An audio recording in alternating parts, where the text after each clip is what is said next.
see you jacking me. Trying to play like you know me. No way, man. I'm not gonna play those games. Mind games. Board games. I'm like, come on for who gods. I say, come on for who gods. Everybody to the limit. The cheat is to the limit. Everybody. Guess what happens when you forget to disable bandwidth test mode? You go through 10 minutes of pre-stream without realizing that your stream's not actually live. So I'm not gonna make you guys sit through that. I'm not going to make you guys wait a whole nother 10 minutes for me to start. So, without further Mountain Dew. I mean, that's something I would do. That's something I did do. Ari, you need to praise the Zard. That's how you get all success. If you don't praise the Zard, bad things happen. Praise the Zard! Charizard's overrated. And overrepresented. Blastoise carried me through Gen 1, okay? I say as someone that never beat Gen 1 aside from, you know, Fire Red and Leaf Green, if that kind of counts. It does kind of count. Also, Ari, we do not see... Like, the stream sees your footage, but we Yeah, I know. I need to re-enable the virtual cam. There we go. There you go. No worries. I just want to make sure you were aware, because we didn't want to... Yes, thank you. know. New PC, No because my old PC kicked the bucket, because I tried to change the... It was liquid-cooled, and it was time to change out the liquid in it. And I didn't follow a proper tutorial on how to change the liquid, and ended up fucking up the motherboard in the process by getting water on it. Mom came in clutch and bought me a replacement desktop PC. So I am able to stream again. That's why I haven't streamed for the past like week or so. And I'm back and I'm excited. Hello, Iron. Glad to see you here. Some things may not be working at the moment in terms of redeems because, you know, I'm still working to get things set up, and a lot of my backups were on my old hard drive that I was able to salvage, but it is currently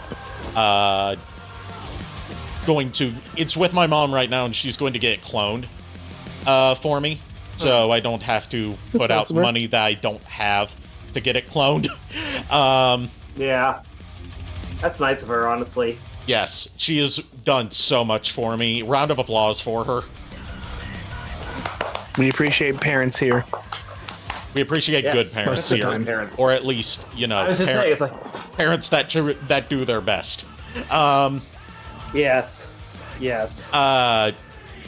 So if a redeem doesn't work, my mods will just refund it for you. Roger, roger. That's what I'll do. Tonight we're playing Metal Gear Solid Delta. I did a stress test earlier of seeing whether I could try the PC version and stream that at the same time. The answer was no. So instead, we are doing the PS5 version, which I also had pre-ordered.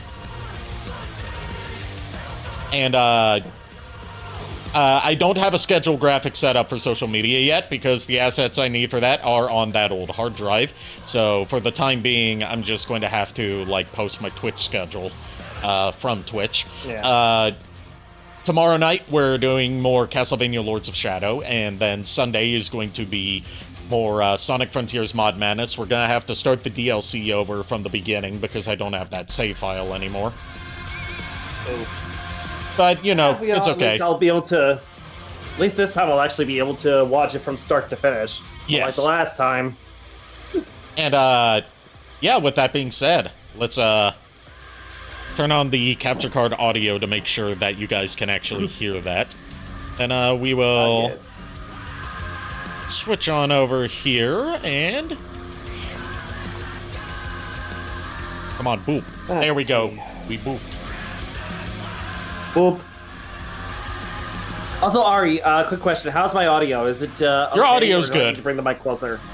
Okay, good. Because I've got the mic, like, floating above me right now. I just wasn't sure if I need to bring it down closer. Yeah, you're good. Condenser mics are good at picking up stuff from odd angles. Okay, good. Yeah, because it's like, this is a lot more natural for me. Yeah, I have mine angled the way I do, because mine's a dynamic mic, and those ones can only capture from, like, directly in front. I getcha. I mean, I don't know. I'm no tech expert, unlike you, Ari. Yeah, So, I wouldn't call myself an expert by any means, but thank you. compared to me, you are, my dude. All right. Let's get started with Metal Gear Solid Delta Snake Eater. And the reason that the Twitch category says Metal Gear Solid 3 is because there was a category for Metal Gear Solid Delta 2 days ago when I made the schedule, but now there isn't. I don't know, blame Twitch. Continue. That's what I usually do. Yeah.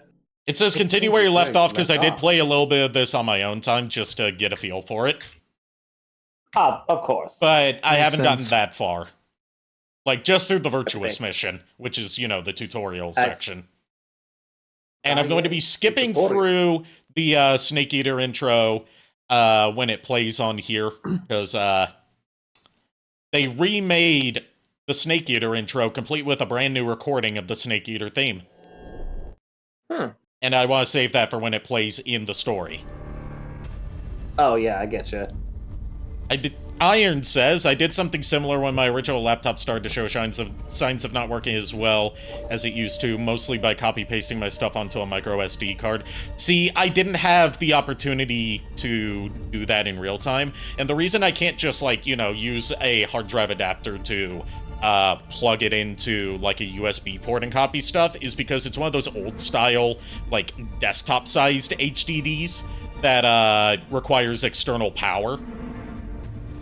So I don't have a way to power it. I have the adapter, I just don't have one that supplies power. So that's where the cloning from a PC tech comes in. Yeah. But yes, Metal Gear Solid Delta is a remake of Metal Gear Solid 3. It's the first new Metal Gear game in about a decade. And contrary to initial reports that it would feature all of the original audio, they did re-record one section, I've noticed. Oh. To update some timeline stuff that was dated by the standards of the original recording. And not in terms of, like, you know, censorship or anything, but like historical stuff. Oh, yeah. And that's something to do understandable. with Paramedic talking about one of her movies that she likes. Updated to be more reflective of the current state of that movie. I see. So when you start a new game, I like that not only did they expand the questions to include all of the Metal Gear Solid games, except for instead of just 1, 2, and 3, and, you know, playing it for the first time, they tell you what each choice gets you this time, instead of you just having to figure it out for yourself. So, like, if you choose I'm playing it for the first time, you start out with the mummy camouflage. If you choose Metal Gear Solid 1, you start with the DPM and OSCAM desert camouflage. Or rather, like, you get this, and, if you beat the game, you get all of this stuff. But if you choose Metal Gear Solid 3, you get the Flecktarn camouflage. Metal Gear Solid 4, you get the green and brown face paints. Metal Gear Solid Peace Walker gives you the banana camouflage. Metal Gear Solid 5 gives you the national flag's face paint. And everything gives you the grenade uniform. Ooh. And I'm assuming Grenade, you're gonna pick everything. Grenade is a new uniform, a new camo, I believe. Whereas all the others were originally downloadable content that you had to download off the Metal Gear Solid website back in the PS2 days, but was later included as, like, part of the base game in the updated re-release Metal Gear Solid 3 Subsistence and carried over into the HD remasters. Now, instead of starting with all of them, you have to beat the game to get all of them, but choosing your favorite game gets you one of these camos. And they tell you what each camo special effect is now, instead of you having to figure it out for yourself, because some of them are pretty obtuse. My favorite is still Metal Gear Solid 3, so I'm gonna choose Flecktarn. You have two playstyles now, depending on what you want your controls and view to be like. New style plays more like Metal Gear Solid 5, but also introduces more realistic aspects like bullet drop-off. Instead of them just going infinitely forward in a straight line, they will start to fall off after a period. And I do like some of the bullet drop-off, because it adds a bit of extra challenge to what otherwise would be a very OP way to play the game. Because, you know, now it's like Metal Gear Solid 5 controls over-the-shoulder aiming without having to always go into first person, so you can more accurately aim your shots. You know, more like modern third-person shooters. Adding bullet drop-off keeps it from being too overpowered. And Legacy uses an overhead camera view, like classic Metal Gear Solid, and you aim in first person like you did in classic Metal Gear Solid. I'm gonna choose new style, and then we've got our difficulties. You have to beat the game. And they tell you what's modified by the difficulties. We've got very easy. You start with the easy gun. You get a double life gauge, you know, all that stuff. The easy gun you can also unlock through certain completion requirements. The easy gun is basically an infinitely silenced and, I believe, infinite ammo tranquilizer gun that also boosts your camo index to 80 permanently whenever you have it equipped. It is meant for absolute, like, beginners. Easy gives you a 1.5 times life gauge. Starts you with the motion detector, active sonar, and anti-personnel sensor. Normal is what I'll be playing on. Highest achievable title is Doberman. Hard gives you a higher achievable title and starts you off with just the anti-personnel sensor, and increases enemy attack power and detection abilities. Extreme gives you 2/3 of your life gauge. Stronger and more alert enemies. Highest achievable title is Foxhound, which is the highest rank in the game. And starts you, and does not give you access at all to the motion detector or active sonar. And European Extreme, which you have to clear extreme difficulty for, makes it so it's like extreme mode, but if you get detected, it's an instant game over. Not even, like, you know, fighting the troops. So you have to be stealthy and play the game undetected. Oh, wow. So I'll be playing on normal, and then, you know, you can choose what tutorial tips you want to pop up. And you can customize your control layout as well. I don't like the default control layout. After the end of World War so I already went and swapped that. Two, East and West. This marked the beginning of the era called the Cold War. God, it's so good to hear David Hayter again. Even though this is old audio. Also, to my buddies in the call with me, let me know if I need to raise or lower the volume levels. Game audio needs to be turned down a smidge because I couldn't quite hear everything you said as the plane flew by. Okay. Yeah. How about now? So far so good. If need be, we'll let you know again. Okay. I'll go ahead and turn it down one more notch. Yeah, just be safe. I'm sorry, you know? Yeah. 5:30 a.m. August 24th, 1964. Pakistani airspace. 20 minutes to drop off. Commencing internal depression. Okay, this is definitely okay. Yeah, this is good. All right. You ready to go? Drop zone still showing a high pressure mass. Cav okay. She's cute. Good. Yep, that's paramedic. Visibility. Aw. One of the few times you see her in person in the whole series. Nice. Nice. Because the rest of the time you only see her through radio calls. And the only time she appears in the main timeline, she's already dead. Oxygen hose to interior connector. Remember, she was the Dr. Clark that created the cyborg ninja.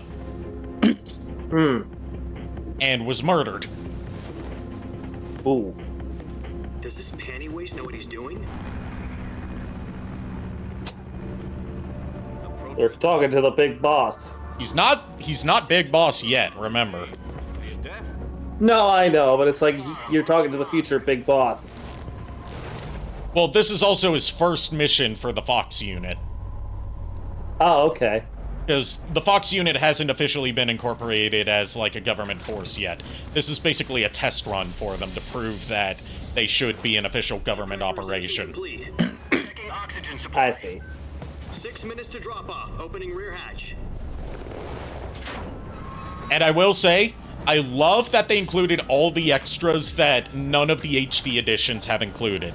So not only do you get, you know, the whole game, you also get the Ape Escape crossover remade from the ground up.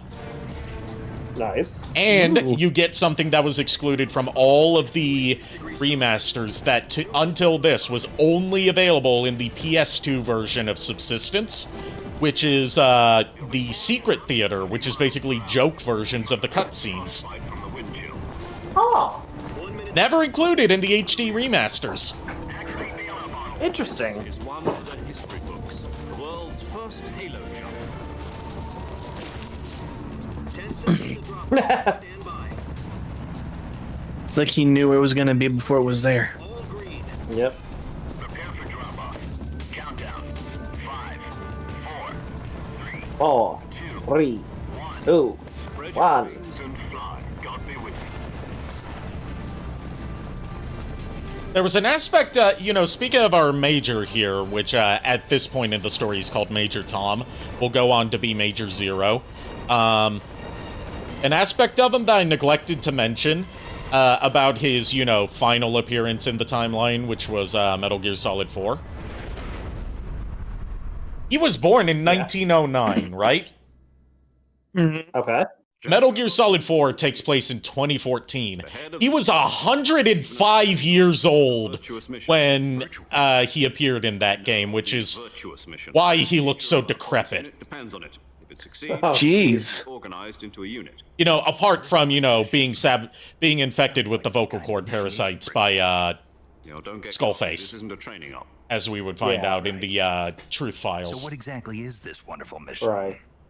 Well, about 2 years ago, I like that instead of like for some of these briefing cutscenes, like not only did they include the original stock footage he's head of the upscaled to 4K, but also they instead of just having like, you know, still frames of Snake and Sokolov, Major Tom famous talking rocket to each scientist. other, the very same. they actually animated them. On April the 12th, Nice. 1961, the Soviets achieved the first manned spaceflight. So our mission here is to The Earth rescue Dr. Sokolov, who is a Soviet rocket The rocket scientist that carried Yuri Gagarin to orbit was the A-1, known who as wants to flee to the US and was captured by the Sokolov is Soviets. the man most responsible for Ah, the yes. multi-engine cluster used in that Turning program. commies. Nah. And that's not, you know, it's, yeah. It's a joke, My bad, because this okay. takes place in 1964. yeah, I figured it's like, I didn't know if I pushed it too far. No, you didn't. Bro, that's quite a success story. So why do you want to defect? I don't want to get you in trouble, Ari. Afraid of his own creations. Afraid. Call it a crisis of conscience. And for that, he left his country and his family behind and went over the fence? Not exactly. One of his conditions was that his family was also to be taken safely to the west. We used a mole to get the family out first, and succeeded in sneaking Sokolov over the Berlin Wall shortly after. Why would you use a mole to get a family out? The holes they dig aren't big enough to fit a person. Security on the eastern side was still full of holes back then. I mean, maybe they used the grounder unit. The whole ordeal had left him exhausted Scrounder! in West Berlin. It took him 2 weeks and more than 600 miles to get from the research facility in the Soviet Union to Berlin. He was in no condition. Like, to give you an idea of how important Sokolov is for, It was only a week later we had something much bigger. like, in the Metal Gear universe, he's the one who designed the rocket engine that was used in the Vostok rocket, which is, you know, that's the cool.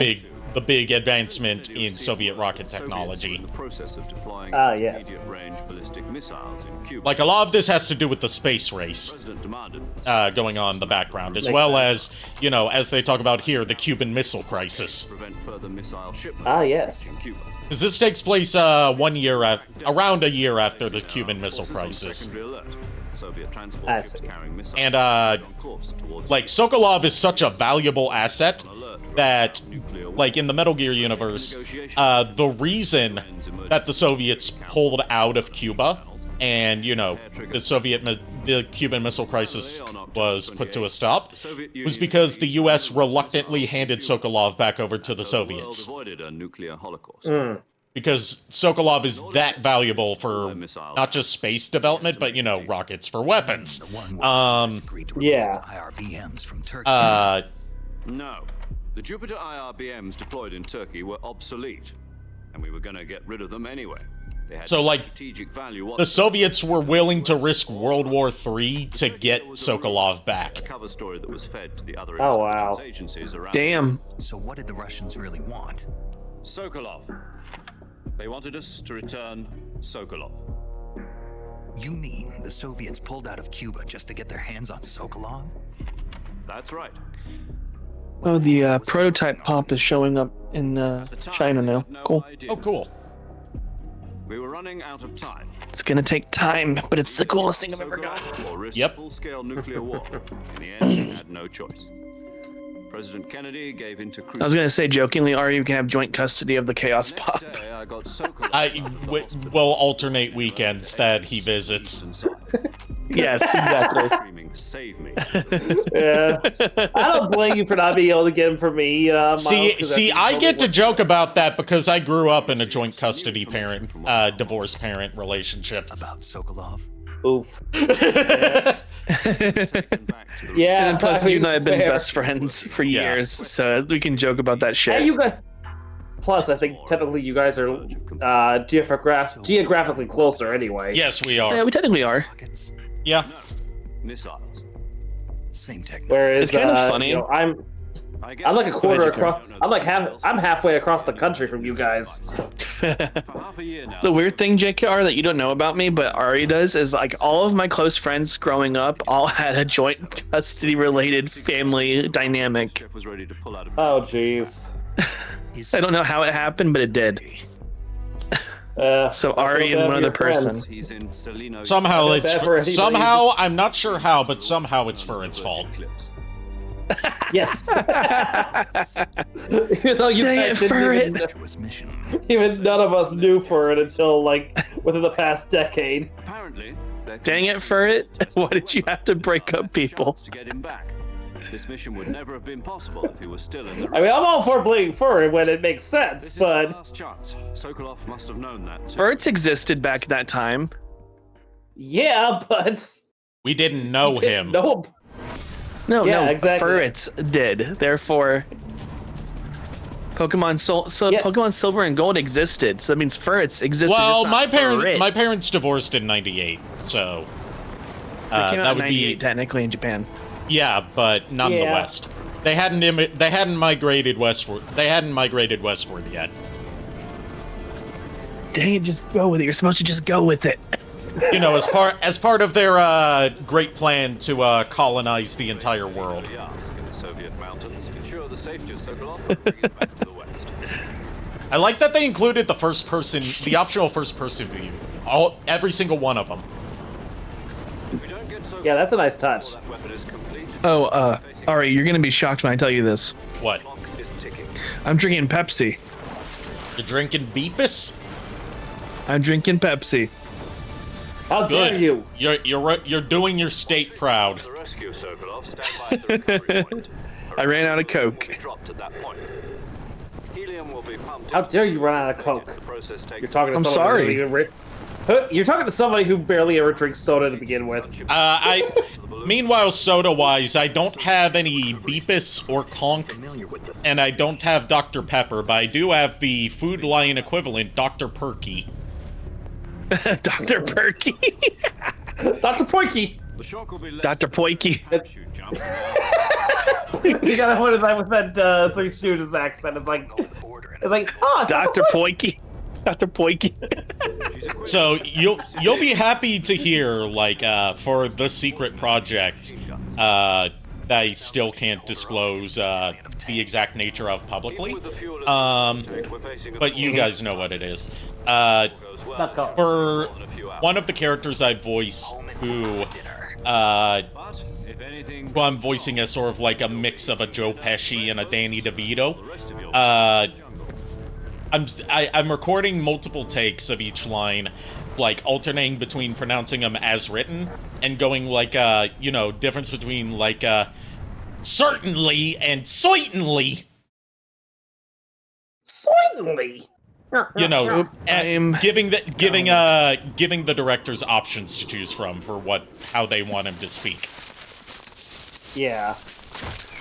I gotta go for a little bit. Okay. So I'll be back as soon as I can. If you're still streaming, if not, I'll probably apologize, still but be streaming. homework. This opening section takes like an hour and a half, 2 hours.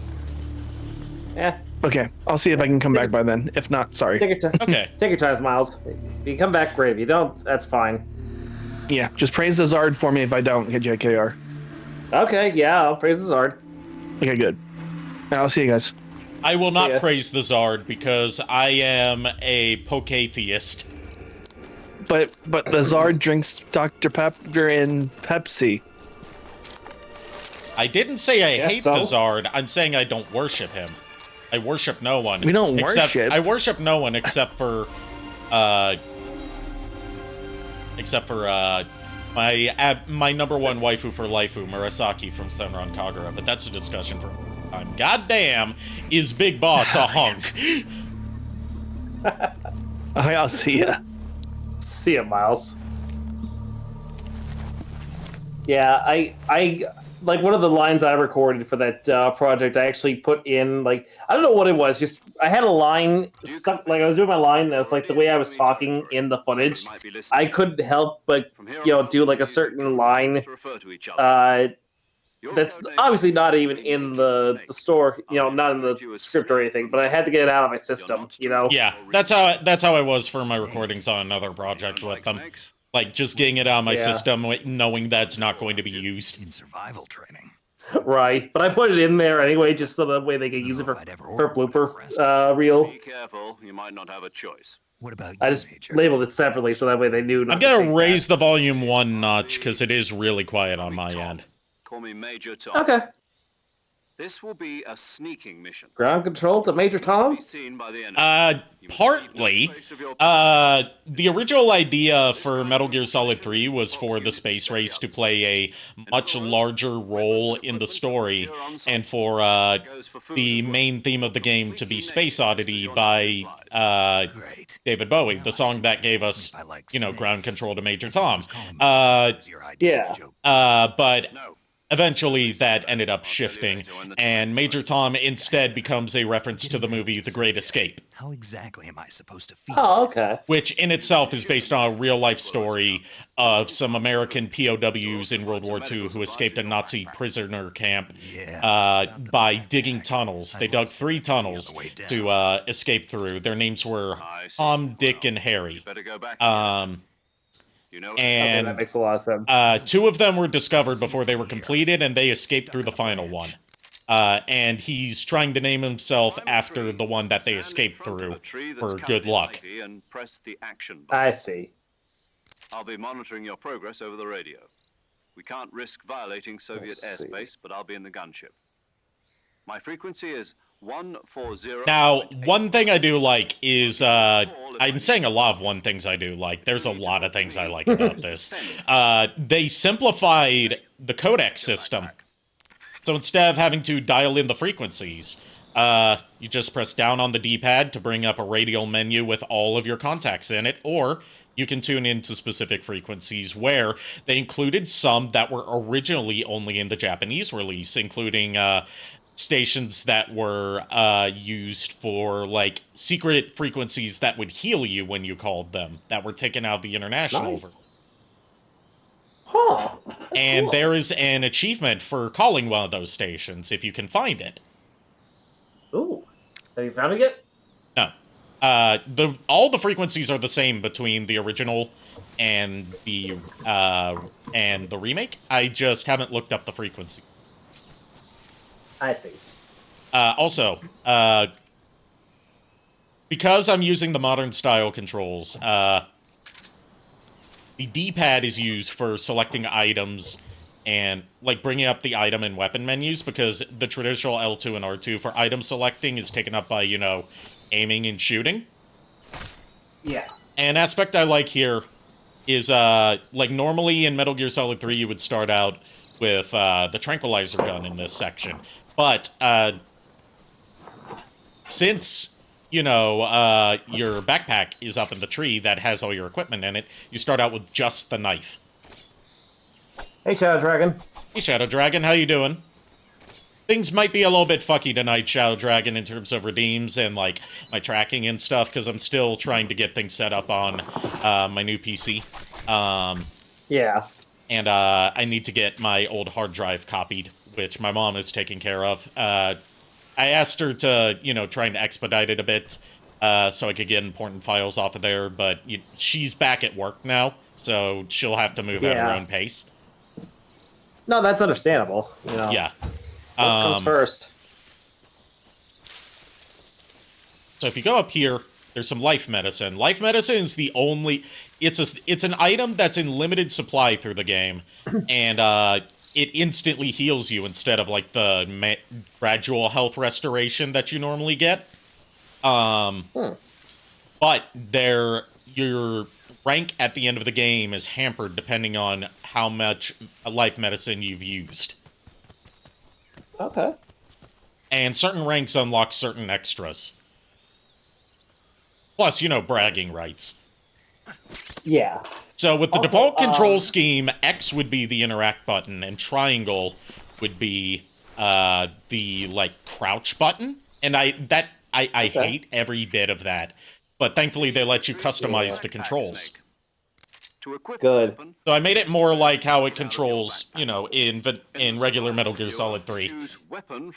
Yeah. Pretty good. Was planning on playing this, but Lost Soulicide was coming out, so went for that instead, which this might be later. I would definitely recommend this. So far, it's been fantastic. Got it. Use the survival backpack. Also, quick question for you, Ari. And I don't mean to bring this up to you on stream. It's just like it just popped in my head like right now. Do you mind if I advertise my Ko-Fi page in the stream here, or would you rather I just keep it to the servers? Go ahead. You have my permission. Okay, I'm sorry to bring that up to you like on stream. It's just like it was just like it just occurred to you, and I was thinking of it earlier, but I forgot to bring it up. Hush puppy tranquilizer gun. Yeah. That's right. I appreciate it, Ari. How is it compared to the OG? It's beat for beat, basically the same, just with updated mechanics. So don't get too triggered. Like, and it has a lot of customization options in case you wanted to play more like the original Metal Gear Solid 3. So you get your choice of experience. Whose crazy idea was this anyway? Solo covert actions are standard. Like, this is not to diss anything about the Silent Hill 2 remake, because, you know, that in itself was surprisingly great. But this is a much more faithful remake of Metal Gear Solid 3, but with some updated quality of life features, while also trying to cater to people who want a nearly one-to-one original experience. You can't let the enemy know you're there.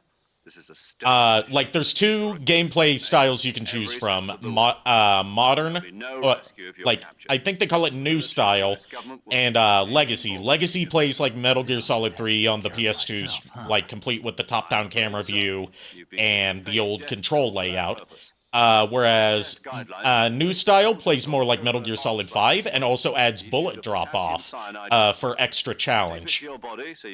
I say for extra challenge, that's probably not the intention, but adds extra challenge. And I'm playing with New Style, because I like that I rarely like bullet drop-off in shooters. I like it here, because otherwise being able to aim over the shoulder in addition to having the crouch walk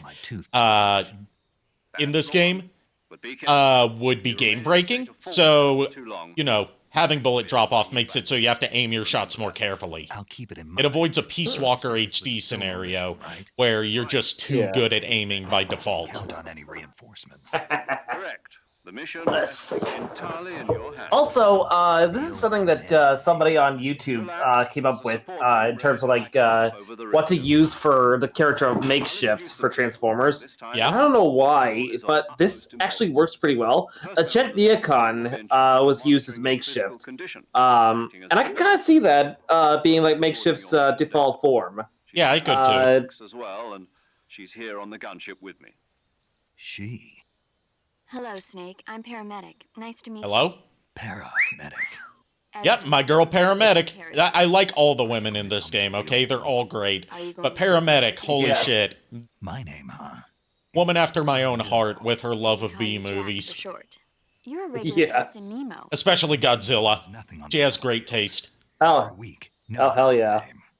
Spoiler alert, they did update the Godzilla conversation to reflect the most recent anniversary of Godzilla. My frequency is 145.7. Whereas in the original it says like 2004, which is when Metal Gear Solid 3 originally came out, will be the 140.9. So saving lets me record 40th anniversary of Godzilla, That's right. or whatever it was.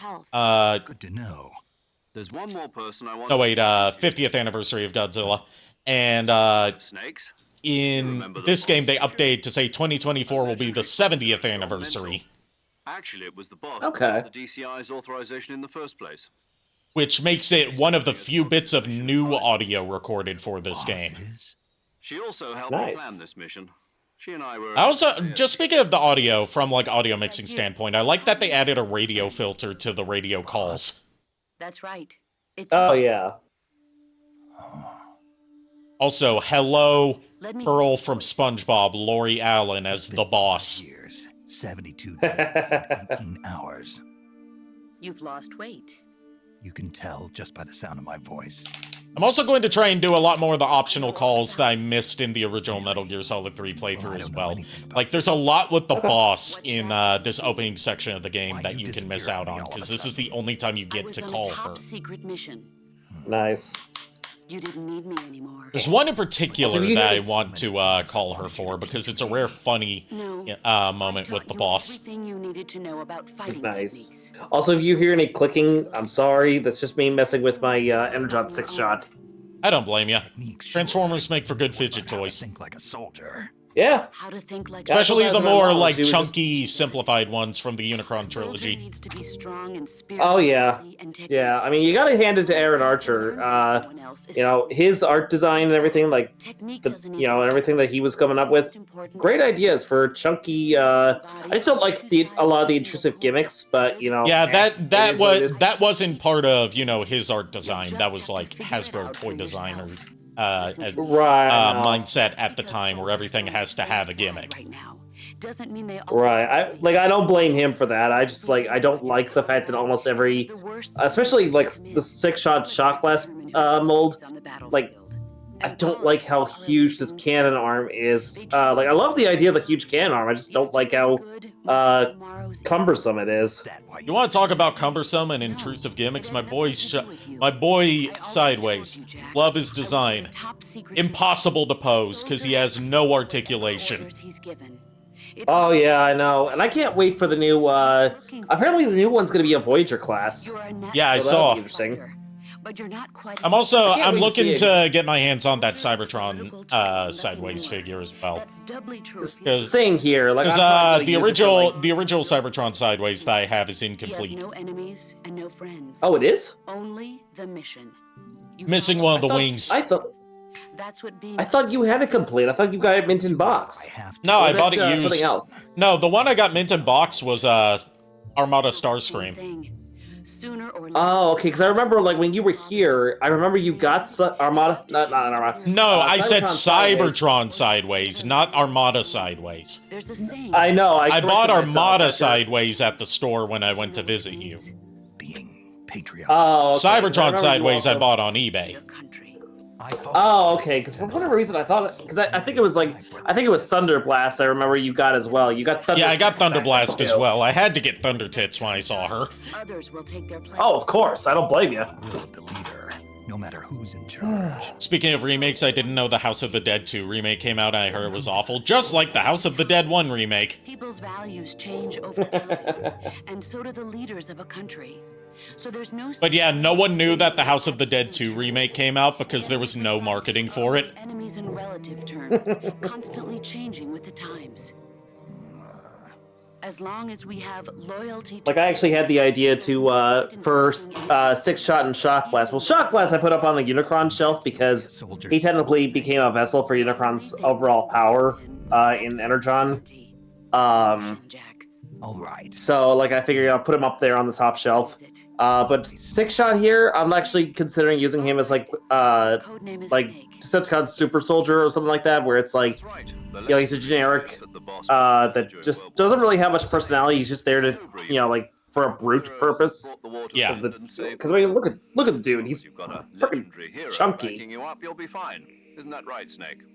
Yeah. And there was also something about them using AI voices in the remake with the credits of it being a bunch of question marks. Yeah, that tracks for the studio that did the House of the Dead remakes. They're a real low-budget, like, borderline shovelware studio that somehow keeps getting tasked with remaking cult classics.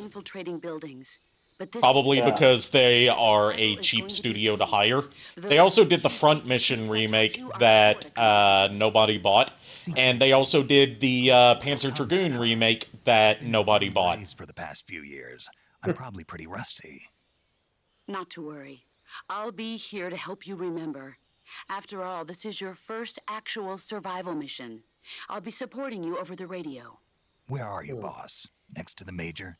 The boss is communicating with us by radio. One thing I want to do in the coming year, I don't know if I'll be able to do it like in 2026, but probably 2027. I'd like to get like a bunch of us together to head down for Dragon Con in Atlanta. Yeah, that would be awesome. I've been wanting to go to Dragon Con since my high school days. Located to the north of your current position. I only found out about it within like the past decade, and I'm like, you know, like part of the reason I want to go to Dragon Con is you want to know who's a guest there every year, like clockwork. Who? Aurelio Voltaire. Try to remember some of the basics. Oh, and he performs there every year. Nice. For me, it would be like. The reason I'm like more interested than ever before to go to Dragon Con is, of all things, because you know, that artist associate of mine, or acquaintance actually. Yeah. She is there currently, and what's going on is this. She mentioned the overall layout of the con. About how it's like it's not just one convention center; it's like almost an entire city wide takeover. That I didn't know about. That I did not know about either. So that's what really got me interested. And I was like, okay, that sounds awesome. Like apparently they do like a parade and everything. So nice. It apparently is a big deal down there. So right now I'm gonna, you know, do some of the codec calls. Yeah. You know, paramedic talking about food. Right. I see you've captured a giant anaconda. It's not that giant. Is believed to be the largest I've seen snake bigger. in the world in terms of weight and diameter. It's not poisonous, but it's they large. say the anaconda was this big. They say it even. I was about to say I've seen an. I haven't seen this anaconda, but according to Sir Mix-a-Lot, his anaconda don't want none unless you got buns, hun. So. Well, the guy says it tastes alright. Hey, Kier. I'm home tired and stressed. By the way, speaking of food, want to run something past you later? Sure thing, dude. I'll probably be up for a while tonight. I'm feeling energized and excited for being able to return to streaming. I mean, I'm pretty like energized myself because I slept most of the morning, honestly. I didn't actually wake up again until like 2 p.m. Very dangerous, so be careful around them. They have a highly ferocious temperament, and they can swallow whole, even large animals like deer and pigs. Their most distinguishing feature is the mesh pattern of their scales. This pattern acts as a highly effective natural camouflage. I think I'm going to turn the volume up one more notch on the capture card, and then before you even know it's there. Counter it by lowering the in-game volume. I'll bet if you Okay. capture one and throw it at I think that's how I'll reach a give him good a balance. scare. Because a lot of this dialogue is too quiet for me to hear. Huh? Did they I taste get you, good? dude. You're No actually worries. going to eat one. Why else would I be asking? Cannibal. What was that? Let's see what the guy He's a says. snake eating snakes. Oh. That does make him a Says cannibal. they taste pretty good. I mean, okay, fair. That is fair. I was just gonna say, it's like technically a cannibal is someone who eats their own kind, but Yeah, he's a snake eating he is- snakes. Yeah, that makes sense then. You are totally correct. The best kind of correct. Thank Santa Christ that they put a volume slider in here. Snake eater for a reason? Yeah, exactly. Labor Day weekend basically came back from break, and we got another theft. None before or after that. Wow. Damn. Sorry to hear that, Kier. Also, photo mode. Yeah. I'm not much of a photo mode user, but if, oh, you get an achievement for that. Paparazzo snake! Hey, paparazzo! Scusi, Parabubi? E cosa? Parabubi? Para. I mean, karma will get those people sooner or later. Yes, I hope it does. But, Sooner rather than later. oh yeah, hopefully sooner. If my boy Awfully Hot Coffee Pot gets this game, I'm sure they'll be excited to hear that they're photo mode. Yeah. Because they've been using photo mode in a lot of games. Yeah. Also, I hope everyone in the server saw the notification I put in the generals chat about the social security thing. Just Yeah. try to keep it on. It's not the first watch out time for that you there's guys. been a social security leak. So I'm just No, kind of true. unfazed by it. Yeah, I'm just like, hey guys, this is something to keep an eye out for. So Yeah. just like, don't get too comfortable. Yeah. They added a quick switch menu for camouflage. So you don't have to, like, you could still, go into the menu and mix and match camos and face paints, but they also give you this quick switch one for, like, presets. Nice. To Yes, just please do, expedite the Peter. Please call process. your aunt.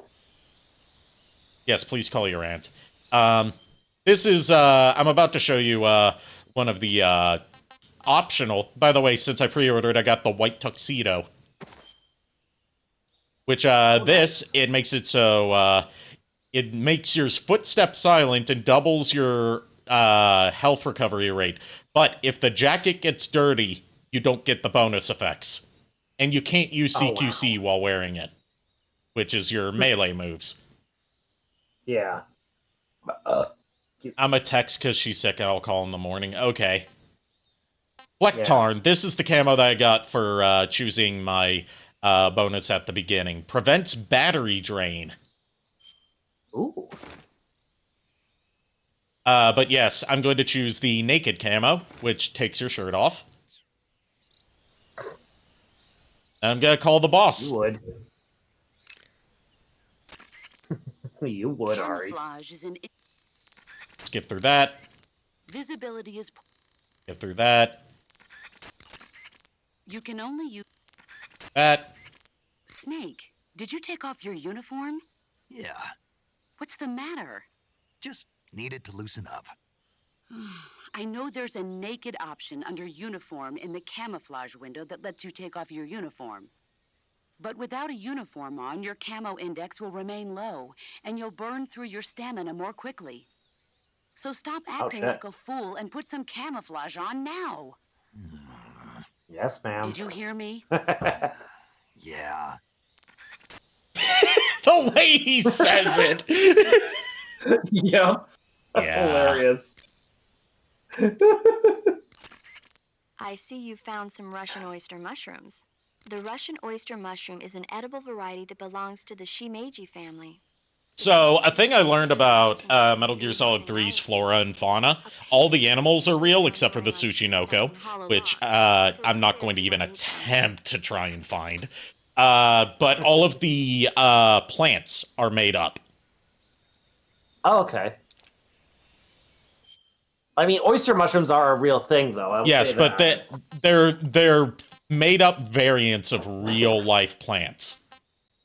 Yeah, well, technically mushrooms aren't plants. They're Well, fungi. you know what I mean. They're just because the mushrooms I'm just are giving you shit. yeah. But yeah,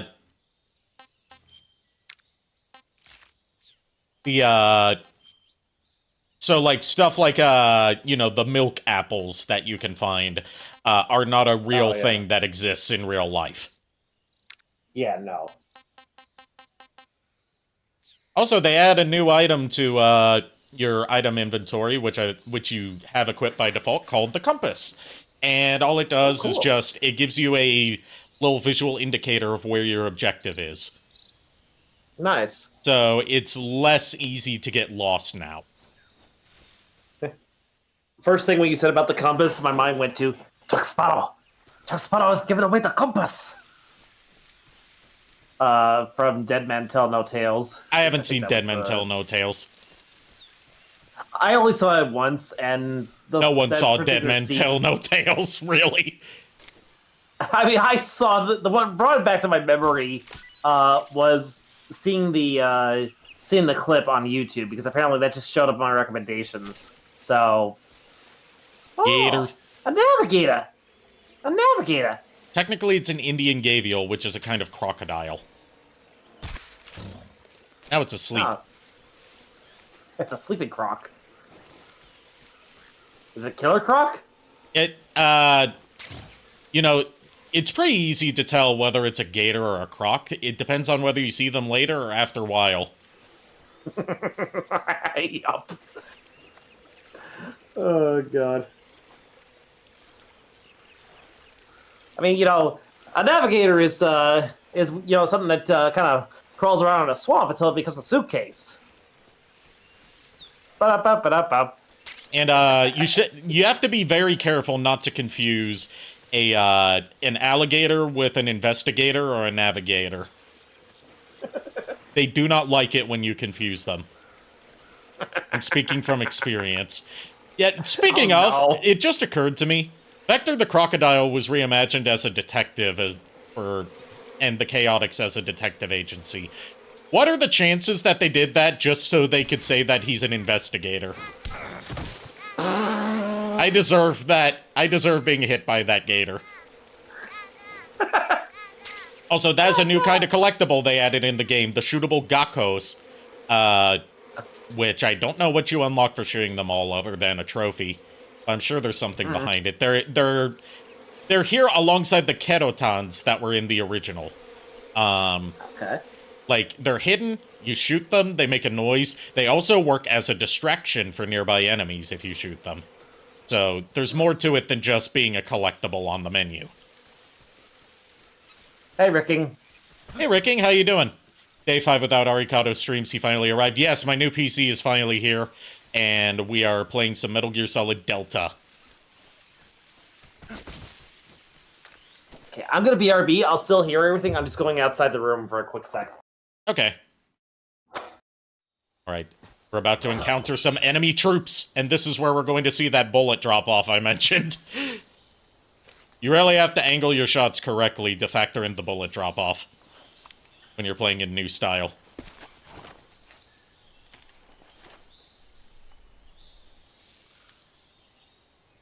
I-56ers and pineapples. I've spotted 2 enemy soldiers. They're probably KGB troops sent to guard Sokolov. AK-47s and grenades. I was close enough. Snake, your presence in Soviet territory is already a violation of international law. We can't let the Kremlin find out that the CIA... We're breaking the law by doing this mission sanctioned by the US government, which means that is absolutely something that the US government wants us to do. Mission. Got that? So, Ari, you must have known about Bubsy's new game. That game looks like a game you would like. Okay, like, unironically, it's wild that the new Bubsy game actually looks good. Like, unironically good, not like, oh, so bad it's good. Like, they are...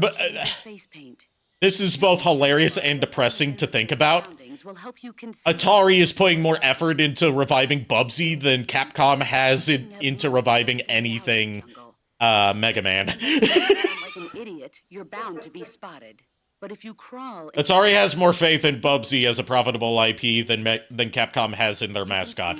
But who am I to complain? Answer a consumer that mostly buys Mega Man. Camo index shows how well your current camouflage blends in with the surrounding. I love the new design. It looks like a dad backing into an adventure. Yeah, I love the new design as well. The key is to make yourself one. Also, Kier, look up the collector's edition of the Bubsy collection. You get a Bubsy plush with it.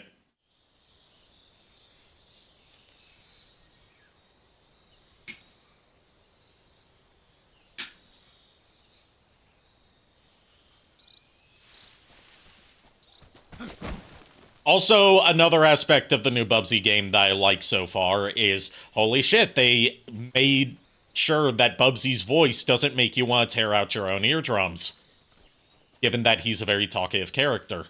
So, like, it made him sound snarky without making him sound too annoying, and I love that. Trying to make him actually a likable character, instead of someone that you want to kick through a window. Yeah, that is definitely something that is a win in my book. Alright, that's one troop down. Trying to go for as few kills as possible. There's going to be times where kills are going to be unavoidable because there are sections of this game that are changed from the original to make them a bit more challenging, where they just take away, like, for example, very beginning of the Snake Eater section of the game, like, on all the other, on, like, the original version, you would start out with, the tranquilizer gun, and, like, after the boss breaks your 45, like, your main pistol, your main lethal pistol, you still have the tranq gun. You don't start with the tranq gun in that section in, Delta. So,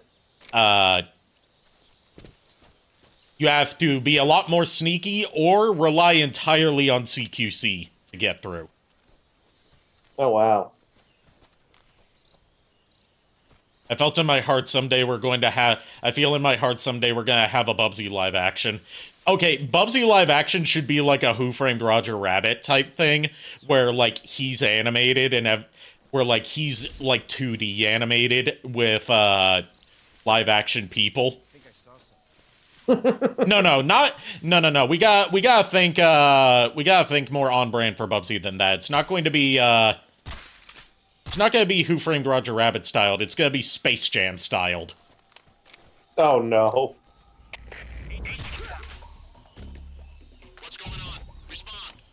There you could see the bullet drop off. I had to angle my shot upward to hit the guy, because the bullets drop off over distance realistically, as opposed to just going forever forward in a straight line. Makes it so you have to be more accurate instead of just having godlike aim. Okay. But that only applies to the new style controls. If you play with the legacy style controls, then bullet drop-off is disabled. To make up for the fact that you can't aim in third person. Okay. Thing is, Bubsy isn't even that bad, but a fun bad. Depends on the game. If it's something like Bubsy 2 or the Atari Jaguar Bubsy, those ones are insufferable. But Bubsy 1, while it does have its inherent design flaws, is still, like, a playable... Like, it is a solid, like, 5 or 6 out of 10. Not terrible, but not great either. Bubsy 3D is... god-awful. Jeez, my god. Also, I love that they kept the smirk on his face, where he's like, oh, I'm putting two and... It's all coming together. I'm putting 2 and 2 together and getting fish. I love it when a plan comes together. To quote the A-Team. So we shoot down the beehive, and... There we go. There's our guards And taken care of. And off he fucks. And it gets rid of the other guards too. They come back eventually, so we have to be quick. But we can also sabotage the bridge here if we really want to. You can cut the ropes on the bridge. Not to destroy the bridge, because, you know, otherwise you wouldn't be able to get across, but to make it a lot less stable, so they're more likely to fall off. Nice. I'm not going to do that, because I am more likely to fall off. Yeah. I'm gonna try and be quick about this. Hey, get out of there. Sorry, Witch just walked in the door. There is a weapon down here that we can get. Come here, baby. Hi. Okay, wanna go beds? You go beds? Just to note, in this game we have Gray Fox. Gray Fox is not in this game. That's Metal Gear Solid 1. This takes place, like, before Big Boss became Big Boss. This is the game that shows how Big Boss earned the title of Big Boss. And,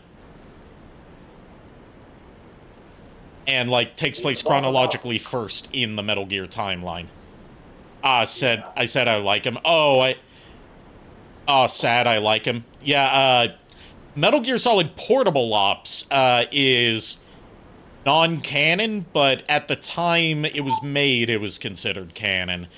Peace Walker later decanonized it, but in that one you see, in Portable Ops, you see a young Gray Fox, where he's sort of like a proto-cyborg ninja, under the name Null. Just to make clear, I've never played Metal Gear. The Master Collections are a good way to start. I say Master Collections, there's only one out now.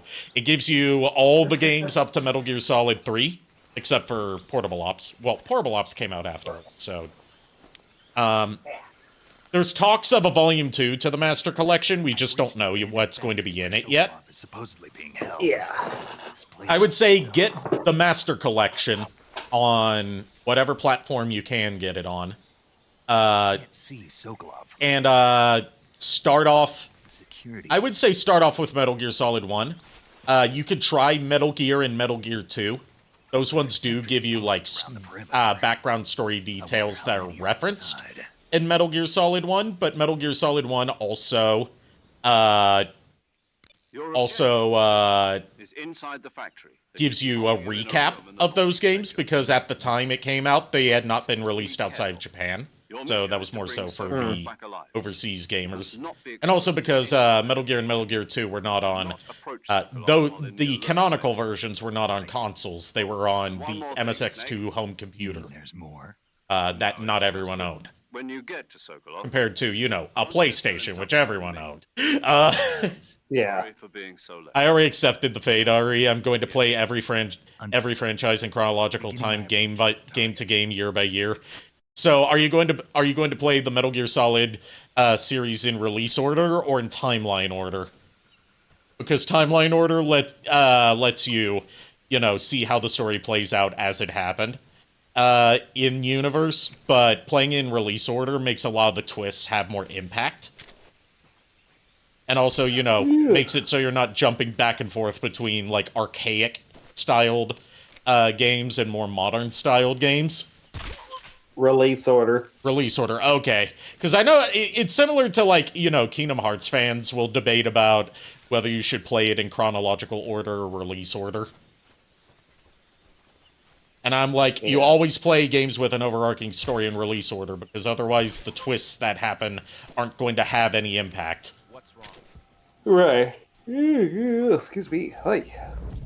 Like, playing Metal Gear Solid 5 and finding out that the Big Boss you were playing as was a body double for the real Big Boss, and was also the Big Boss that you fought and killed in Metal Gear 1.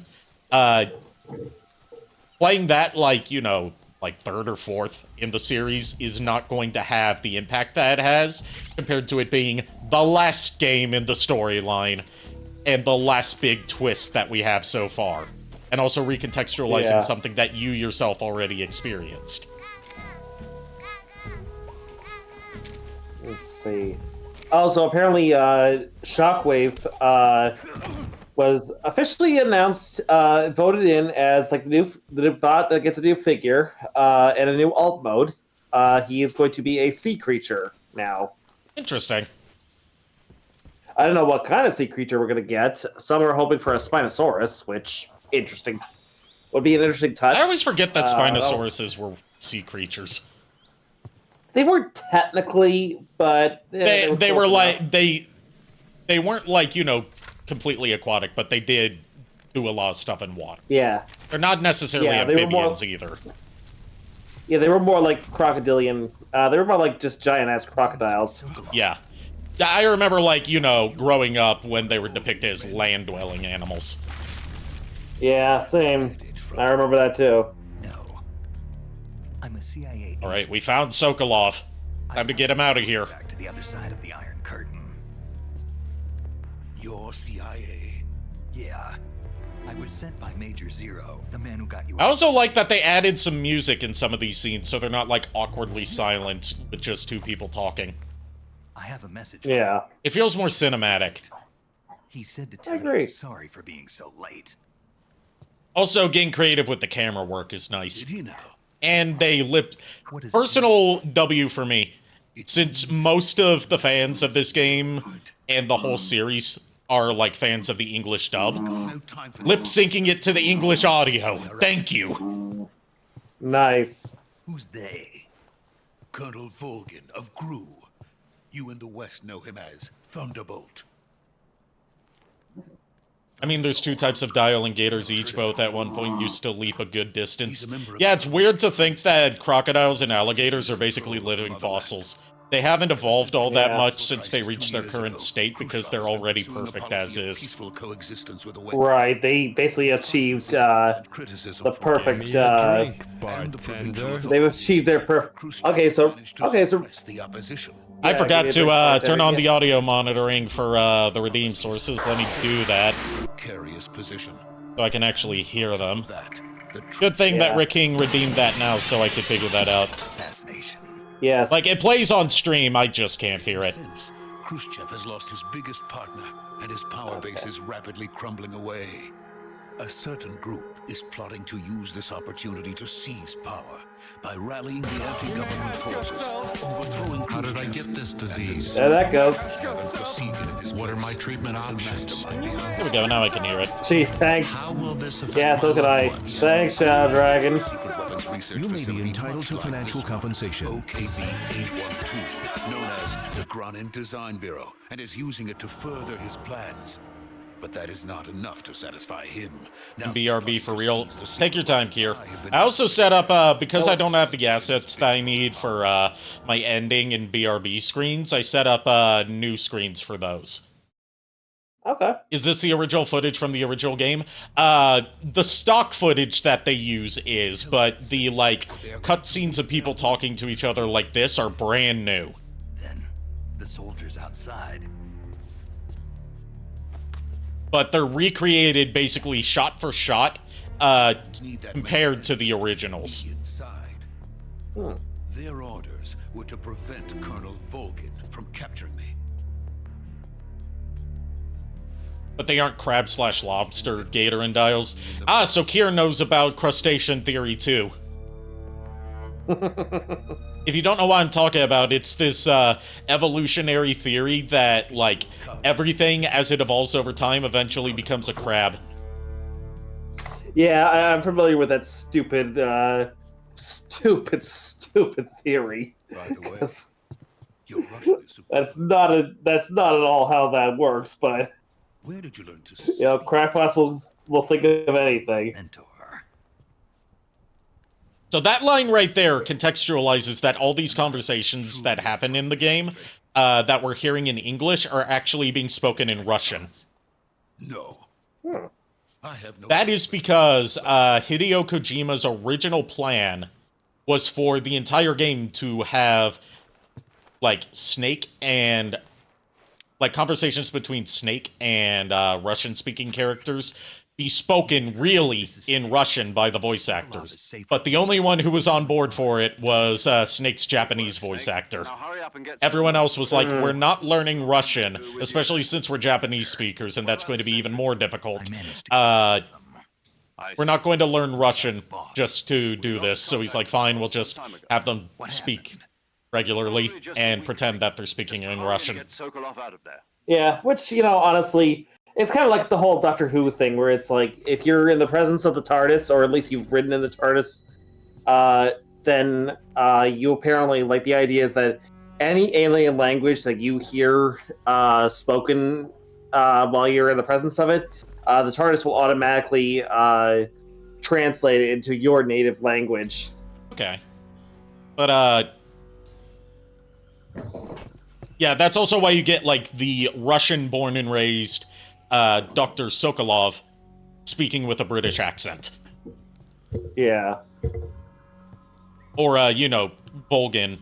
Or, hell, the guy we're about to see, a young Ocelot, sounding very American. Oh, yeah. Right.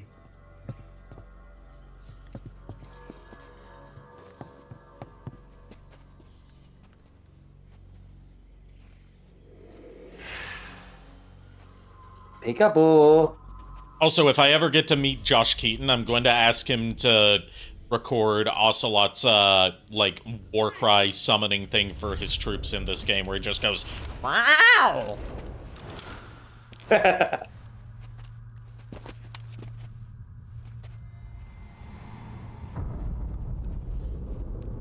So he's voiced a cat, and he's voiced a spider. What other animal is he going to voice? Because remember, he was Spectacular Spider-Man. Oh, yeah. Yes, my boy, he is beautiful! Major Ocelot! I love Major Ocelot. I love Ocelot as a character overall, but Major Ocelot is my favorite incarnation of him because he's such a try-hard dork. Yes. Whereas you look at this, it's like, this is the guy that's going to go on to be like the biggest threat to world peace that the world has ever seen. Don't you forget it. Yeah, this is the asshole that becomes Revolver Ocelot. Yes. He's not even using a revolver yet. This is how he became Revolver Ocelot, after this scene. Prey escape. What? Does Red Dude really have drip? That is Ocelot, and that is a Spetsnaz uniform, which is like,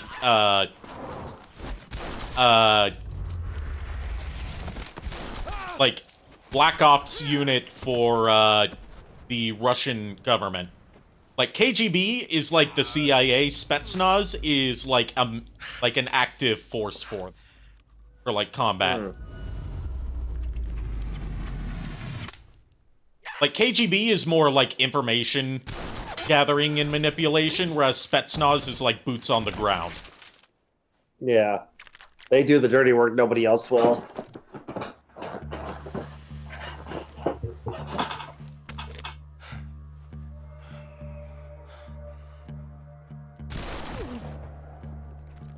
Kind of like the Wreckers. Yep.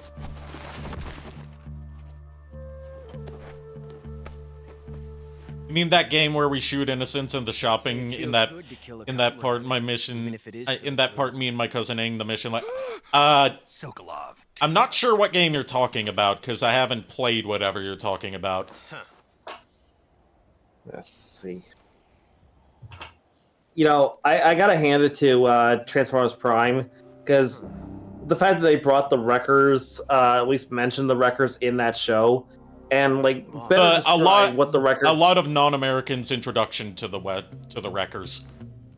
I mean, a lot of non-Brits' introduction to the Wreckers. Yeah. Also, this is the call I was talking about that I want to get Josh Keaton to do a recording of if I meet him. Oh hell yes. Crew operatives. But I like the fact that it's like in the show they actually explained the basic equivalent to what the records are to Earth American troops. Yeah. Then die. Uh-oh. Jammed.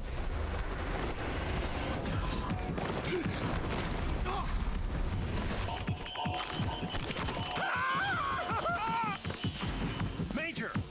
Question is, what kind of jam is it? Strawberry? Grape? Raspberry? Boysenberry?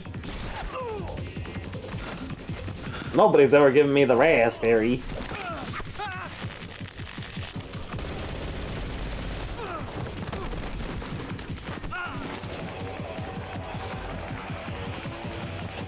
The choreography for this scene is so good. Because this is all motion captured.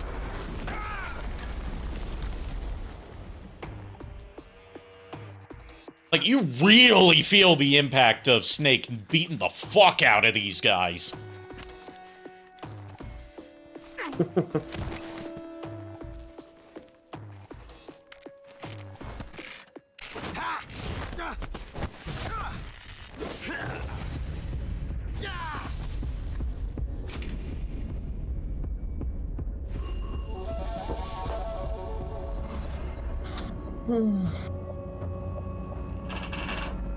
Yeah, I just invited Pony to come watch the stream if he unfortunately is not feeling so good right now, so I figure, he could probably use some entertainment. Okay. I'm totally fine with that. I would very much enjoy being able to entertain him. Besides, I don't think you're cut out for an automatic in the first place. You tend to twist your elbow to absorb the recoil. That's more of a revolver. Yeah, I mean, I've known Pony for a couple of years now, and I can definitely say with good conscience, he's good people. Yes, he is. That scene right there where he's like, your shooting technique is not suitable for an automatic. It's better for a revolver. I just love the way that Snake talks down to Ocelot every time he meets him. And that's where Ocelot got his catchphrase of "You're pretty good" from. Good.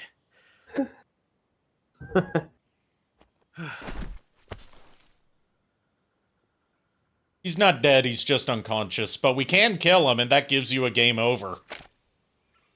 Yeah, because you'll create a time paradox. Yes, they kept the time paradoxes in here. Nice. Major, do you read me? I read you. Snake, you all right? I don't read you, but I do hear you. These guys were after Sokolov, too. Apparently, they were taking orders from a GRU colonel named Volgan. A GRU colonel? Part of an internal Soviet power struggle, according to Sokolov. Yeah, this is at the time that Khrushchev was the head of the Soviet Union, and Khrushchev was very unpopular because he was a very ineffective leader. Like, oh wow, he did some good things, like, undoing a lot of the shit that Stalin had put into place. Yeah. He started the process of what they called de-Stalinization, which was like removing not just Stalin's men from power, but removing references to him from their country, like taking down like his iconography and statues and stuff. At the same time, he was a very ineffective leader he was the one that led to a lot of like, the bread lines and stuff like that due to him really mishandling their economy. Ooh. Also, see you, Shadow Dragon. See you, Shadow Dragon. Keep in mind, that what I just said to you is a very simplified take on Soviet history, because I'm not all that caught up on it, because, as an American, I obviously didn't learn much about the Soviet Union, other than it was bad. Right. Yeah. Like my whole thing is, like, I don't like what Stalin did to the Soviet Union. From what I gather, Stalin was, like, right here. This is one of the time paradoxes that you do for people that haven't played it. You've created a time paradox. But Stalin went against the entire ideals of what the Soviet Union was founded on, and basically damned the entire Soviet project from the moment he took over. Because he fucked up everything about the country so much that they were never able to recover. Yeah. That's not to say that the Soviet Union was, like, necessarily a good place inherently, but a lot of its more infamous stuff is all due to Stalin. Yeah. I just feel like if Lenin had a chance to really, like, solidify what, he would have wanted the Soviet Union to have been, I don't feel like it would have been as bad as what Stalin made it out to be. Yeah. Now, granted, there could have probably been, like, Lenin was human, just like the rest of us, so it was just like, dude probably could have, made some mistakes along the way, but I'm pretty sure he would have at least, done more good than bad. I don't know. I mean, maybe this is just me, fantasizing over something that just never happened. But I just like to think it's like, maybe it was better. Would have been better if he had still been alive during that period of time. Yeah, it's one of those things that we'll just continue to speculate on, but won't have a definitive answer to. I'm gonna turn up the ducking a bit so it lowers the game audio more when we speak on the stream end. That's what we're making you build. Alright, this is what I missed it. The Shagohod, this is our proto Metal Gear for the game. Or the term Metal Gear had been coined. That kind of terrain. Oh yes. And without support from friendly units. A nuclear-equipped tank capable of operating solo. Now, the Shagohod is very inefficient compared to what the later Metal Gears would do. One thing is, it can only fire IRBMs instead of ICBMs. IRBMs are intermediate range ballistic missiles, as opposed to intercontinental ballistic missiles. It also requires an entire, I think, like 3-mile runway in order to be able to launch anything. Truly begin.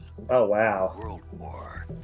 I had no choice but to cooperate. And so you have to have a very specific setup in order to effectively use the Shagohod, which is why it was never revisited in future games in the timeline. They cannot complete it without my help. Got it. Let's go. Okay, that fixed it. One of those little 3D printed Pikachu that I brought back from the con. I fixed his broken tail. Good. Not perfect, but it's not perfect. But hey, it holds, so that's what. Hey, matters. it's a battle scar. Yeah, like basically what it is like his tail sticks out just a slight smidge taller than the average Pikachu. Okay. So, yeah. He's just well endowed. Yes. Alright, this is an important scene here. Yeah, so we better not talk over it.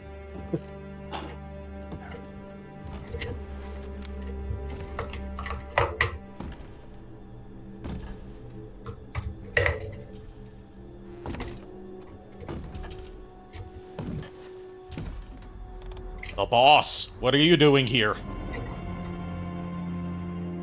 Oh my god. The boss actually looks like somebody I know. I don't know, maybe that's just my imagination, but just like quick glance, I was like, wait a second, what? Like, they did some good work on making these look more like real people. Comes with me. Yeah. You know, technological advancements and just the inherent input abilities of Unreal Engine 5. Bees. My god. Technically Hornets, but still bees. Yep. Hornets! Destroy Buzz Lightyear! Hornets.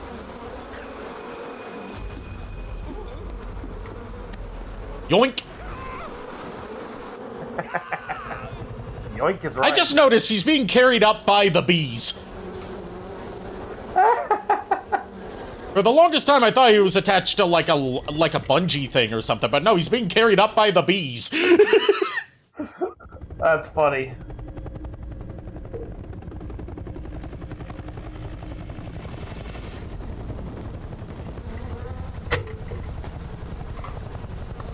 Say hello to the Cobra unit, or Quirky Boss Squad for the game.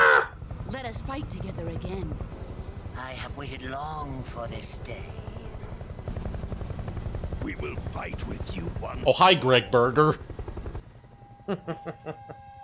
Welcome back, boss.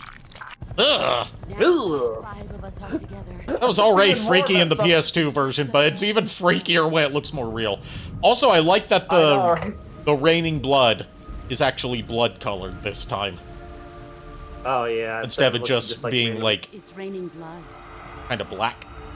I was planning on quoting the lyrics to Raining Blood by Slayer here, but then I remembered, I don't know the lyrics to Raining Blood by Slayer, and there's barely any lyrics in that song.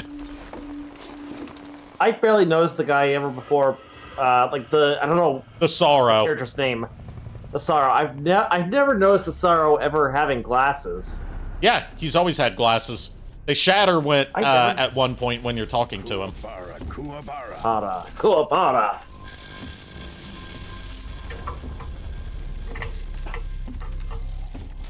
God, I love the detail on like the burn scars on Volgan's face.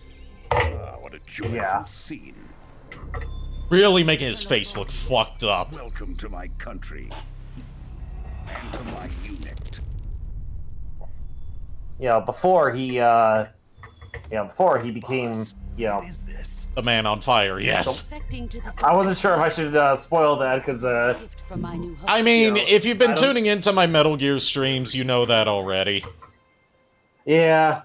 I mean, fair, it's just like, I didn't want to be the one to spoil it if I wasn't supposed to. This can't be happening. Who is he? Another one of your disciples? No. Not anymore. Are we taking him with us? No, this one is still just a child.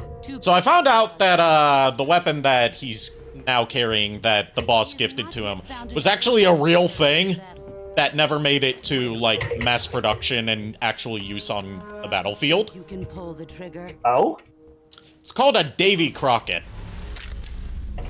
Okay.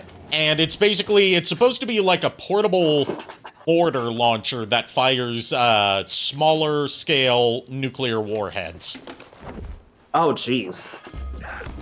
It never made it to mass production because it's really ineffective and has a ton of recoil. Ouch. But it was something that the US military did prototype and did do some test runs of. This is supposed to canonically be one of those, like, prototypes. Nice.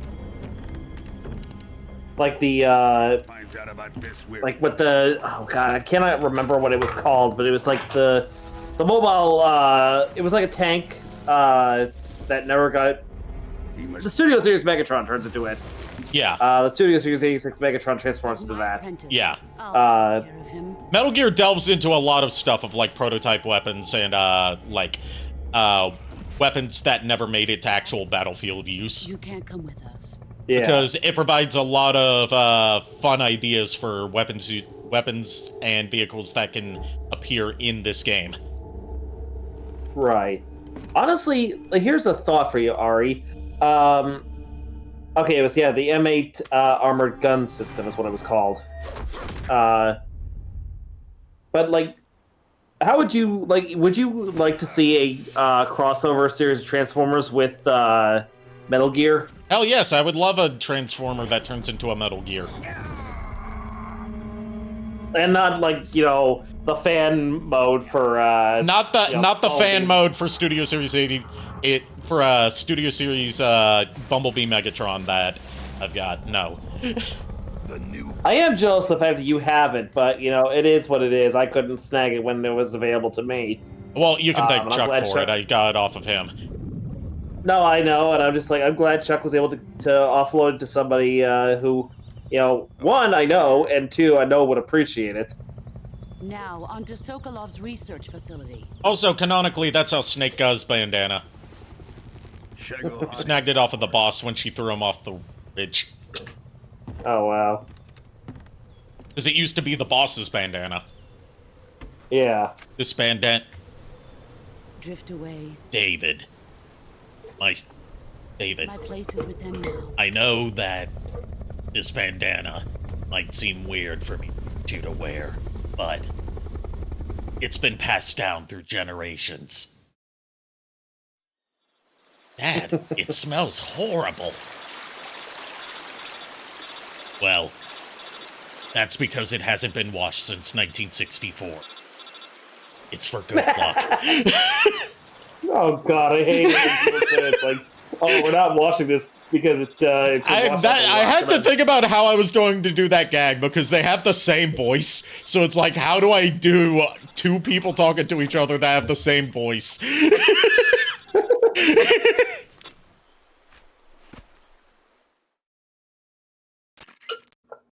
Snake, can you hear me? Yeah. No. Just barely. Snake, listen to me. You need emergency medical... Also, I know that would never canonically happen because Snake didn't know that Big Boss was his dad until, you know, he killed him. Yeah.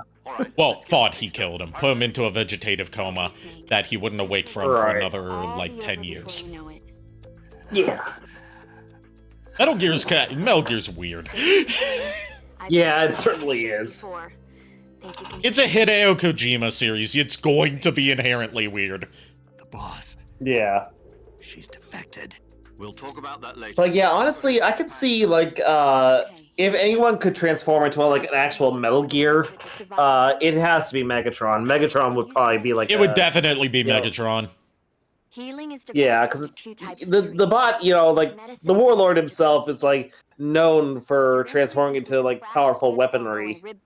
Yeah, and what's more powerful than Metal Gear? It would probably be Metal Gear Rex themed, because you know that's the iconic Metal Gear.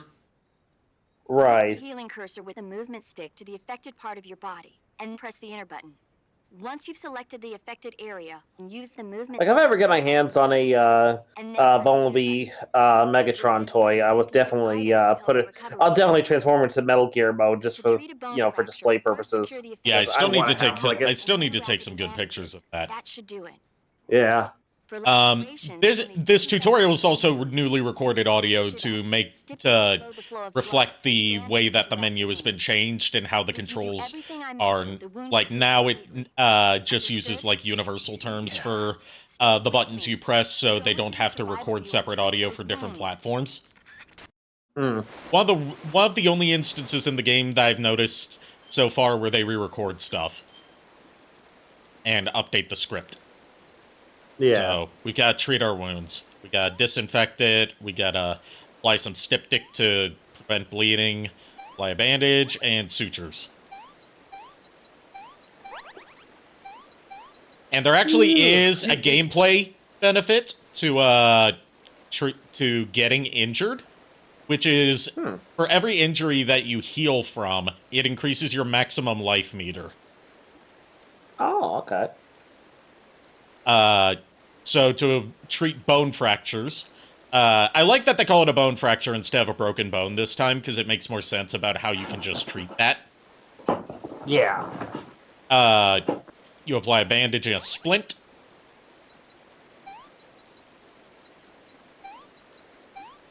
Yeah, they also updated some of the descriptions of like what you need to apply. One, to make it more obvious, and two, to give a more accurate description of what you're doing to treat it. Alright, get ready for one of the most scenes. I like that they include the bite wafer.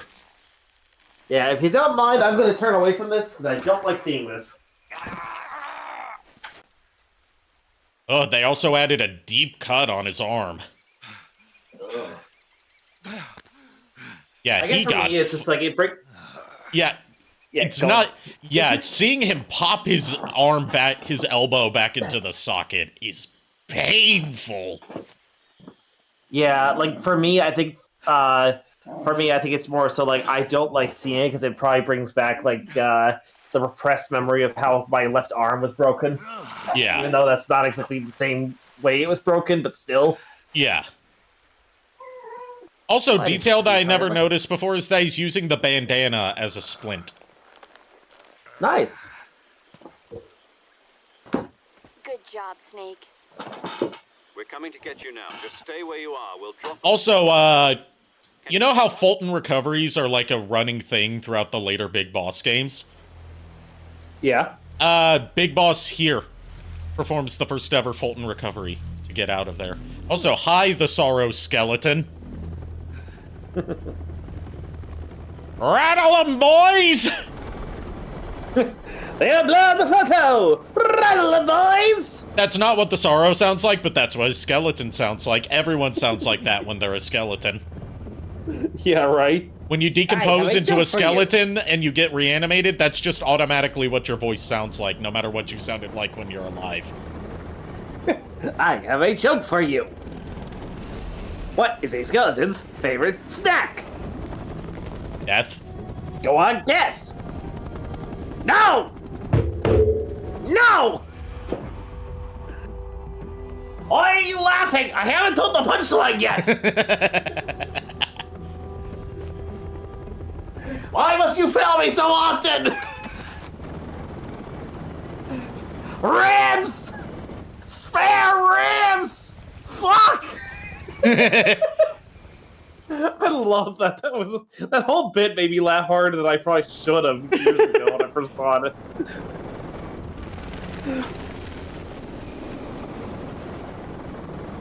The best part is, like, you know how it's like you, the first time you ever broke me on stream, was not the first time something ever broke me, because there have been times where I've... Yeah, you told me that's happened before.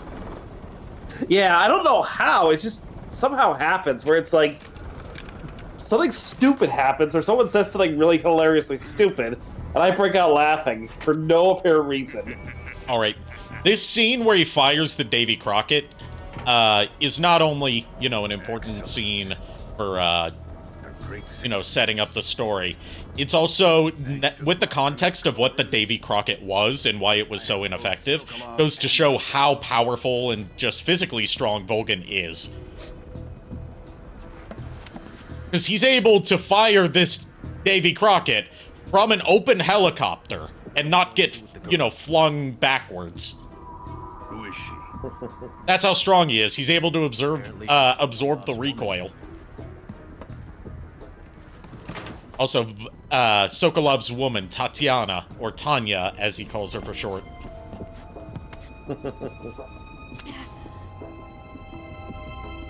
She's a nice catch.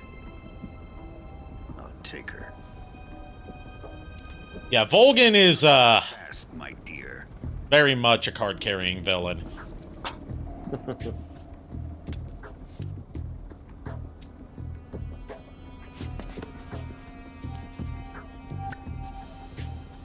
A kiss of death. Are you KGB? We may be able to use her.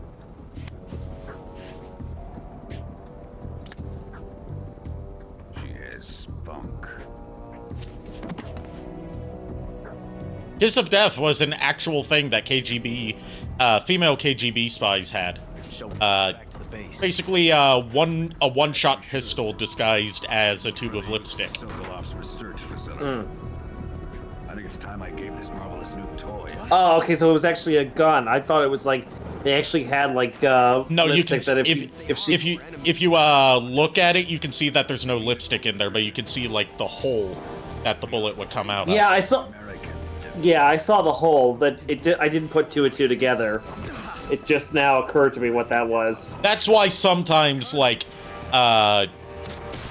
sometimes when you see Eva, like, interrogating people or trying to intimidate them, she pulls out a tube of lipstick, and it's supposed to be, like, is it going to be the gun, or is it going to be real lipstick? Only time we see a nuke explode in Metal Gear. Actually, no, we see it again in Metal Gear 1. But, yeah. Shit. Also, Big Boss was within the blast radius of that thing and survived. It should have torn him apart. Well, the thing is, the Davy Crockett, it was a smaller, it was a nuclear warhead that didn't have as big of a effective range. So he got within the zone of like where the radiation would be, but he wasn't within where like it would vaporize him. Oh, okay. But he definitely felt like the seismic, shock that thing let off once it. Also, if I remember correctly, this is canonically why he was sterile, and they had to clone him because nuclear radiation can sterilize you. Also, re-recorded and remade Snake Eater intro. Nice. I will say, as someone who really loves Cynthia Harrell's performance of the Snake Eater theme, I'm not as big on this one. This one's definitely more like classic James Bond styled. Yeah. Also, you can still interact with the opening sequence by, pressing buttons and moving the analog sticks, but you can't move like the title card stuff around like a snake anymore, because that's all pre-rendered.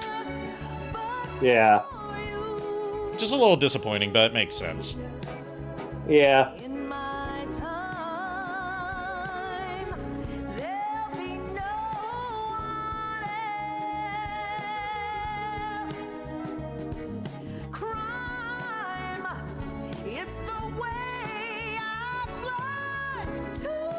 Like, I don't know who performs this re-recorded Snake Eater theme, but she's definitely going for more of like a Shirley Bassey James Bond theme, like Goldfinger or Diamonds Are Forever.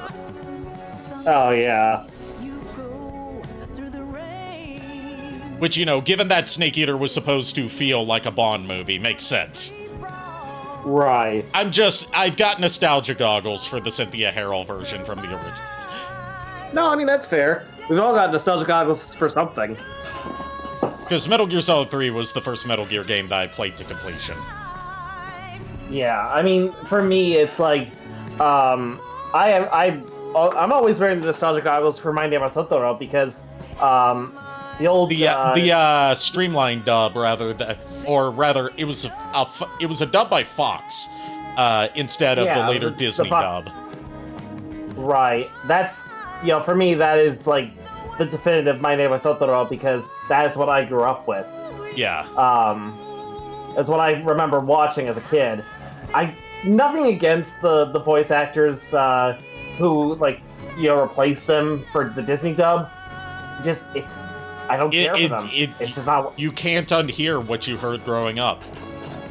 Yeah, exactly.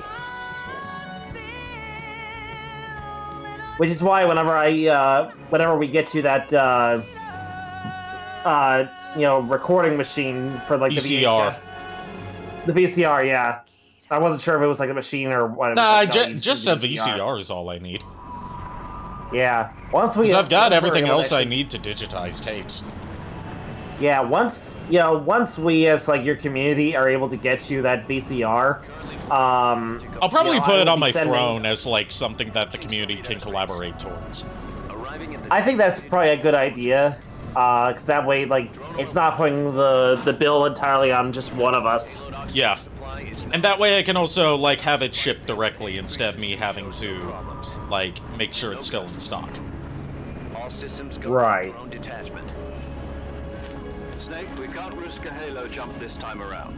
I like the details in Snake's animation here for being inside the drone of very clearly being uncomfortable with how tightly fit this is. We'll be using one of our newest weapons. Yeah.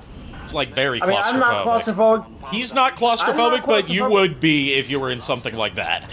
Show your Oh yeah, exactly. I was just saying, it's like I'm not claustrophobic, but even I would be like very irritable being stuck in something like that crammed. Especially because this is the first time that they're ever doing this, and they're basically just gonna launch him straight into the jungle.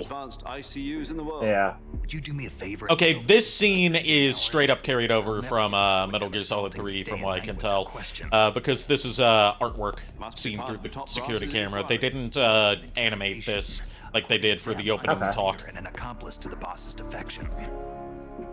They're just looking for a scapegoat. Does that mean they're after you too? Let's just say neither one of So yeah, this whole thing with, you know, does this mean Fox is going to a U.S. agent going into Soviet territory illegally to illegally carry a Russian scientist over the border and then ending with Russian territory getting nuked has caused a big fucky-wucky ooh-woo between the U.S. and the Soviet Union. Oh, lovely. Yeah. Especially since the one who supplied the nuke that was launched was a legendary U.S. soldier. When they're going to execute us? No. Oh, yeah. Something even bigger. Yesterday, the White House received an unexpected call. President Johnson? Yes, I hear you, Mr. Chairman. That's what they called, Soviet presidents. I said, like, leader of the Soviet Union for Khrushchev, because I didn't know, like, what the title for that was, but no, they called them chairman. Yeah. I know that the Chinese Communist Party used to call their leaders chairman. Nowadays, they call them president. I didn't know what the Soviet Union called them. Yeah, it also kind of makes sense, because in like, Gears of War, the Coalition of Ordered Governments, you know, or COG. The COG for short, their leadership, their top, like their absolute supreme leader, was called a chairman. Okay. So it kind of makes sense where that came from now. With the help of your predecessor, I was able to survive the Cuban incident. But my power is not as great as it once was. If I am to survive this crisis, I must have your full cooperation. I should have contacted you myself. Did you know that one of our soldiers defected to your country a week ago? No. So you haven't heard then? The man who arranged the defection was a GRU colonel by the name of Yevgeny Borisovich Volgin. Volgin? Of the Brezhnev faction. Go on. Who is the soldier? Her name is the Boss. She's a living legend. During World War II, she was the one who... The Boss, for the record, if you notice that all of the Cobra units are named after, the emotion that they carry into battle. The Boss is like a secondary name for... Well, it's her primary name now, but it wasn't the name that she carried in World War II. She went by The Joy. The Boss. Yeah. Two miniature nuclear... Which makes sense why her husband was the Sorrow. I'm afraid so. Yeah. I believe they were a gift for her new hosts. The Davy Crockett Atomic Battle Group delivery system was completed 2 years ago. Serious problems were found with the launcher's range and precision. Although they were mass-produced, they've never been deployed in battle. Yeah, that's what I was talking about with the Davy Crockett. It was too ineffective to actually be used in battle. I can only offer... Like, it couldn't fire all that far unless you fired it from, like, an aircraft? At which point, why would you not just use, like, a nuclear bomb? Right. And, two, their precision wasn't very good because of the recoil. Sokolov's design lab at top secret military research facility was destroyed by one of these weapons. Am I right so far? So the fact that Volgin was able to absorb that recoil from an open, yeah, that's basically what's going on now, Kier. Surgery guaranteed. But I'm not done yet. I want your truck to look really damaged. Watch this. Doing on our radar? Replace truck with country, and you've got what Khrushchev is saying to Johnson now. You expect me to believe that this was all the work of a single soldier? I don't know what else to tell you. The army insists that this is all a ploy on your part. I've said it once and I'll say it again, our government had nothing to do with it. And I would like dearly to believe you. However, I'm afraid my power over the military has weakened since the Cuban incident. I will need some kind of proof that this was not the action of the American government. I've actually got my mom a little bit interested in Metal Gear Solid, not like, you know, playing it obviously, but at least in the story, because like she knew about me playing it in like my high school and college years, but she thought it was more of like a Call of Duty, like rah America type thing. But I was like, no, it's very much like sort of historical and then speculative fiction. Yeah. With like Metal Gear Solid 3 in particular, the one that, you know, was my big introduction to the series after trying out Twin Snakes during a rental, ties in a lot to stuff that she grew up during. And Colonel Volkin is oh wow, because my mom was born in '55. She was a kid when this game takes place. She was 9 years old, so she was like around during the Cuban Missile Crisis, which is like sort of an inciting incident to a lot of this. Yeah. Modest gentleman's agreement to Remind me, how old is your mom now? She's turning 70 in November. Prove our innocence. Okay, so yeah, so your mom and my mom are about the same age, though my mom's about a year older, I believe. Okay. Yeah, my mom was born 55. Yeah, my mom was born 54, so... Okay, so 1 year difference. Give or take. Yeah. Give or just take, say yeah. If you fail, it will mean the beginning of a new world. So, in order to prevent World War III, the boss has to be disposed of, as well as Volgin. We have to prove that America was not involved in that explosion. In order to prove that America was not involved in that explosion, even though they very much were, because as Khrushchev pointed out, if America wasn't involved in this whole thing, then why did we detect an American aircraft in our airspace? You are her last apprentice. Screw this one up. Yeah. Be 6 feet under. There's no choice. Yeah, there's something fishy's going on here. You don't have to be a patriot to, you know, to tell when something fishy's going on. Yeah.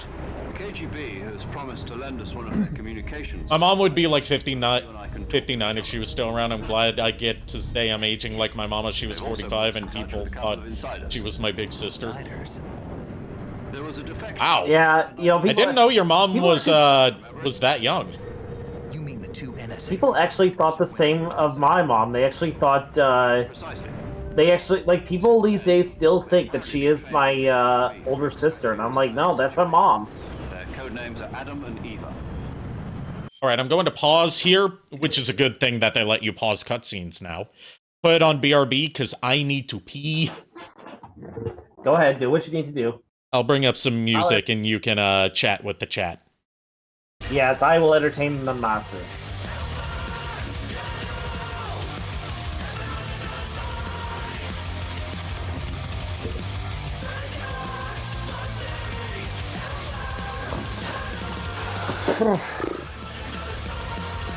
I mean, hell, people actually thought that my mom, like, just recently, like, within the past few months, someone actually thought that my mom was like my girlfriend or something, and I'm like, I like older girls, but not that old.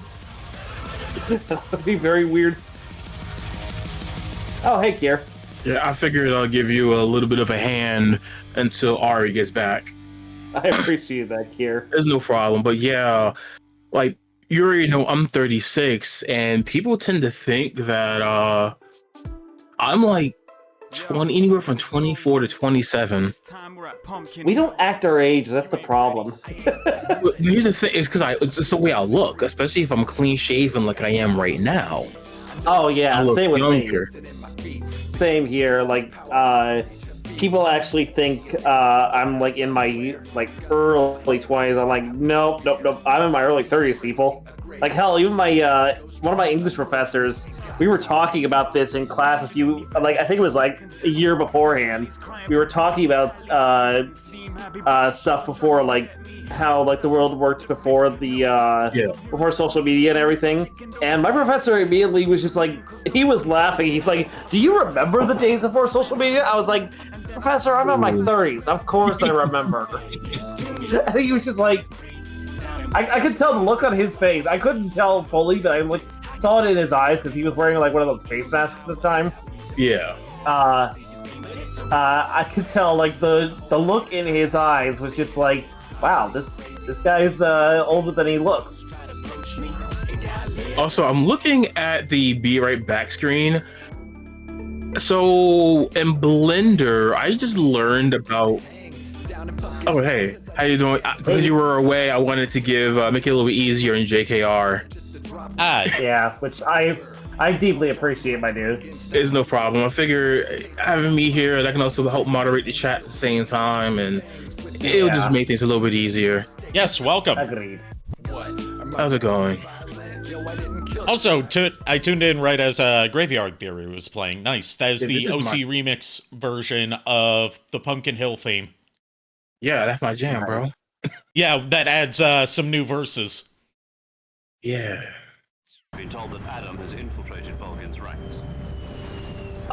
So there's two double agents that are going to be working with Snake, Adam and Eva. That's not their real names, it's their code names, you know, Adam and Eve. Obviously. Yeah. They are they're former NSA agents that defected to the Soviet Union and are now assisting on this mission, working against Volgan. Aircraft detected. Altitude 30,000 feet.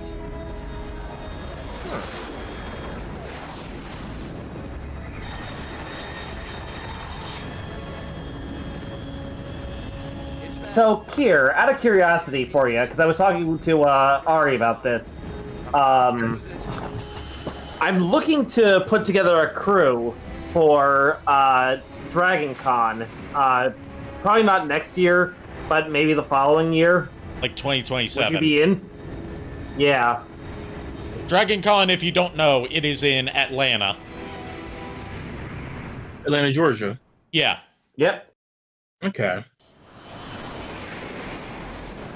And it's a 5-day convention that basically takes over the whole city. Almost like Mardi Gras. Yeah. Like, they have a lot of celebrity guests there. One thing that I want to attend Dragon Con sometime for is that my boy Aurelio Voltaire performs there every year. Ooh. And I've really been on an Aurelio Voltaire kick lately. I've been practicing singing some of his songs so I could, like, maybe potentially in the future do some covers of a couple of his songs and maybe, like, put them on streaming. Yeah. Speaking of artists, in your group, I think I put it under the Headbanger's ball, right? Yeah. I got blown pretty. What's this person's name? Real X-Man, and the song was Macho, and that was the people have been saying it's the LGBT anthem. I was talking to Oizy saying maybe I should do that as a goal. See if I ever get to a certain goal point for Hiko, I could have that be the dance he does be the goal. Oh, nice. Don't forget about But like ask permission that I can use the music or at least my own cover of it. Yeah. Yeah. Like with covers, you don't have to ask permission, but you do have to, if you sell it, pay royalties to the original composer. Yeah. It would just be a goal, and I would even put at the very beginning of the video, support Real X-Man. Support them, please. Yeah. Support the original artist. This is the link to the original videos here. Okay, this is the thing about Major Tom's codename. What do you mean? And why he goes by Major Zero for the rest of the game. My codename, I picked the wrong one. The wrong one? Did you ever see the movie The Great Escape? It came out last year. Oh, must have missed that one. Anyway, it's based on a true story about prisoners who escaped from a POW camp in Nazi Germany. The prisoners dig 3 tunnels as part of their plan, but the Nazis find 2 of the tunnels before they're finished. The prisoners succeed in escaping by using the last remaining tunnel. The names of those 3 tunnels were Dick, Harry, and Tom. I get it. You used the name of the tunnel they escaped in as your code name because you thought it would bring you good luck. Yes, that's exactly right. At least, that was the plan. But I got the name wrong. The one they escaped in was Harry. Tom was one of the unlucky tunnels. It was discovered by the Nazis before it was finished. Womp I womp. watched the movie again just to make sure. In fact, I even ordered the actual film from the movie company. Yeah, that's a detail I like that they added, because remember, this was before home video. You had to actually get the film to watch it in the comfort of your own home. Major Zero. Right. Like, they used to, at this time period, like 50s and 60s, they used to actually sell film projectors for home and, like, cut down, like, lower quality versions of, like, old cartoons and stuff for you to watch at home. Stuff like Looney Tunes cartoons that were entirely in black and white or didn't have sound. Oh, yeah. Speaking of projectors, I kind of want to get one of the modern day ones, and I saw some videos on home media servers, and you can figure out where I'm going with this. Yes. And I know you're. Oh, I heard the excitement in your voice. Person on your support team. His name is Mr. Sigint. He's an expert on the latest in weapons. Oh, and speaking of, I was saying before, when you had just came back, in Blender, I saw something from a short that's really interesting that might pique your interest. Yeah? In short, you can type something out and then have it be a 3D model, meaning you could have your B-rate back screen have literal wings start flapping. Oh, nice. And be like a 3D model. Nice. Yeah, if I learned how to, since I learning Blender, and it would have to be like a pre-rendered video file for me to be able to do that. Yeah, you could also do it as a regular like GIF, you know. Yeah. The password is "Who are the Patriots?" and "Lali Lule Lo." So when we encounter Adam at the rendezvous point, Snake is supposed to say, "Who are the Patriots?" and Adam is supposed to reply with "Lali Lule Lo." Procedure was procure on-site weapons acquisition. Which, first utterance of Lali Lule Lo and the Patriots in Metal Gear canon. It would be necessary to make your presence known. Presumably, Major Zero, when designing the entire thing for the Patriots and referring to them as the Lali Lule Lo, took it from this mission. Makes sense. Understood. Given that he was the founder and leader of the Patriots. Yeah. At least at first, before it spiraled out of his control, and then he was rendered vegetative for 50 years. Yep.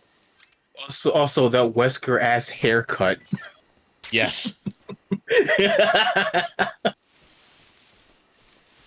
Also, I don't know, maybe there's probably like quote-unquote mad scientists in Metal Gear. The Emmerichs definitely would count. Yeah. Yeah. So would I don't know Sokolov and Granin. Yeah. And Strangelove. I was thinking mainly Strangelove, yeah. Strangelove, definitely. But Huey Emmerich, definitely. He's more of a bastard scientist. I just thought of something really fun for Dragon Con. Yeah? Dress it for this is for me, and I could dress steampunk. Yeah, there's a lot of steampunk stuff at Dragon Con.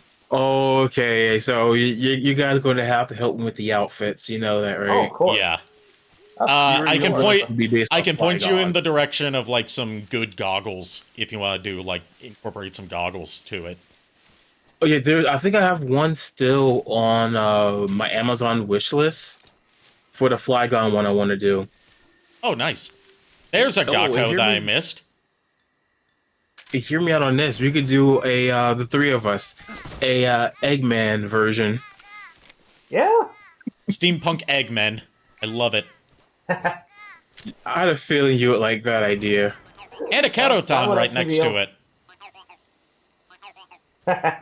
Okay, so in the new graphics, they got creative with hiding some of these. I like it.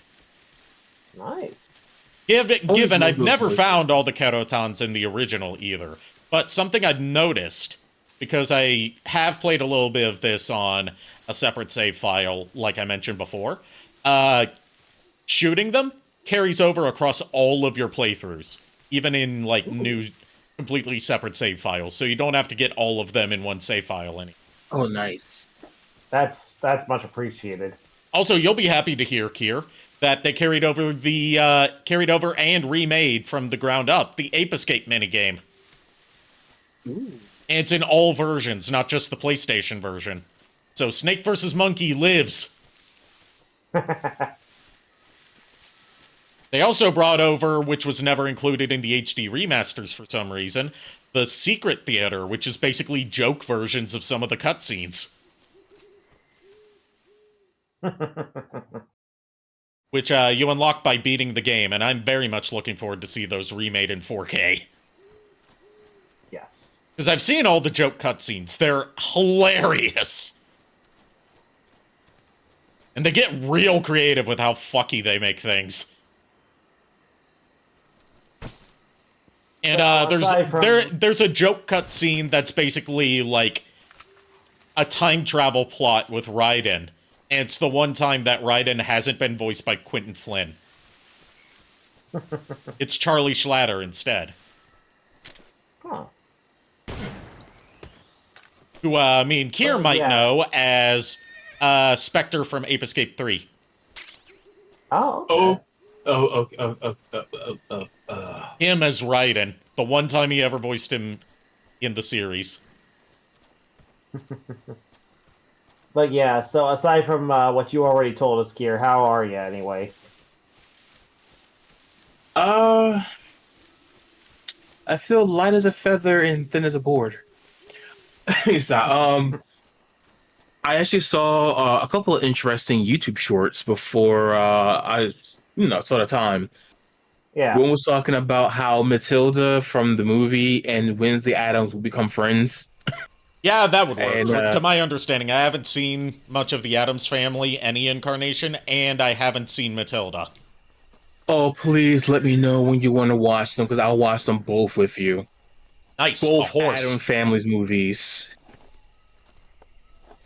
Ooh.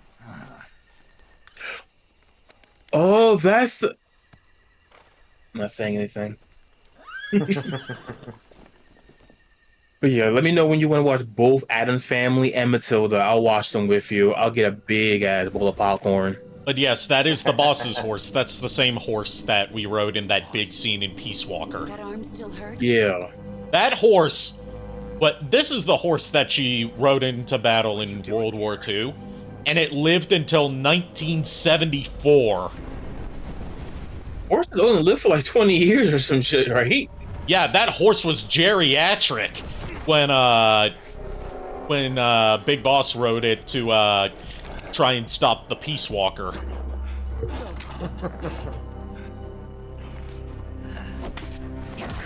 Also, there's the question of how the fuck the horse got there. Yeah. Because it willed itself. Basically, yeah. Unironically, yes. Back to that short. Yeah. It was basically them bombing over piranhas. Oh. And shit. It was awkward than you could imagine, right? I'm not your pets anymore. I feel like I'll put it in the server later. Please do. Yeah, I want to see this. Also, I like the updated look for the boss's sneaking suit. It is actually gives it a really more detailed, like nice. gives it a more like leathery texture. Yeah. Also, the way she fires her Patriot here. Like, her whole body shakes, because that thing has insane recoil. Oh, nice. You wanna know why that thing has insane recoil? Why? It's not meant to be a handheld weapon. It's supposed to be like a mounted aircraft gun. Oh. Oh, yeah. Oh, I remember you telling us that. She detached it and uses it as a handheld weapon. Also, hide the sorrow. Damn. The border is 60 miles south of here. And after you beat the game, you can unlock the Patriot on a New Game Plus playthrough. Why'd you Nice. And it has, not only does it have insane recoil and fires really fast and makes a lot of noise, but it has infinite ammo. What about you, Jack? What's it going to be? And if you call SIGINT to give you a description of the Patriot, they explain how it has infinite ammo. Or your personal feelings? Oh, wow. Canonically. The internal feeding mechanism is in the shape of an infinity symbol, and apparently that means you get infinite ammo. You don't know the truth. Like, SIGINT is just like, yep, that'll give you infinite ammo. Have to choose. That just it makes me think of the headband for Snake. They don't have the infinite ammo headband in this game, but or at least in Metal Gear Solid 3, it probably carries over into Delta as well. But if you accomplish certain conditions, there's like 2 ways you can do this. You can unlock a face paint in New Game Plus that gives you infinite ammo when you have it equipped. You won't survive long. Called the Infinity Face Paint. Also, this shot right here. God, that crunch! If we meet again, Ugh. That's gotta hurt. now go home.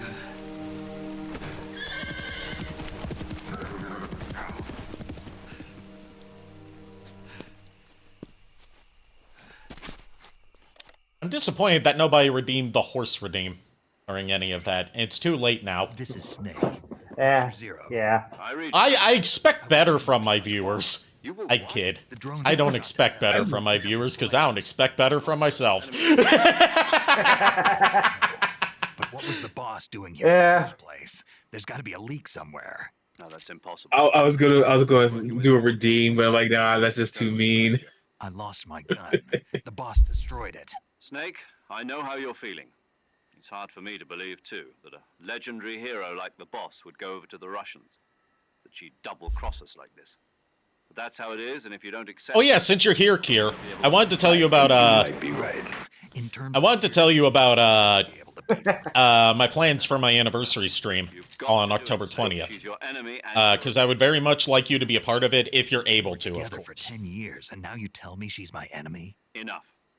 My original plan was for, 2D model debut for Maxine, but I won't be able to accomplish that within the time and budget that I have right now, because, very strapped for cash because of all the PC stuff that's been going on. And Shiba hasn't finished the model yet because she's also working on a reference sheet for my Max model, which I didn't have until now, but she's still working on that. Oh shit, gotta hide. Because they made it so in this segment, you don't have the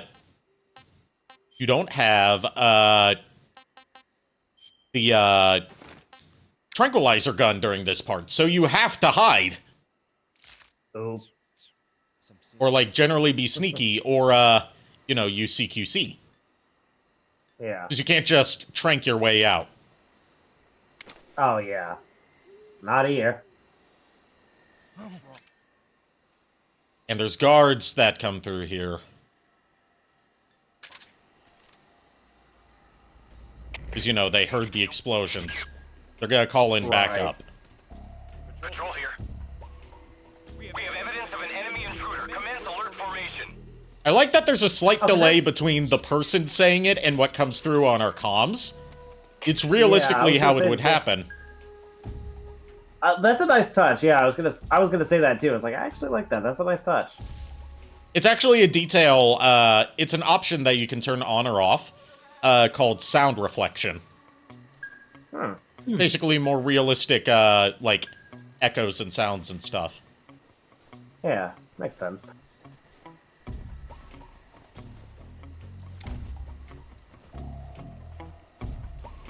That's a good view.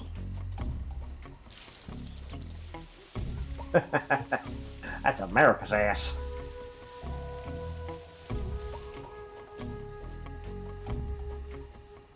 If there's more guards, I hide. Can't see me because I'm sneaky. I go sneaky, sneaky, sneaky, sneaky, sneaky. I'm surprised I resisted saying that until now. I was gonna say, what was I gonna say? Something. I forgot what I was gonna say. I know I was gonna say something, I just don't remember what the fuck it was. You are going to make vibrations via the air that will be electronically transferred to Armsoft. That would be electronically converted into ones and zeros that are then sent through telephone lines across the country to us. I didn't see that guy there. Let's make sure he doesn't call in back up. Oh, no, I remember what I was gonna say. It's like, I cannot see you, you cannot see me. I am hidden.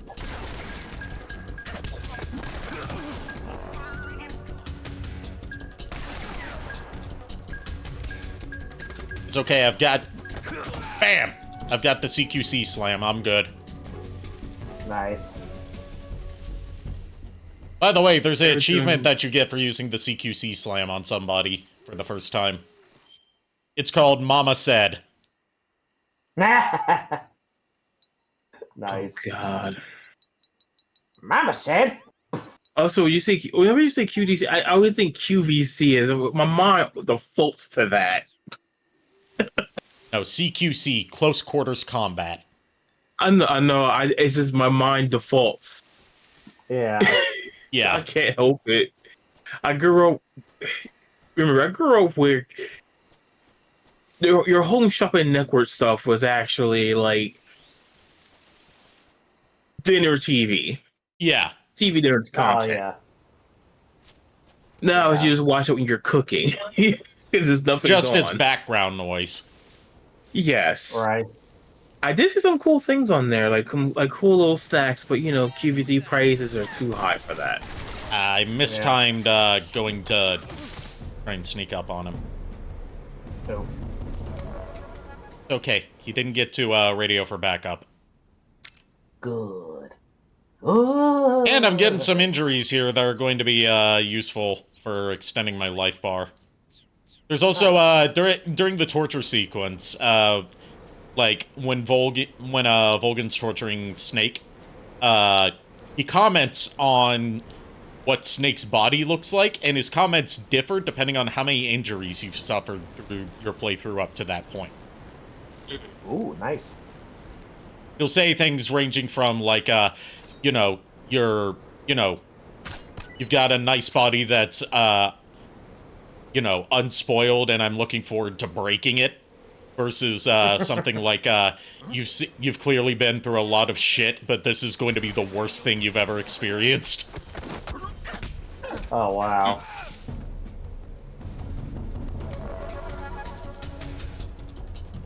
Going down here, because there is a camo hidden down here.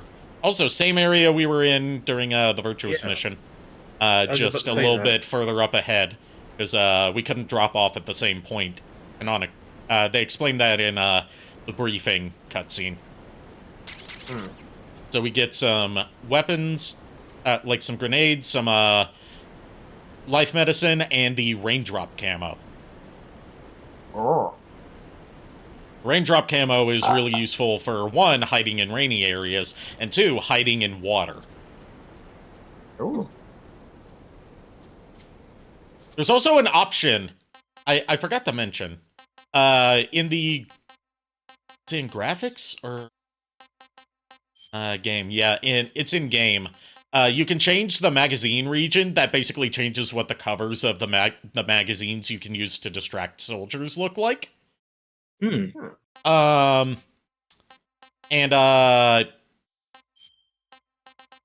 you can, like, customize subtitles to make them bigger or smaller. Nice. To make them bigger, so they're easier for me to read. Also turn on speaker names.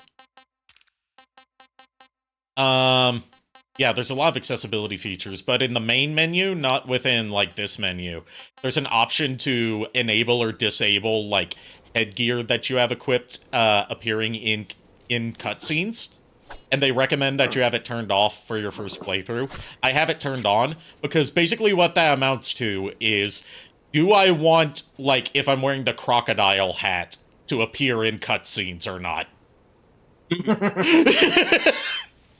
And I'm like, hell yes I do. They advise against turning it on for your first playthrough because it can ruin the intended immersion. But I'm like, nah, this is Metal Gear. That is the intended immersion. Yeah, that is the intended immersion. Plus, you're talking to a bunch of fucking degenerates, so of course we're gonna pull that shit. Or meme lords, either or. Meme lords. Well, but... Yeah. A little crossover of both. Yeah. Meme degens. Meme generates. Yep. Alright, AK-47 acquired. That's going to be useful for later. I'm going to have to play this a lot more lethally than I usually do, because they're pretty... Not only is there bullet drop-off, especially on the tranquilizer gun, to keep it from being too overpowered, but, you know, enemies are a lot more alert than they were in the original Metal Gear Solid 3. So I haven't adapted to that yet, since this is still kind of my first playthrough. Yeah. So I can't just, like, spam trank rounds on everyone. Right. Zombie face paint. Acquired. I like turtles. I like turtles. That was cute, though. Yeah. I just love how the guy actually grew up and he's still doing that shit. Yeah. What, I like turtles? Yeah, the I like turtles kid grew up and he's still referencing his meme. Oh. And the cardboard box has been acquired. Nice. Might as well call Sigint while we're here. We're gonna go boxing? Yo! You're Snake, aren't you? And you're Sigint? None other. I heard that you're an expert on weapons, equipment, and cutting-edge technology. Close. Huh? I am the expert on weapons, equipment, and cutting-edge I technology. love Sigint. I'm the guy that designed your trank gun. It's even better knowing, like, with the context of later Metal Gear games, this guy grows up to be the DARPA chief in Metal Gear Solid 1. Later. Oh, wow. Hey. Ari, please caution me when you're gonna blow my mind. Sounds like the Tell little members' walls. names came from the specific emotions they each carry into battle. Emotions? Yeah. For unbearable torment, the pain. For true oblivion, the end. For infinite rage, the fury. For absolute terror, the fear. And for unsurpassed bliss, the joy. The joy? It's another name for the boss, because of the joy she feels in battle, I suppose. During the war, she had a partner named the Sorrow. Sorrow and joy. They say there couldn't have been a more perfect pair. All right. Going to do another thing with, like I did before, with, equipping the naked camo and then calling Sigint this time. Okay. I'm also going to go ahead and, put the, let's see, I don't need the cigar, the binoculars now. So I'll put the cardboard box in here. I'll also eat something. I'll eat a python. They also updated the cutscenes of that occasionally play of him eating the food. How does Oh, it wow. taste? It still looks as disgusting as before, but with higher fidelity now. Yep. Because apparently, like, he just eats these things raw. What was the what culture was it like? You drank the blood of your enemies, you gained their power. Fuck if I know. It was a few try. It was a few. Yeah. Also, I know they a few kept- Native Americans. They kept the Calorie Mate sponsorship. I know there's like a few Native American tribes that had that ideal But Yeah, again, it was also like they, like I don't know if it was like the same Algonquin speaking tribes that that also feared like the Wendigo. Yeah. I don't know if it was. Yeah, I don't know if it was like the same tribes or maybe like a rival tribe. I don't know. Like I believe Mayans or Aztecians, maybe. I need to look this up. It's gonna bother me now. All right, let's call Yeah. Sigint. The Davy Crockett's that the boss took with her when she defeated. Ah, yes, this is where I learned about the Davy Crockett's.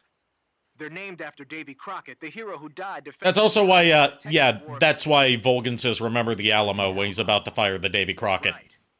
The warheads are equivalent to between 10 and 20 tons of TNT.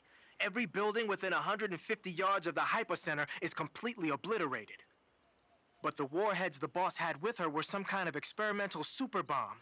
So they're actually even more powerful than that. I don't even want to think about what happened if she used it again. Snake, you know what you have to do. Yeah, I know. Ah, you're using the survival knife. Yeah, this thing provides me with all the bare essentials I need to survive in the field. Hey, wait. What'd you do with the knife I made you? That was a work of art. It had matches and fish hooks and thread and stuff in the grip. Sorry to have to tell you this, but that thing is useless in a fight. No way. Really? Yeah, when the grip is hollowed out like that, there's not as much space to stabilize the blade. So the joint between the blade and the grip is weaker. That makes it easier to break. I get it. You're right. With your knife, you don't have to worry about it breaking no matter how much you swing it around. So the important thing is durability. Man, I gotta write this stuff down. Next time, I'll make it so the matches and fish hooks go in the sheath instead. Sigint. I love Sigint. I love the whole crew in this game. Yeah. So I found out what it was. It was Aztec and nomadic Scythian. This is my first time of hearing about that. Okay. They were nomadic. Okay. Oh, okay. Yeah, that was just gonna bother me. Yeah, I get you. Snake, what's up? Why are you naked? I know there's a naked option under uniform that lets you take off the upper part of your uniform. But without a shirt on, your camouflage sucks, and your stamina goes down faster. You don't get any advantages whatsoever. Sure there are. Like what? It feels good. Man, you do whatever you want. I will, thanks. Just one question, though. What? Is there a way to take off my pants? Say what? Can I? Oh, hell no! This Fox unit is a nut fest.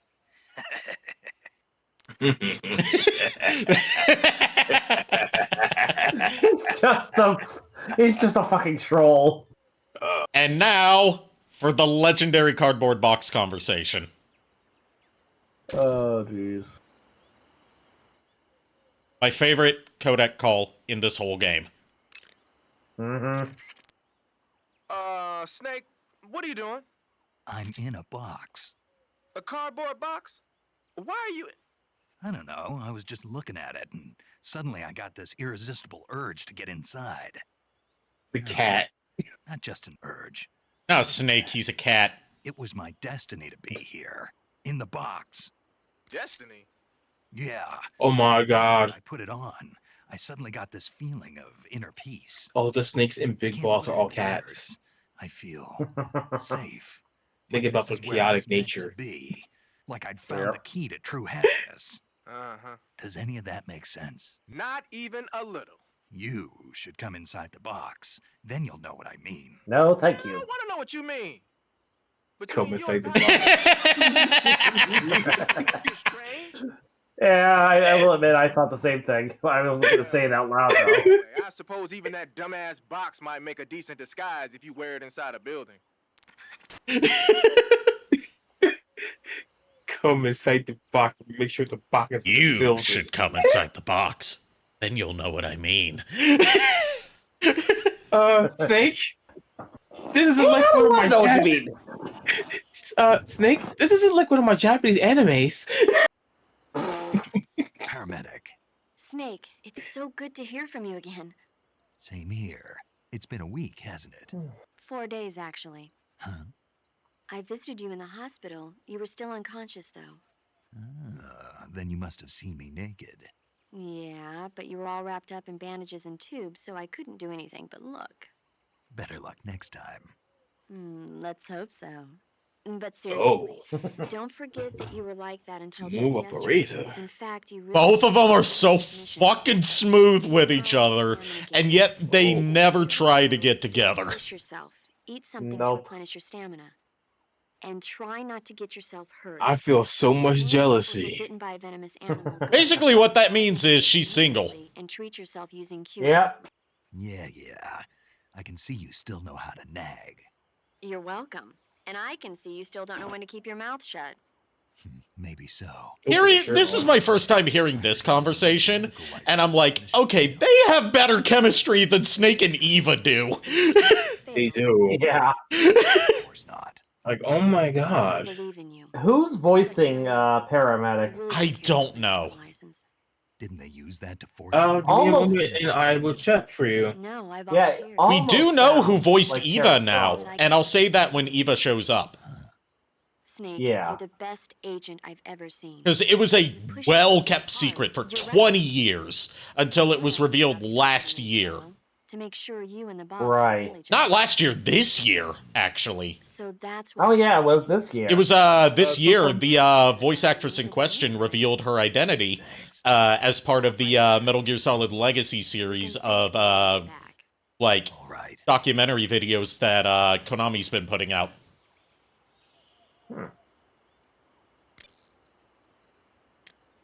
Oh, so I found out who it is. Yeah. Okay. And hold on, I gotta scroll because confirming it. Animals that you didn't encounter your Heather Haley. Okay. Oh, okay. Like the king. Not. Yeah, Yeah, she is I was in- way off.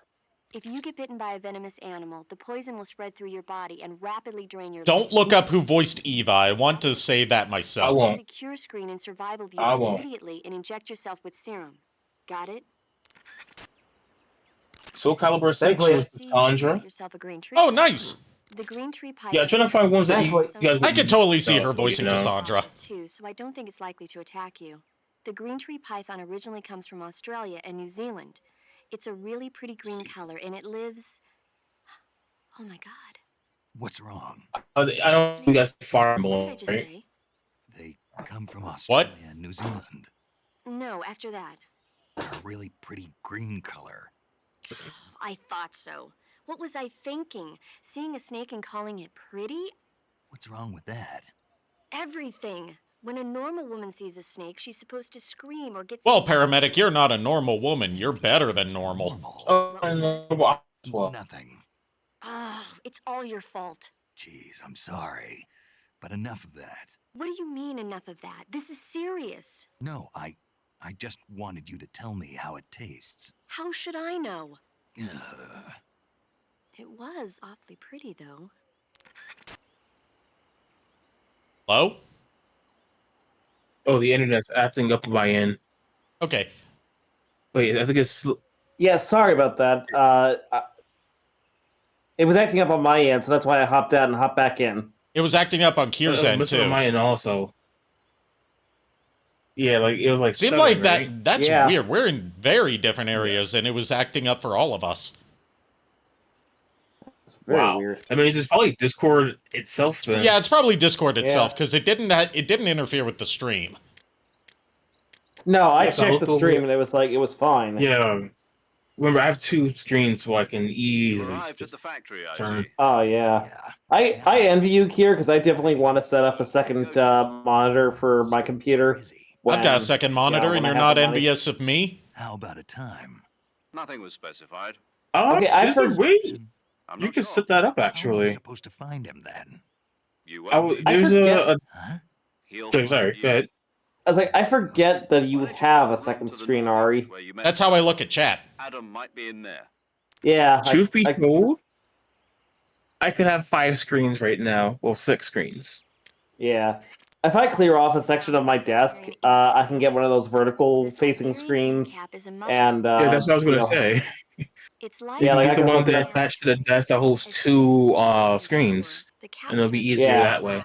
liquefy. Yeah, because that way I can like keep the chat on one window, and then also like that way I can multitask and not have to worry about mature state before missing anything. it's valued Yeah, as a I source got of you. food. Just be sure not to eat. It also them makes while you're learning using stuff alcohol. easier. Why's that? Yeah. Ink caps contain coprin, which inhibits the function of aldehyde dehydrogenase. This is important. Do not This eat prevents the body from ink breaking cap down mushrooms alcohol, causing a around the buildup time that of you're drinking alcohol. Meaning?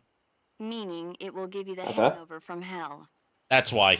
Because there's a chemical in the ink cap mushroom that impedes the body's ability to break down alcohol. I'm knocking a shot back now. What? Just teasing you. Just fuck already, you two! Yeah, right. This is my OTP, not Big Boss and Eva. Nope. Check your stamina gauge. Okay, that's about all the important calls we can make right now. Or at least, interesting calls we can make right now. Yeah. Now, I need to put on some proper camouflage.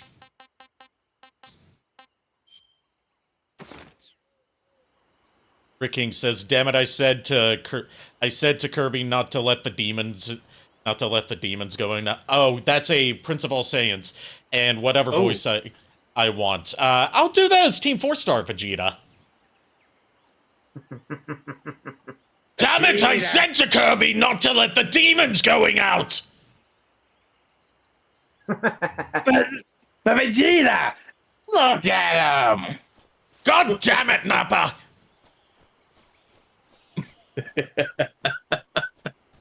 Oh, jeez. And he sucks! Speaking of Dragon Ball Z Abridged, I was watching Speaking of Dragon Ball Z Abridged, I was watching a highlight from Cha-Cha, you know, the VTuber mom, as she calls herself, or V-mom, you know, Fillion's mom, as she jokingly calls herself, even though she's only in her 20s, or like early 30s. She was watching like Best of Dragon Ball Z Abridged compilation. Of course. And she revealed that her VTuber name, Cha-Cha, is a reference to Chi-Chi from Dragon Ball Z. Because Chi-Chi is one of the most iconic anime moms. Discord issues again? Yeah, that seems to be acting up for everyone, I guess. Thermal goggles. Didn't even know those were there. There we go. Yeah, Discord seems to be acting up for everybody. Lovely. Yep. What I was saying is, Cha-Cha revealed during that part of her stream that her, you know, her name Cha-Cha is a reference to Chi-Chi. Because she wanted to be the iconic VTuber mom, and Chi-Chi is one of the most iconic anime moms. True. Also, I didn't know that there were thermal goggles in there. I'd never seen that in any playthrough of Metal Gear Solid 3, given that all the item locations are the same in this one. Interesting. Alright, I had to put on a uniform because we're about to meet a proper lady. This is where we get into the mystery of Eva's voice actress finally being solved.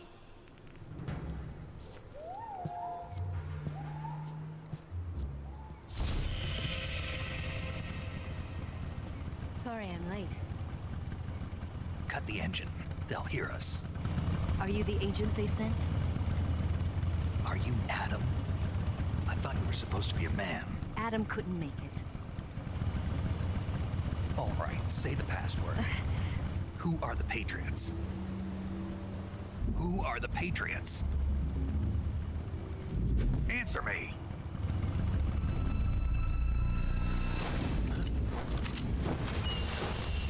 Trapped. So, does that voice sound familiar to you at all, Kier? Yes. Apart from, you know, sounding like Eva. Yeah. I'm going to save it for when she, you know, reveals her face, partly because she looks so pretty in Delta. Like, she got a major glow up from the PS2 and era. You can just see her through the flare. The muzzle. There we go. Couldn't think of the word. Getting all flustered.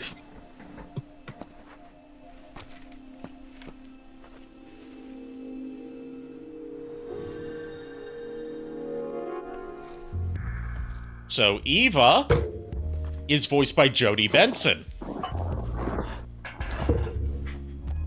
Jodie Benson is the voice of Ariel from The Little Mermaid. Oh. Of course, I'm like, that name is so familiar. They kept this first-person view in here. She went under the pseudonym Suzette Minier because she was still working with Disney at the time and didn't want to get in trouble. But she finally broke her silence about her identity in this game, which everyone in the cast knew, but they weren't allowed to say who it was to protect her. Yeah. Right. She revealed her identity because she figured it's been 20 years, it's okay now. Yeah. Yeah, Jodie is Are you here to tempt me? my friend's older sister, like favorite actress, like all-time favorite. Yeah, and she voiced Eva, and now you can't unhear Ariel in her voice. Suspicious man. He decided I want to be. Were there espionage happening? Kojima, I swear Honestly, her Peter, opening her sweatshirt and showing her bust is important to the Konami plot. Look, Kojima's an equal opportunity fan service guy. He puts in just as much male fan service as there is for female characters. It actually is really important to the plot when you think about it. Her boobs are actually important to the plot, I shit you not.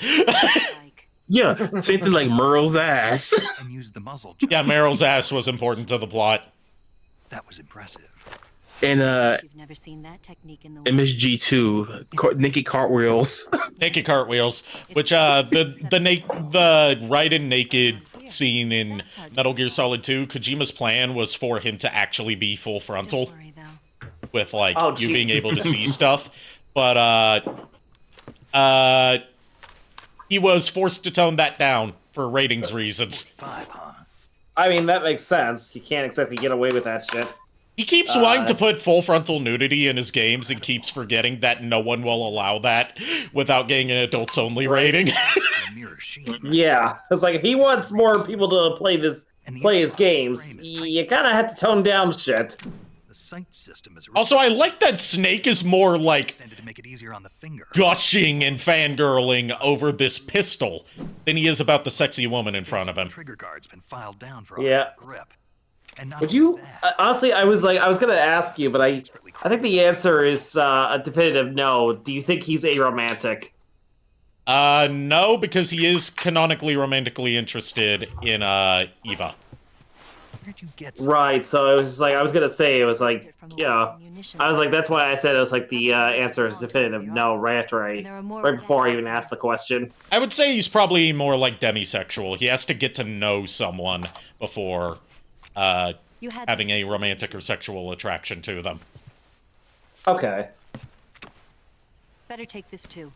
Do you know who would be a good friends with Snake? He's gun sexual. Yes, that's who he is.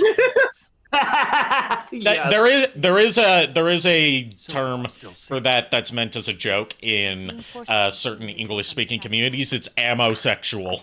At the lab. Oh God. Yeah, I think I've heard that. Is tight, but if you disguise yourself as a scientist, you might be able to sneak in. Fan service? The heck are you talking about? This is just peak writing. I mean, Metal Gear Solid 3 does have the best writing in the series, so yes, this is peak writing. Yeah, though I will continue to say my all-time favorite still, because it's my first. I can admit that, and it's Metal Gear Solid.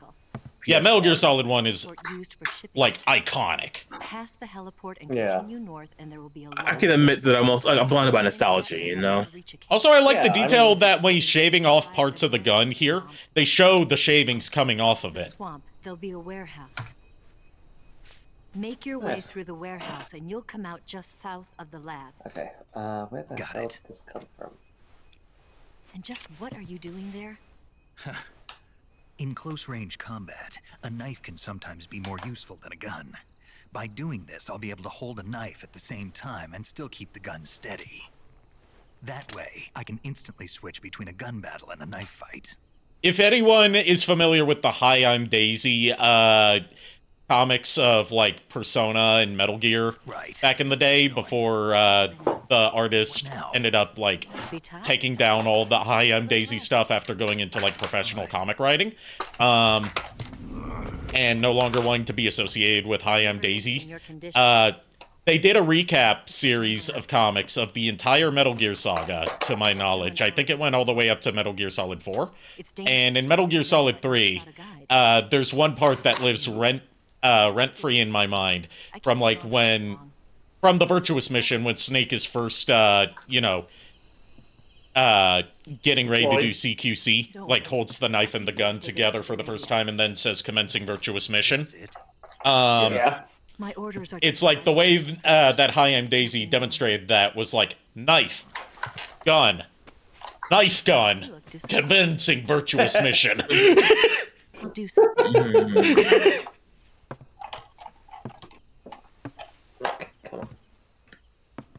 Oh, hello. I'll stand watch until dawn. Now be a good boy and lie down. Yes, mommy. Mommy? Sorry. Mommy? Look, Sorry. I'm Mommy? not okay for a lot of characters in Metal Gear. Quiet, Eva, paramedic. I know you well enough to trust you. How well do you have to know me to trust me? Like, honestly, I think for me, one of the, like, there are at least two characters that I can wholeheartedly say I'm not okay for. One of which is paramedic, and the other is, oh god, I don't remember her name, but she's Fortune. Oh, Fortune. You're with Chiba on that one. She is not okay for Fortune. Yeah, Fortune, I like. It's just funny because I've had this like. Although in your condition, Hey, Miles is here. Yeah, I'm here. Showed up just in time for our encounter with the Ocelot unit, and after, right after we met Eva for the first time. You may also recover Perfect. And I also, if you weren't tuned into the stream for the grand reveal of who voiced Eva, which if you didn't know, that was a 20-year mystery that was solved this year. Yeah. Jodie Benson, the voice of Ariel. Oh, that's interesting. Yeah, and when you hear Eva speak now, you're not going to be able to unhear Ariel. I guarantee. Oh gosh. Audio. Now that you know it's Jodie Benson, you're not going to be able to unhear the Little Mermaid. So I just rethought of something that's real hilarious. What did they call them? A gun of where they were. Like this. Take that shit off. I've actually never seen The Little Mermaid. My exposure to it is purely through Kingdom Hearts. So you had a lot of fitty fun. I had a lot of funny fun. I also got to see Ariel kick some ass. Oh man. Here's the thing. I prefer the story in 1. Hold on, this is important. Booty. First thing in the morning. We're waking up at dawn and seeing a full moon. What's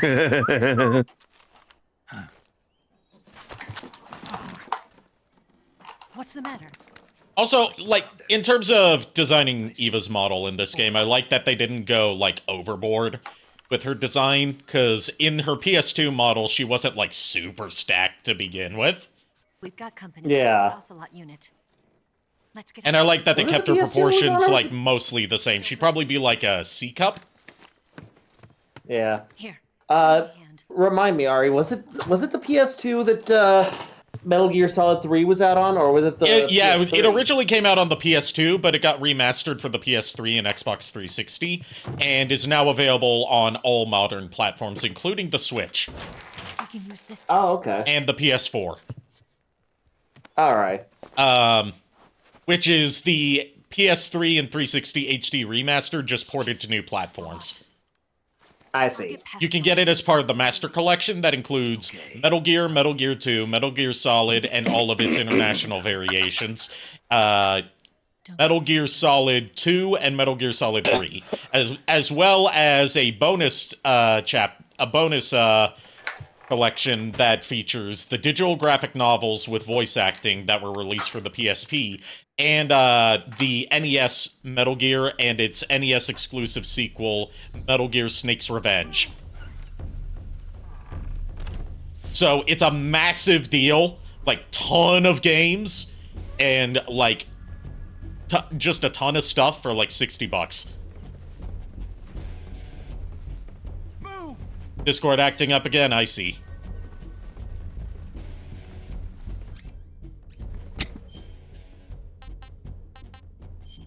Let me know when Discord's done having a connection.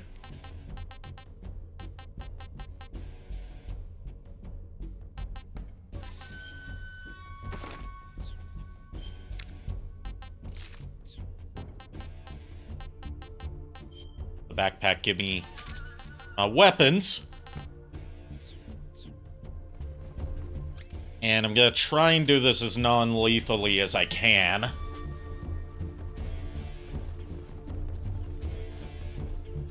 You guys back yet? Or is Discord just going to cuck us for the whole stream? RTC connecting, yeah. That's been happening off and on for a bit now. It's a problem with Discord tonight. I don't know.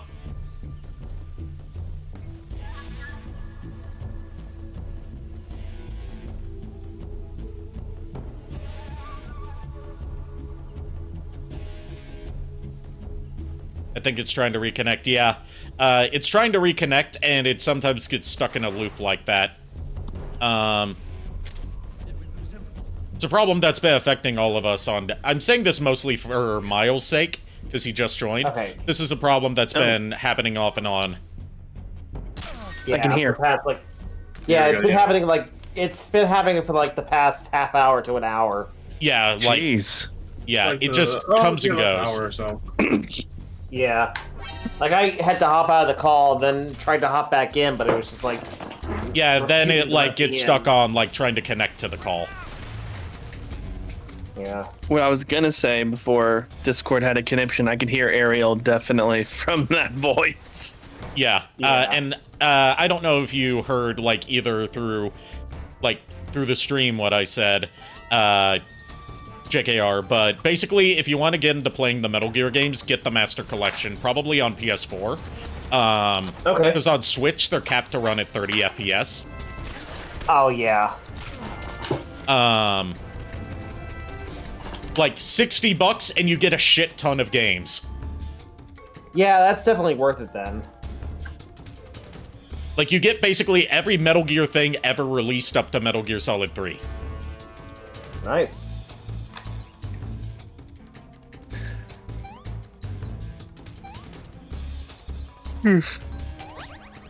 Okay, oh, time to see Snake remove a bullet from his body. Oh no. So tell me, Mentalgen, who are the Patriots? Lolly Lule Low. Excellent. Ugh. That sounds painful. The added graphical fidelity doesn't help. I'm actually I'm watching a how-to to transform the Planet X Apocalypse figure because I'm actually about to put him in ship mode. And I've never done so just trying to see how to. Yeah, especially since you have to basically break it in half to do it, don't you? No, wait, no, you don't break it in half. It's just that it was sold as 2 halves. It was sold as 2 halves, yeah, but it was never. You could for whatever reason, I think it was just too big to sell. It was single on the map. It was too big to sell single because it was not just too big, but also too complicated of a transformation compared to something like one of Planet X's first big figure, which was their Omega Supreme.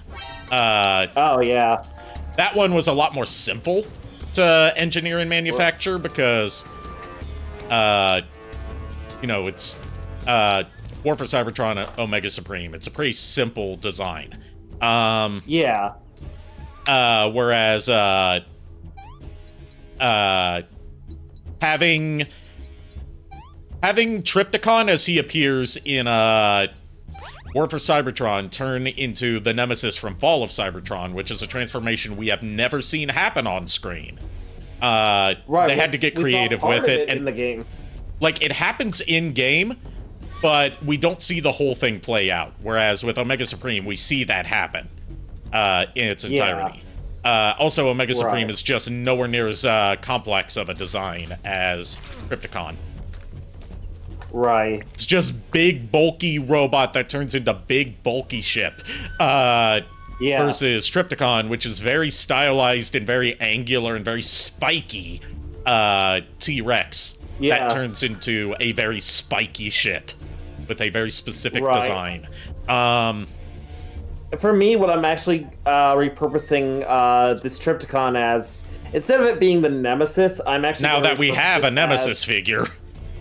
Yeah, like, to me, this is going to be repurposed as another ship entirely named the Talon. Because I can kind of see this being, like, this ship mode being called the Talon because, you know... It looks very Talon-esque, yes. Yeah, it's a monster of a space cruiser, so of course, Talon just makes sense. All right, that is the least amount of trouble I've had taking out the Ocelot unit in this game. They're a lot more alert than they were in the PS2 version. Dang. Like all the guards are, so it's harder to just cheese them, in my experience. I'm sure, you know, pros have figured out ways to exploit their AI by now. But you're not a pro, not yet. Yeah, especially because I didn't get like pre-release access to this as a review copy. Right. I had to wait until speaking of stupid thing that happened with the release, console versions launched at midnight locally. Depending on where you lived, like a lot of console games tend to do. PC version had a worldwide release at the same time, like based on Konami's headquarters. So, like, I could play the console version of this as someone who pre-ordered on both console and PC. I could play the console version at midnight, no problem. I had to wait until 9 a.m. to play the PC version. Makes sense. No, it doesn't. It makes sense for PC. No, it doesn't, because on console they launched it. No, this is it's normal for PC to do that shit. But yes, like, but if it were like... I said, just because it's normal doesn't mean... Just because that regularly happens doesn't mean it makes sense. Oh, no, it makes... And then when I say it makes sense, I mean it's normal to see it. Not okay. Really, the best boy is back. Now for... I'm not joking about Eva's boobs being important to the plot. I don't think so. Ocelot, you can't just cop a feel. A female spy? You're going to get canceled. Cancel him. He couldn't tell that she was a woman without copping a feel. Which is like, how the hell can you not do that? I'm like, it's clear she's female, but I don't know. Maybe there's something I'm not knowing. It's not even him trying to be a pervert. He's canonically gay. This time. Oh, okay. You want my booty? Well, it wouldn't have. Like, technically, there's a line in Metal Gear Solid 1 that implies he did some very heinous things to Meryl, but that characterization was dropped after Metal Gear Solid 1 when they fleshed out his character. Auction it off as a collector's item. Okay. It's a bit of like a retcon, which, you know, Metal Gear is nothing if not a lot of retcons in a row. Right. You don't have what it takes to kill me. Also, I love how Snake talks down to Ocelot. He's like, that's a fancy gun you got there, but having all those engravings doesn't do shit. Also, you don't have what it takes to kill me because you've wasted all of your shots, and you haven't been keeping track of how many shots you have left. Snake has, though. This is your first time using a revolver. You gotta keep track of the fact you only have 6 shots. Right. Also, this is brutal. Damn. Damn.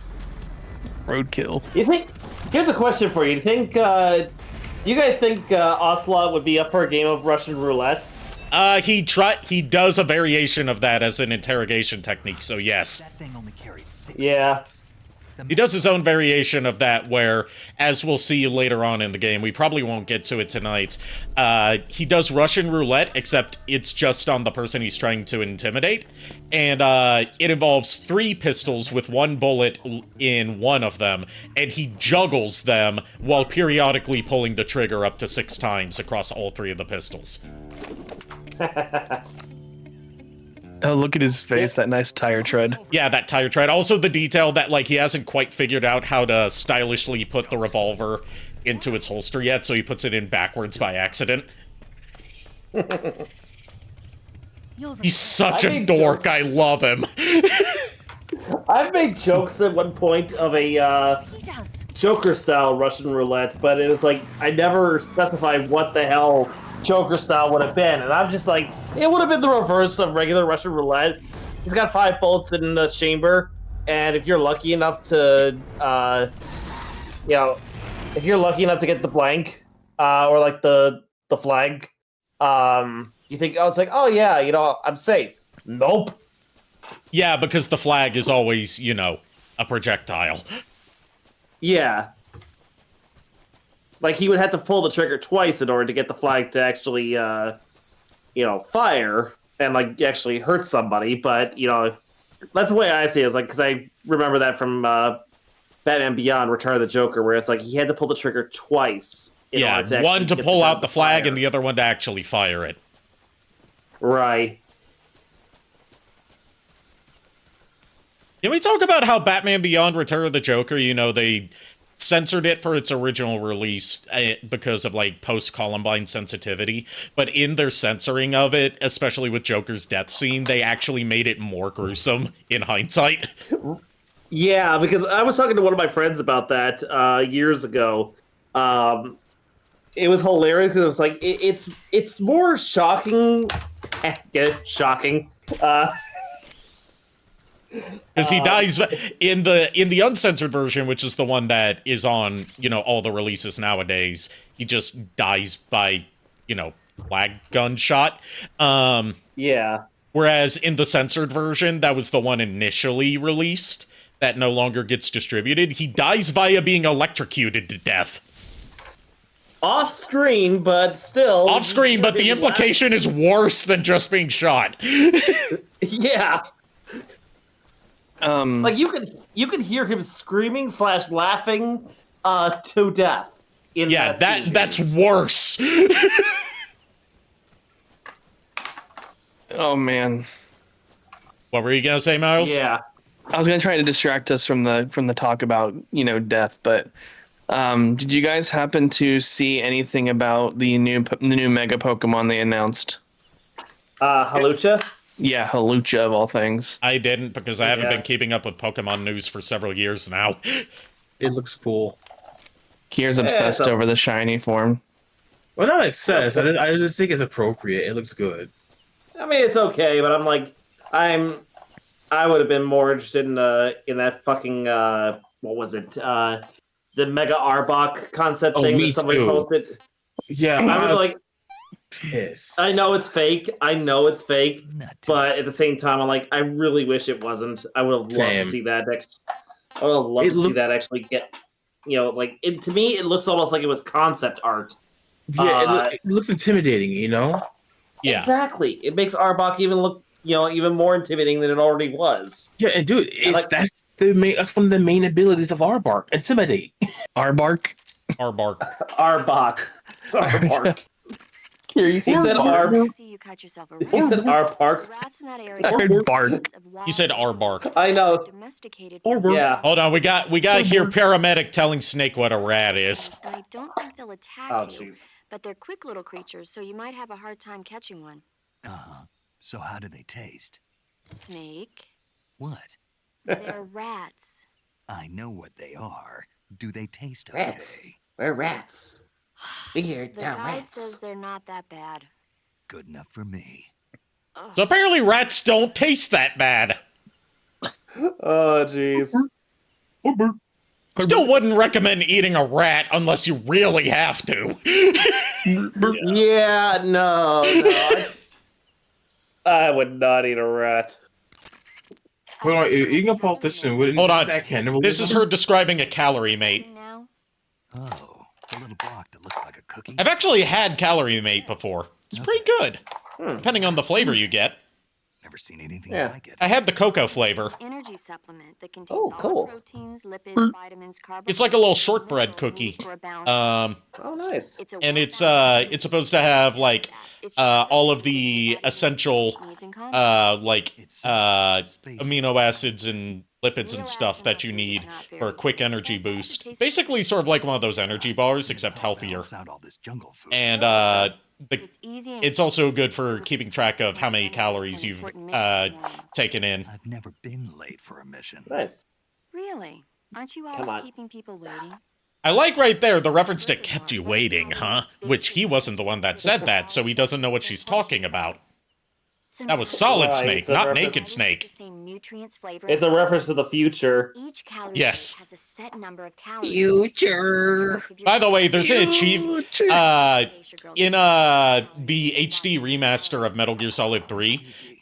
There's an achievement for killing Ocelot in that scene, like I did earlier. Sadly, that achievement's not carried over. That specific time paradox achievement isn't carried over into Delta.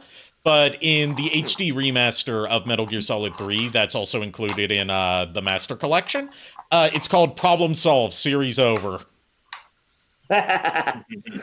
Nice. Which, you know, that is accurate. If you kill Ocelot right there, you avert the entire timeline of Metal Gear Solid 3. Sure. That's true. Like, you avert everything that happens through the Metal Gear saga. Right? Alright, time to go through the swamp. And they revamped the swimming controls a bit, so it's a little bit more intuitive, but I also keep trying to play it like it's Metal Gear Solid 3, so I keep forgetting how the swimming controls work. Oh wow, I did not see that thing. Yeah, the gators blend in really well.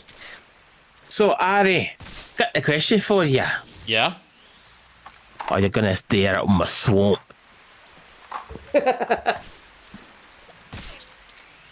The swamp is apparently in Russia.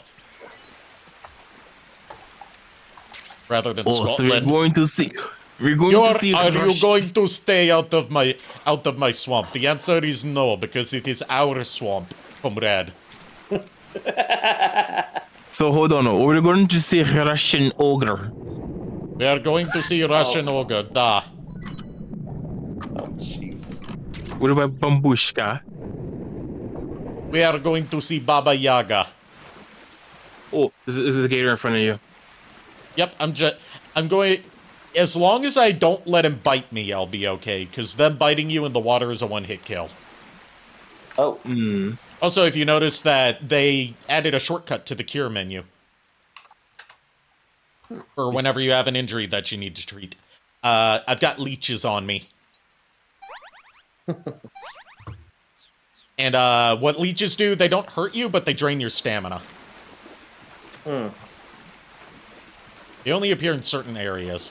And when you get the Pains camo, it gives you a description of what it does. Like, any camos that have extra effects, they give you proper descriptions now. And what the Pains camo does, like, I thought all it did was, make you immune to hornets. And, make them follow you so you can kind of, like, shoot down a hornet's nest and then use that as a weapon. What it does now is it also makes you immune to leeches. Oh, cool.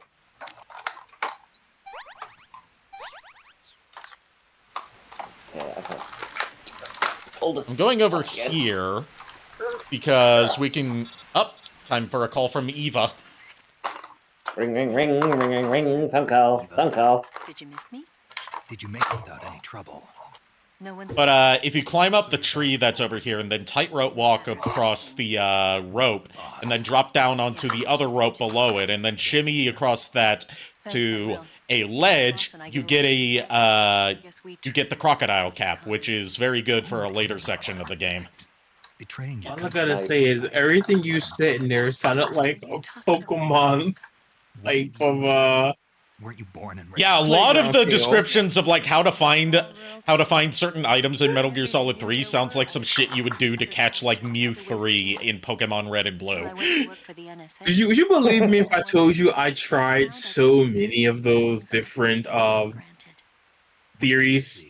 You want to know a stupid theory that was going around my school playground for Gold and Silver that I actually went to the extended effort of trying out just to find out it's not true? What? So you know the Tomb of the Unknown, right? Yeah. Or like the Unknown Ruins or whatever they're called. Ruins of Alph. Ruins of Alph.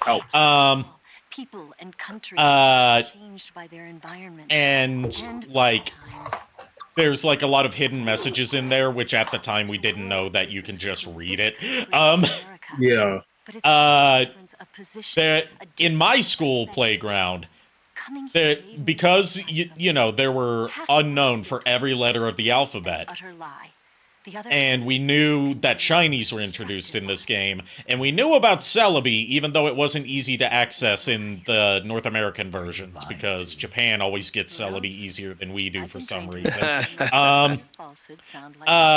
The schoolyard rumor for my school was if you catch an unknown of every letter of the alphabet and then go into and like have all of them in your Pokemon box, in like your PC box, and go to the Ruins of Alph, you'll unlock a secret room where you can catch a shiny Celebi. Oh yeah, I've heard that over the internet. I tried that. I caught all of the unknown. Got me jack shit. Yeah. It's supposed to, well, no, I think maybe more modern games, but there was a whatchamacallit for it though, like a certificate you would get. Yeah, but this is back in the Game Boy days. Yeah, I think even then there was one, but I don't know if that was something they added or not. It's just been way too long. I don't think we ever got a Celebi distribution in Game Boy, or if we did, it was like a Toys R Us. It was a thing. Toys R Us exclusive, just like Mew was. Yeah. And then it came back 10 years later, like, you know, however many years later, 25 plus. It wasn't 25 plus. It was like late 2010s. 15, I don't care. Late 2010s, whereas America got Pokemon Gold and Silver in like, what was it, 99, 2000? So it would have been like 15 years. Yeah, 15 years to give us a digital version on the console, you know, the 3DS. Yeah, they gave us like the proper way to get Celebi through the 3DS versions. Yeah, I'll never forget that. I'm probably the only person in our group that'll ever shiny hunt it. Well, you are one of the most in-depth shiny hunters I know. Yeah. I'm taking a I'm break not right sure. now, I'm not actually. sure whether that's a compliment or an insult. So the answer is yes. I'm taking a break right now from it. Actually, I haven't really been like craving to shiny hunt lately. I've only been doing raids to get the legendary mythicals that are like really hard to get because they haven't been released. So yeah. I mean, it's the thrill of the hunt. Sick. Which we've been told now we're at 3 of the 4 already achieved. So all that's left is the fish. I'm gonna puke. I'm pretty sure Golduck, it was good enough to take care of it. Yeah. Go fish. By the way, they even include the Raiden mask. Well, obviously they're going to include the Raiden mask because that's for a later part of the game. Technically not Raiden, it's Rykov mask, but you know what I mean. Yeah. I haven't chosen the I like Metal Gear Solid 2 option at the beginning, so I gotta see on another playthrough whether or not they include like the alternate opening where he's wearing the Raiden mask until he gets his backpack. Yeah.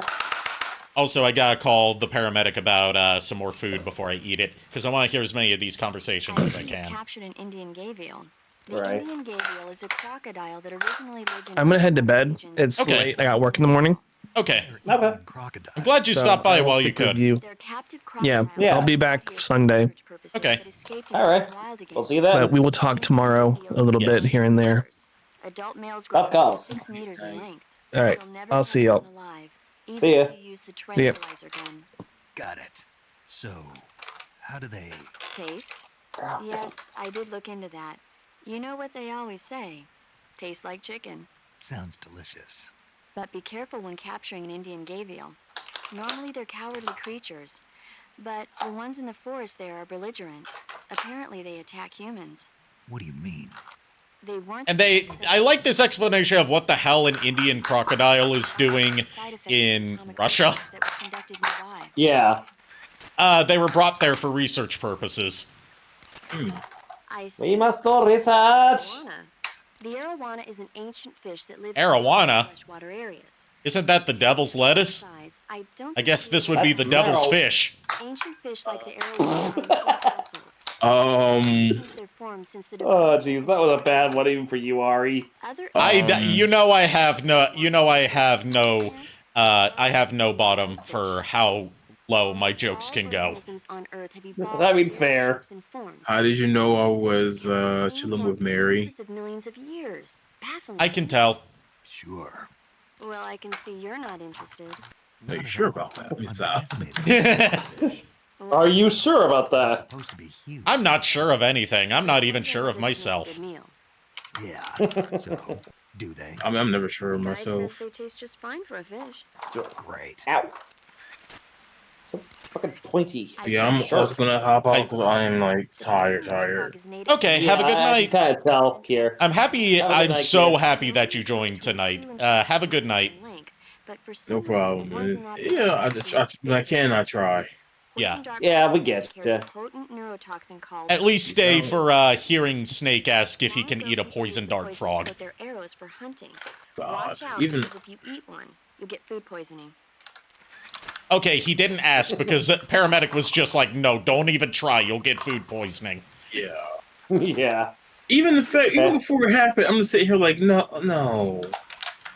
How do You we can know? use the poison dart frogs as a strategy.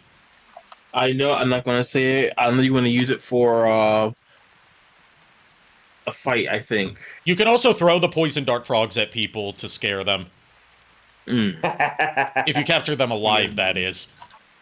Yeah. The whole reason I know about the poison dart frog is because, again, I'm a nerd. I watch stuff about, indigenous tribes. It's like South America and all this other stuff.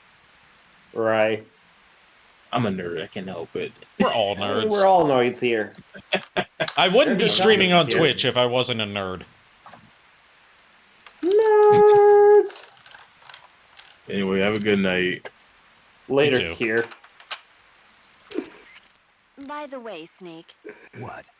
you know the Ocelot unit commander? Ocelot? Ooh, this is foreshadowing. Not his real name, is it? About his codename being Ocelot of all things. Code name? You mean like Snake? Yeah. Maybe. Why? Is that strange? No. I feel as though I'm being Ocelot. foreshadowed. Well, Foreshadowing is a literary device where... Ocelot is a wild cat whose habitat stretches from the southern U.S. down to northern Argentina. But yeah, she makes a very good point. Why is a Russian Spetsnaz commander Biggest ones codenamed after a North American wildcat? They're normally solitary creatures, Yeah, right. and their diet consists mainly of small animals and fish. During the day, they sleep up in the trees, but at night... Yeah, paramedic. Oh, right. So, the ocelot is an animal that lives on... Sorry, North and South America, so just the Americas. Why would a Soviet... Okay. I forgot that detail about its territory stretching down to Argentina, Maybe it's because he's fast Yeah. and agile. which she just said. Sorry, I was distracted by Right. how beautiful both of these people are. But why do you all the trouble? Down, boy. Because I was curious. Was it helpful? Oh, I'm down all right. I'm down bad. Sure. You're welcome. I mean, I walked into that one. All right, now I can eat the food. Eat the rat! Eat the rat! Eat it. Just eat it. It had decent stamina recovery. That was better stamina recovery than I was expecting. Yeah. So now I'm at full stamina, which means I can hold on to this for longer, so it'll be easier to do this section. Nice. Let's see. Am I even pointing this in the right direction?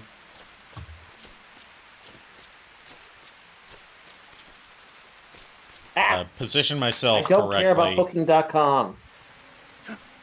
Yeah, if you couldn't tell, I'm still trying to watch still trying to figure out how to transform this motherfucker. Can we talk about how YouTube has been going overboard with the ads even more so than usual? Yeah. I don't know if you were there or not when I was like trying to show like a 10-second video and I got a 15-second unskippable ad in front of it. Yeah, I wasn't there, but I know the feeling. Like, I got an ad that was longer than the video I was trying to show. Which is like, what the fuck? And it's like Google's new CEO is the one who's implementing all this shit. Yeah, he's also like a crypto and AI bro. Yeah, which makes sense why YouTube's algorithm, or Google's algorithm in general, just tanked after he took over. Oh, by the way, speaking of Google's search algorithm, you know that their like antitrust investigation is still ongoing, right? Yeah. One of the recent pieces of evidence admitted in that trial was Google's CEO saying that the new algorithm was intentionally designed to be as unhelpful as possible so they can serve up more ads. And like sell higher priority search results to people that are willing to pay to have their web pages boosted in the search result algorithm. Ugh. So literally, it's been enshittified by design, not through mismanagement. Yeah, well, I mean, it is technically mismanagement, but to us, well, I should say not through mismanagement, through incompetence. That's not incompetence; it's maliciousness. Yeah, it was divine design. Let's see. Something popped off this figure, so I'm trying to figure out where it came from. Yeah, I'm kind of glad I'm. Felt bad the fact that I didn't mess with this thing when I first got it, but I was like too intimidated by it back then. Now I actually feel like I can, tackle this. Yeah, it doesn't help that third-party figures tend to be really complex, especially Planet X stuff. Speaking of which, my Pluto was the name of their Megatron, right? Yeah. Mine broke. Mine did too, actually. My original one broke. that stalk that holds like the back half of it together broke off. Oh wow! For me, no, it was the stalk that holds like one of the side parts together broke off because it's like a real thin plastic stalk. Yeah, for me, my original one, what broke on me was his arm. Like I think it was his cannon arm too. Yeah, the arms are known to be pretty fragile. Yeah, and he was just sitting in a box for a short period of time. Yeah, mine was just sitting in that like chest that I store some of my non-displayed Transformers in. It just broke off. Yeah. Speaking of figures that are prone to breaking, I am intimidated by the very thought of Missing Link Bumblebee. Oh yeah. Because, like, Theo talked about how it's, like, a cursed design to have, such a very rigid looking figure have, like, knees and elbows and swivel joints and stuff like that. And I'm like, what's cursed about it is that all of those limbs and joints are held up by the tiniest, thinnest bits of plastic you will ever see on a $40 figure. Oh, yeah. And since the transformation scheme is more or less the same as it was in 1984... Yeah. I'm like, that thing is begging to break. Yep. Oh, cool. Snake can get all covered in mud now. That's a neat detail. Nice. There actually is an achievement for getting dirty while wearing the scientist uniform. Oh, okay. But I didn't know you could get this dirty. I guess Snake is a dirty boy after all. Meanwhile, like, some people are thinking, ooh, you dirty boy. Meanwhile, I'm thinking, like, this cursed SpongeBob voice clip that's used in, of all things, a Nicktoons MLB game. Jeez. That just pulls random voice clips from, like, random Nickelodeon, sources for its cast. And one of them is, like, SpongeBob's up at the bat, and he's about to swing, and he just says, I'm a dirty boy! Oh, jeez. God damn it, SpongeBob. Keep it in your pants, boy! Keep it in your square pants, boy!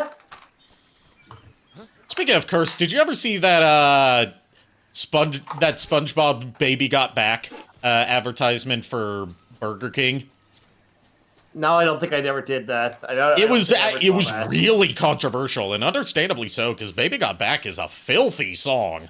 And they did, like, a SpongeBob-themed version of it, to advertise, like, a SpongeBob, kids meal, kids meal toys that they were, doing at Burger King at the time, and they got Sir Mix-a-Lot to record a new version of Baby Got Back. For that commercial that's themed around SpongeBob's square butt. Where instead of saying, I like big butts and I cannot lie, he says, I like square butts and I cannot lie. And they had, like, dancers dressed up as SpongeBob with, like, square butts instead of, like, human-looking butts. Oh, jeez. Why?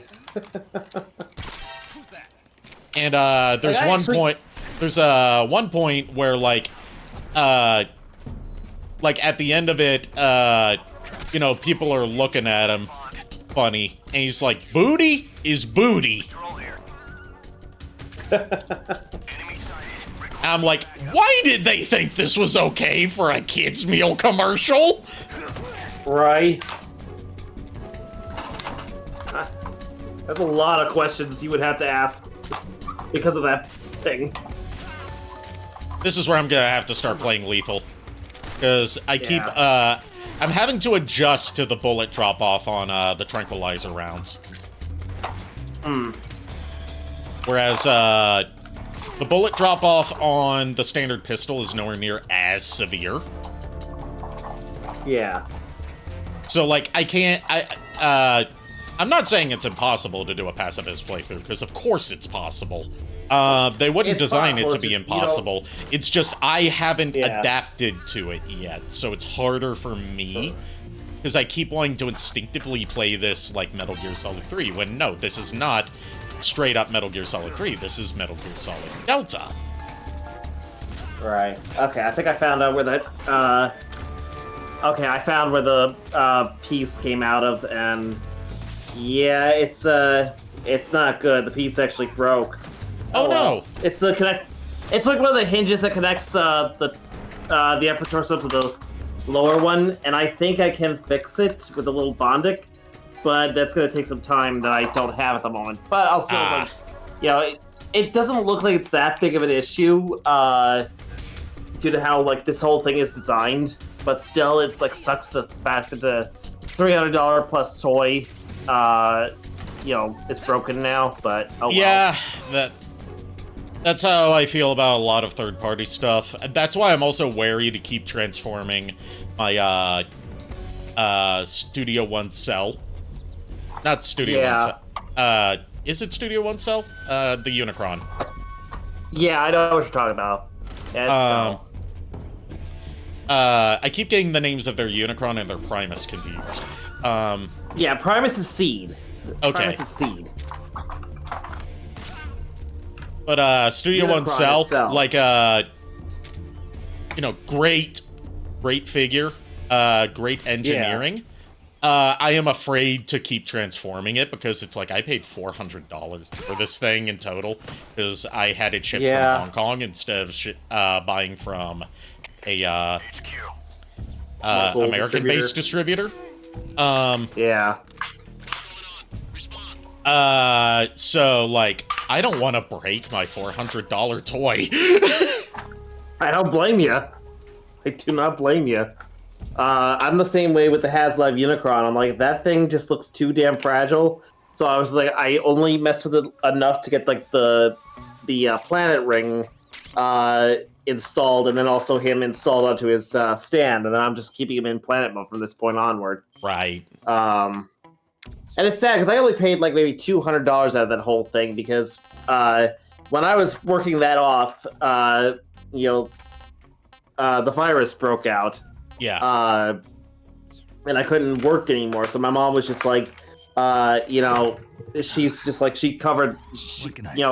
thankfully covered the remaining 400. But I've told her like multiple times, like, Mom, if you want me to pay you back for that, let me know. I'll do it. But she's like, no, don't worry about it. It's water under the bridge now. And I was like, okay, if you say so. She barely remembers it, to be honest with you. Okay. All right, time to do some sabotage. Listen, all of y'all, it's a sabotage.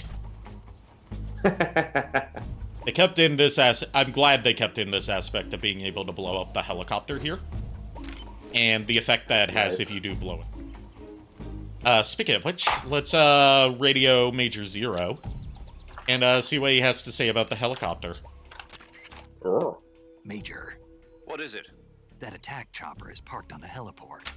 The one from before? Yeah. The one that took away the Shagohod during the Virtuous mission. Perhaps it's an armed variation of the Mi-8 HIP. No. Some of it looks the same, but the overall shape is different. It's got stub wings, and the cockpit canopy looks like an angular greenhouse. No kidding. Then it must be some kind of new model. I've heard stories recently that the Soviets are developing a flying infantry combat vehicle. That's gotta be it. Flying infantry combat vehicle? Yeah, a transport chopper with troop-carrying capabilities. Think of it as an attack transport chopper version of France's AMX VCI or the Soviet BMP. They must be doing field tests on the initial prototype. A next-generation chopper that's a little smaller than the HIP. Maybe we should call it a Hind. And there we go, the first appearance of the Hind. Hind helicopters keep appearing throughout Metal Gear. There's a Hind from now on. The Hind you see... More specifically, the Hind D variant. You don't need to worry about it taking off. If you're going to destroy it, now might be your chance. But yes, we can destroy the Hind here. And if we do, which I always do, it makes it so when we get to the mountain area of the game, Hinds will no longer be patrolling. Instead, we'll have something else patrolling there. Oh, okay. And we can also destroy their radio, their comm station here, so they can't call for backup. Nice. You know, sort of precursor to what they would do in Phantom Pain. I say precursor, this remake came out after, but that element was still in Metal Gear Solid 3. Yeah. That is not entirely seated properly, but I'll get it in.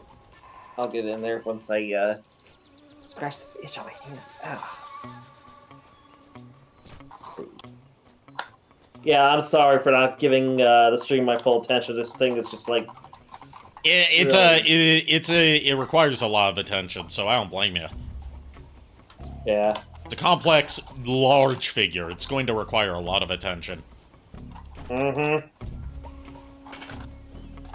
Yeah, because once I get it in ship mode, I'm putting it on my Imperial Fleet display. Which I don't know if I ever showed you pictures of, Ari. You've shown bits and pieces of. Okay, well, I had to reorganize everything again. Like today, I originally had the Nemesis on like the far side of the display, but I'm like, right now I only have one World Burner class warship in there, so it's just like fine to put it in the center. If I ever get a second one to have as the Victory, then I will put the Victory on the opposite side. Since the Nemesis and Victory were sister ships.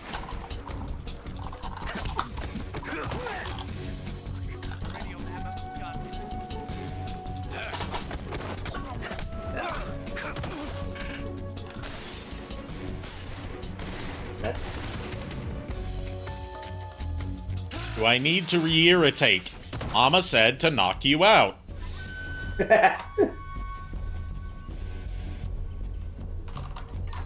I know the words reiterate.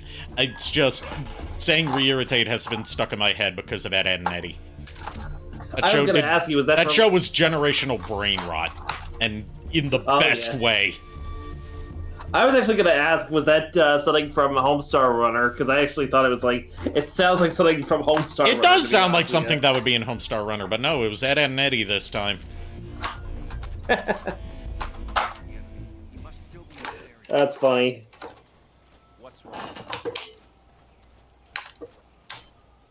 I'm just going to stalking mode, which that is now done by holding L1 and moving instead of on the PS2 version it was done using the D-pad. But since the D-pad is now used for like shortcuts and item menu, obviously that's taken up now.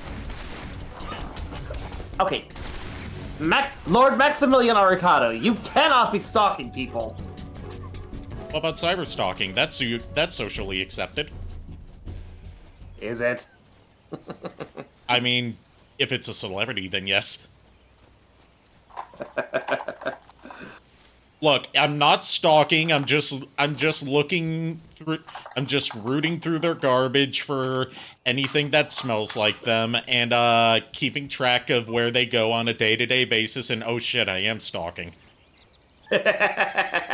For legal reasons, that's a joke. I hate stalkers because, you know, other than the obvious reasons, I've had a stalker before. It's very uncomfortable.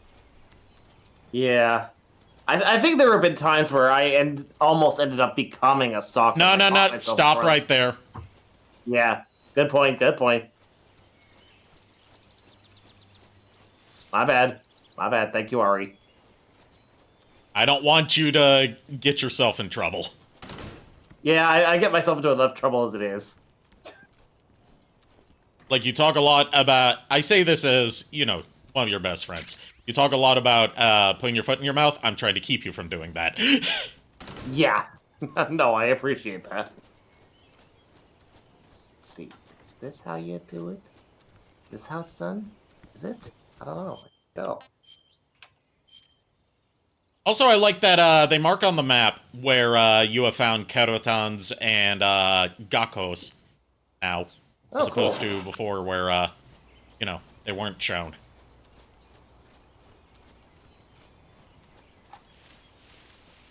There's also a special variant of the Hornet's Nest food item that you can get from your encounter with the Pain if you carry a Hornet's Nest into that fight. But I have not, because I missed the opportunity to get a Hornet's Nest. Oof. Which is, if you carry a Hornet's Nest into the fight with the Pain, and then equip it as a weapon, you can get, like, this sounds like some cheat code shit, but no, this is actually something in the game. You can get the Pain's Hornets to fly into the Hornet Nest, and now you get an empowered version of the Hornet's Nest that recovers more stamina, called the Pain's Hornet Nest. And now, time for our boss fight with Ocelot. Nice. You're here at last. Okay, I'm almost done with this, I think. Okay. Oh, and they carried over, like, all the little, like, tricks and Easter eggs in the Ocelot boss fight, and I love that. Nice. Like being able to coax him into a quick draw duel. Or being able to shoot off his hat.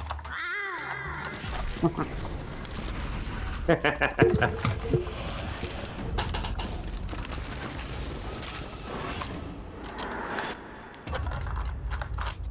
hate to disappoint the Cobras, but you're mine now. All of you, leave us.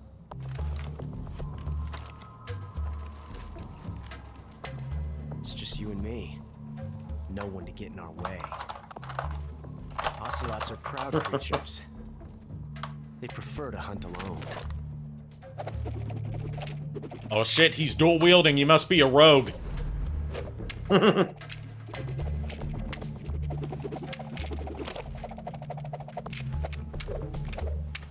Yes, you can do speens and juggles. We get it. Speen! We get it. 12 shots. We get it, you're a show-off, Ocelot. Ocelot. Ocelot. Ocelot sounds like something that a character from Homestar Runner would call him. Yeah. This time I've got 12 shots. The question is, which one would you think? I would think either Probably Strong Bad or Hope. No, it would be Coach Z. Oh yeah, Coach Z for sure. Okay. Coach Z makes sense. Draw.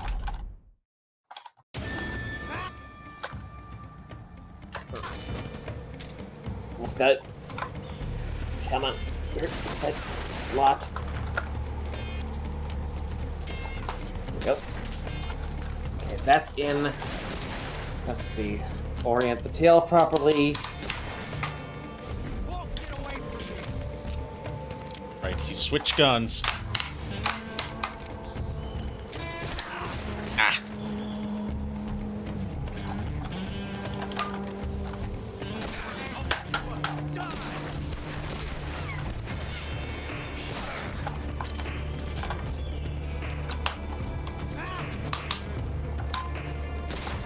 Okay, I think I've got it. I've never felt a tension like this before. Orient the toes properly, but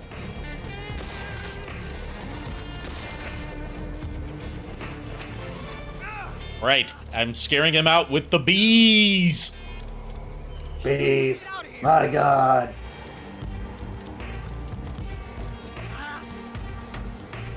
I'm A out. deadly bee weapon.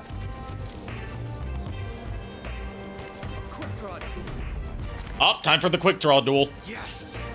Oh my God, he's got the tranquilizer darts I shot at him stuck in him. Oh my God, that's such a cool detail. Nice.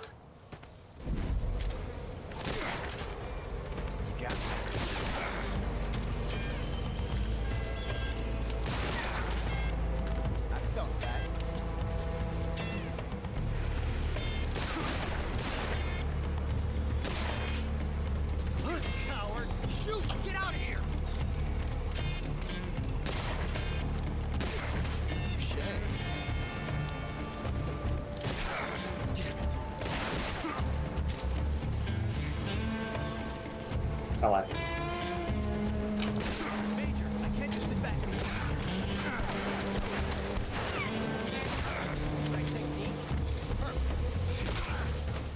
All right, I'm going to go with, I'm trying to go with stamina kills for everyone, because, you know, you get their unique camos. Yeah. The only one I'm going to probably not get the unique camo for is the end, because that one you don't get through stamina killing, you have to hold him up 3 times. Oh, and I haven't gotten that far yet, but I assume it's going to be harder. Also, bees! Who could have sent them? Dr. Bees! What's this? What's this? What's this? A duel between 2 wild gunmen? My briefcase full of bees ought to put a stop to that. What's this? An autobot just minding his own business? My squadron of Seekers ought to put a stop to that! Say what you will about Frederick, like, that was like one of the few jokes in his G1 redone that I actually thought was funny. I mean, it's okay to think that some of his stuff was funny, even if he ended up being a shitty person. We'll meet again. Yeah, I don't like him as a person, but I will admit some of his jokes, not all, but some of them were funny. I like the detail that you can see Snake get stung during this cutscene. Oof. So it makes more sense why he was, like, you know, so frantic and fleeing. Yeah. Do not adjust your set. It is supposed to be this dark in here. We are in a cave, after all. So I got the animals camo, and it removes handshake when readying your weapons. So your hands won't shake while you're aiming. Nice. Now there's a couple ways of getting light in here. One of them is to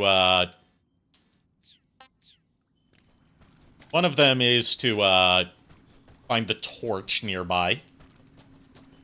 I'm going to do. You can also use the cigarette. Not the cigarette, the cigar. Because Naked Snake doesn't smoke no puny cigarettes. He smokes big honkin' cigars. Yep.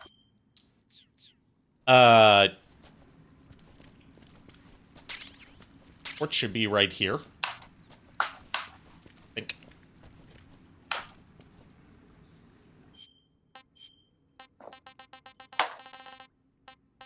No, I did not get the torch. Torch is in a different direction, I think. But you can also just, like, wait a bit in this dark area, and Snake's eyes will adjust to the darkness. Oh, cool. And the area will light up on its own. Just like, you know, in real life, your eyes adjust to the darkness. Yeah. Also, I just got bit by a Thai cobra, and I need to cure my venom poisoning. Oops. Also, Cobra! I cannot do Cobra Commander's voice that shrill.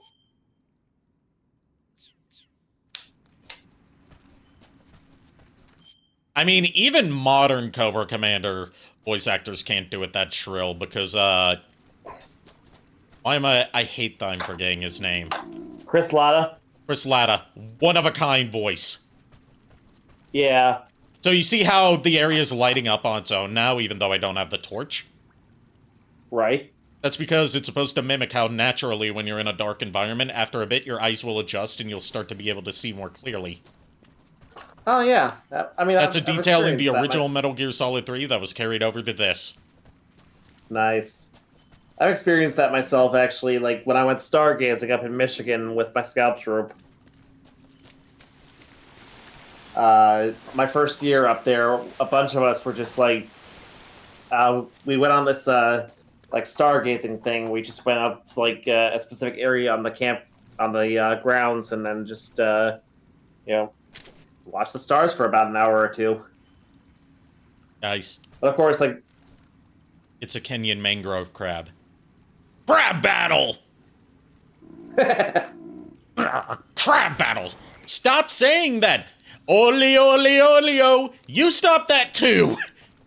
I've got to subject my chat to that sometime. I know I've shown that, but that's like one of the early internet parodies that like went on to be a huge meme in the Metal Gear community that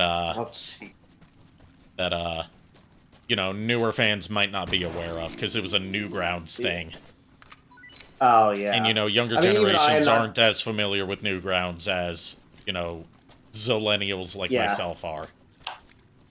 Yeah. And I say Zillennials because that's a term that's kind of come into the public lexicon to refer to, like, later millennials who aren't, like, Gen Z, but aren't the older millennial group either. Like, people from, like, the early to mid-90s. Yeah, you and I... Like, and the funny thing is, like, I was... Where, Mario like, we didn't who, experience things the exact same way that older millennials did, but we didn't grow up in the Gen Z generation either. Right. Like, it's funny, because Mario is the one who brought that to my attention. And, like, we were talking about it, actually, at Anime Magic this past weekend. You can tell I have a lot of fun with whenever Mario is in town. Yeah, I figured from how much you talk about him. Not too bad. Dude is, like, one of the best friends I've had, who's actually, like... Aside from you, Ari, he is one of my top friends, honestly. Ready to see Snake eat a live fish? Oh, no. This I gotta see before I put the thing on display. Jeez, Snake, what are you, a bear?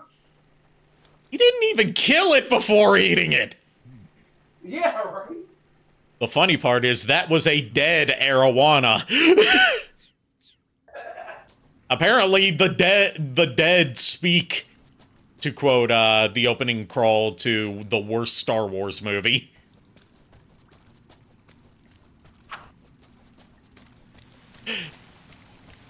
But yeah, the dead don't speak, but they do flop around. Yep. Quite violently. Evidently. Okay, that's finally done and put away. Oh my god, that was a pain in the ass. You now have my full undivided attention. Squirrel! God. But yeah, it's funny how... to find that torch, because it's going to be useful warding off bats that we find in this cave. Which we can also ward them off with the sonar. But it's funnier and more fun, gameplay-wise, to wildly swing your torch around to ward off the vampire bats. Also, remember, for people who envision Big Boss as like this stoic, unflinching, mega badass soldier, he's scared of Draculas. And I say Draculas because he would absolutely be the type to be like, no, I'm not scared of vampires, I'm scared of Draculas.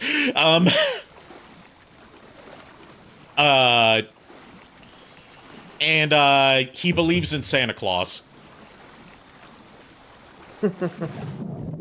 And as we saw earlier, his happy place is inside the box. Yep. It was his destiny to be in the box because apparently he's actually a cat, not a snake. Yeah, right. Like, yeah, like,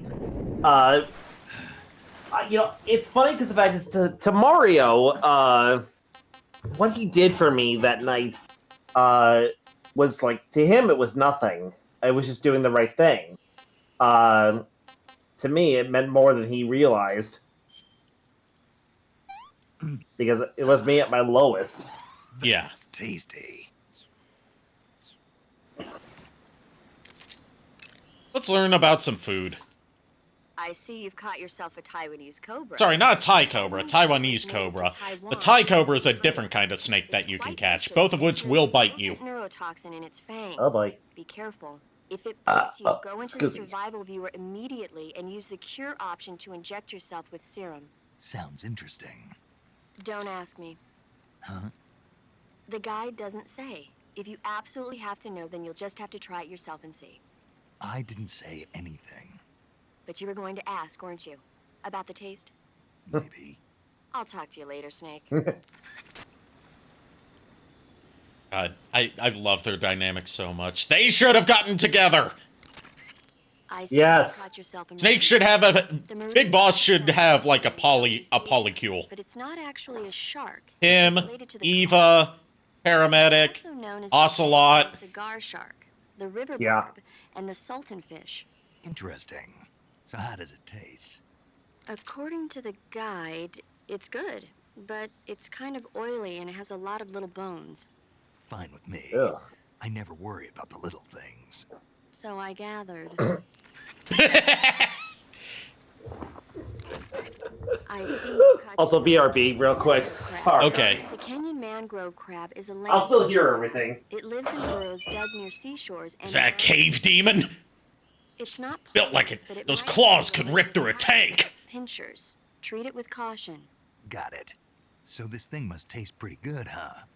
Why do you say must? It's a crab, isn't it? It is. And crabs are good to eat. What's so good about them? You don't like crab? Not at all. Why not? Why? How can you eat those? Sorry in advance. Well, none in advance, but like and they stink like host. For constantly referencing Crab Battle. It's just ingrained in my mind like an earworm. It says no way. It says they're delicious. Well, if you want to eat one, then go right ahead, but count me out. Also, I like David Hayter's little vocalizations for Snake's little dots instead of just leaving them silent. Man is a master of his craft. Which is funny, considering that voice acting is basically a side gig to him. His main job is screenwriting. Oh, I forgot he's a screenwriter. Yeah, he wrote the first X-Men movie. Oh, he did. I didn't realize. I forgot he did. I was actually talking to a Fujiko cosplayer at Anime Magic on Sunday. We're just kind of chatting about... Because I got a photo of her, and then I was like, I feel like I should know who you are, but I had to confirm with her. And she said, yeah, I'm Fujiko. I was like, I thought so. And like both of us were like nerding over the fact of how we loved Castle of Cagliostro. And I even told her about the cabinet over at Galloping Ghost that had... Like, yeah, Cliffhanger, that's what it's called. Yeah, thank you. I couldn't remember what it was called at the time, but I was just like, yeah, there's a Lupin the Third video game cabinet at Galloping Ghost Arcade. It's not called Lupin the Third, but it is definitely Lupin the Third Castle of Cagliostro footage. Yeah, it's actually spliced together from Castle of Cagliostro and bits and pieces of the Green Jacket era anime. So it's sort of a hybrid. Yeah. Yeah. And it was made exclusively for the Western market, to my knowledge, which is why, it's spliced together from two completely different sources. Right. And it is given an original dub and script and, supplementary material to hide the fact that it's a Lupin the Third adaptation, where instead you're playing as a main character named Cliffhanger. Carbonyl groups in the oxyluciferin hanging from a cliff. Sadly, not that cliffhanger. To their base state, give off light. And to my knowledge, it's never been ported to home consoles due to the rights issues involved. So the only way to play it is either through finding a good emulator that can emulate Laserdisc arcade games, which is hard to find. Your batteries are organic, or playing the actual arcade cabinet. Utilizing the potential difference between cells. Organic batteries are known for their highly efficient energy conversion, but they still rely on chemical reactions between proteins. Like, she worked for that coffee booth that was like just behind us over at the Extra Life booth at Anime Magic this past weekend. So rations are portable meals carried by Soviet soldiers. Yeah. I've heard some nasty stories about how they taste. It looks like the rumors are true. Great. So it is confirmed, Soviet rations are not good. They don't spoil, but they taste shit. They taste like shit even when they're not spoiled. I'd take a snake any day, even if it's a little rotten. You are hopeless. You're hopeless. Get over here, you big lug. Yeah, right. Home to the Otten frog. The Otten frog is a large, corpulent species of frog. I like that. I don't know what corpulent means, but I just like how that word sounds. It makes me think of, like, it's a perfectly cromulent word. Frogs usually have From The Simpsons, when they were talking about the word embiggens. Got it. By the way, oh god, yeah. They were known as which embiggens is not a real word, so, like, one of the teachers says it's a perfectly cromulent word. I hear that in Japan... With the joke being cromulent isn't a word either. Really? Yeah. Yeah. Japan, huh? Let's see. That place. Also, I just fixed the scaling on my model because I just realized it was a little bit too skinny. Oh, I didn't even notice. It was like slightly too thin. I have to adjust the scale in Vignon because like the output from VTube Studio to Vignon comes out thinner than it should be. And I have to, like, kind of eyeball it. Yeah. Also, for some information that I need to pass on to True Crime, out of curiosity, what's, like, I know you use OBS, but, like, aside from OBS, what else do you use for your, like, stream and everything, for, like, the alerts and stuff? I use a combination of different sources depending on what kind of alerts I want to do. For, like, the sound alerts, it is a website called Sound Alerts. Yeah. For the little videos that pop up, it is a site called Trigger Fire. Trigger Fire spelled with a Y. Okay. So For like the raid. For like the raid alerts, like... I use Stream Elements. Okay. Stay away from Streamlabs, because Streamlabs is a very shady company. Yeah, that's what True Prime was saying. Is like he was using Streamlabs, and I was just Streamlabs is a very shady company, and their forked off version of OBS is very poorly optimized, and like they try to advertise it as like, oh, it's an all-in-one streaming software where like you have your alerts built in, so you don't have to add it as a browser source. But I'm like, yeah, but it performs like shit, and you paywall basic features. Yeah, behind a subscription. Like... So I would say use Stream Elements. Stream Elements also offers sponsorship deals. Through Twitch nowadays. So you can have like that, that's how I got the Honkai Star Rail sponsorship. Nice, because he was saying it was like he looked at other streaming sources, and he was saying how it's like every other one of them wants to lock stuff behind a paywall, and I was just Stream Elements does not do that. Everything is free. I told him that. Yeah, I said Stream Elements is the one to go with for something like that because basically he was saying it's like, oh, he was thinking about commissioning me for some voice stuff, but he didn't know what to do. Yeah, Stream Elements does all that stuff for free, and you just implement it as a browser source. I would say the only thing I would advise is they try to tell you to install their like plugin for OBS that integrates a lot of the Stream Elements stuff into OBS.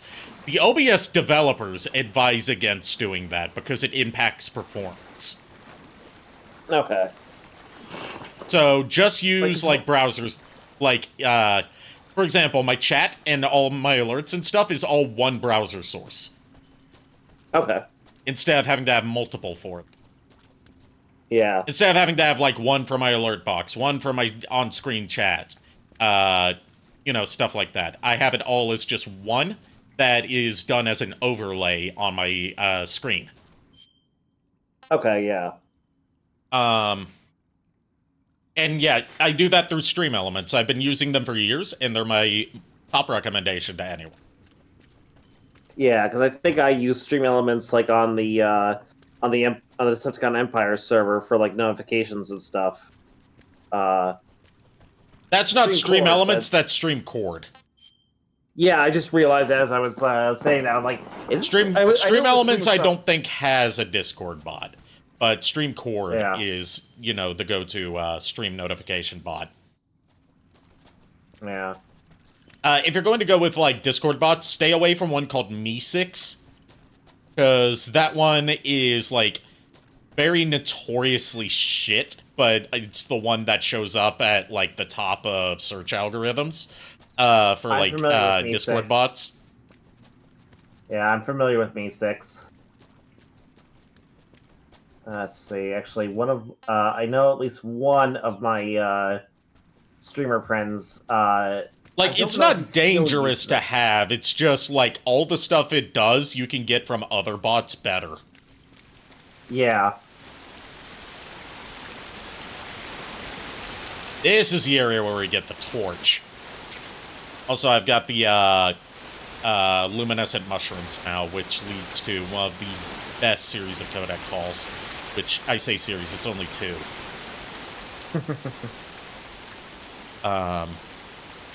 Which, we will do now.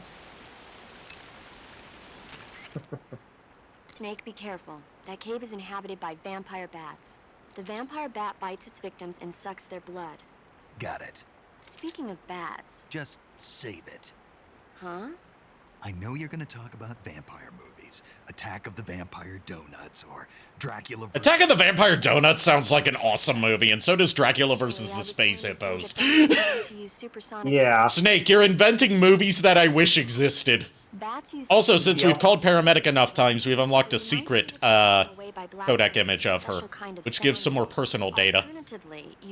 Her height, her weight is top secret. Hair color, eye color, skin color, her voice, Heather Halley, and her motion capture actor, which is Ariko Hirata. Just now, you sounded like you really hated them. I did. Yeah. This is for every codec member you have. You can call them, if you call them enough times, you unlock their personal data. That gives you their height, weight, hair color, eye color, skin, voice actor, and motion actor. Are you afraid? Nice. What? You're afraid of vampires, aren't you? Don't be ridiculous. But... Listen, there are no such things as vampires. They're just a stupid, made-up legend. And if they do seem real sometimes. Well, sure. You think I'd be afraid of something like that? Yes. No. Exactly. Right. I can't be afraid of them because they don't exist. It's just that whenever somebody starts talking about vampires, I end up dreaming about them that night, and I don't need that right now. That's all. Okay. This ties into a very well-hidden Easter egg in the PS2 version that, for whatever reason, was excluded from the HD remaster. That, from what I've seen peeking into the folders for the PC version, they actually included and remade from the ground up. And I'm happy that I'm going to be able to show that off on stream. But that's not going to be for a while. It's not until the torch, like, right after the torch sequence. That area is home to the reticulated python. The reticulated python is said... Come on, talk about the mushrooms. Talk about the damn mushrooms. Did I not pick up the mushrooms? I swear I have one of the mushrooms. Yeah, I've got the Russian glow cap. Talk to me about the Russian glow cap. You gotta tell me which shadow you want me to do. I was just about to tell you. Honestly, Kirk Thornton, because I can't think of anyone else. Kirk Thornton, okay. Vampires do exist, Snake. I know, because... That's more Snake-like. Let's see. Vampires do exist, Snake. I know, because I am one. I gotta get a bit more nasally and a little bit more... little bit less gravelly, more raspy for Kirk Thornton's shadow. Yeah. He is the current Shadow, isn't he? If I'm remembering correctly. He's been Shadow since 2010. Okay, so it's a good 15 years then. Yeah.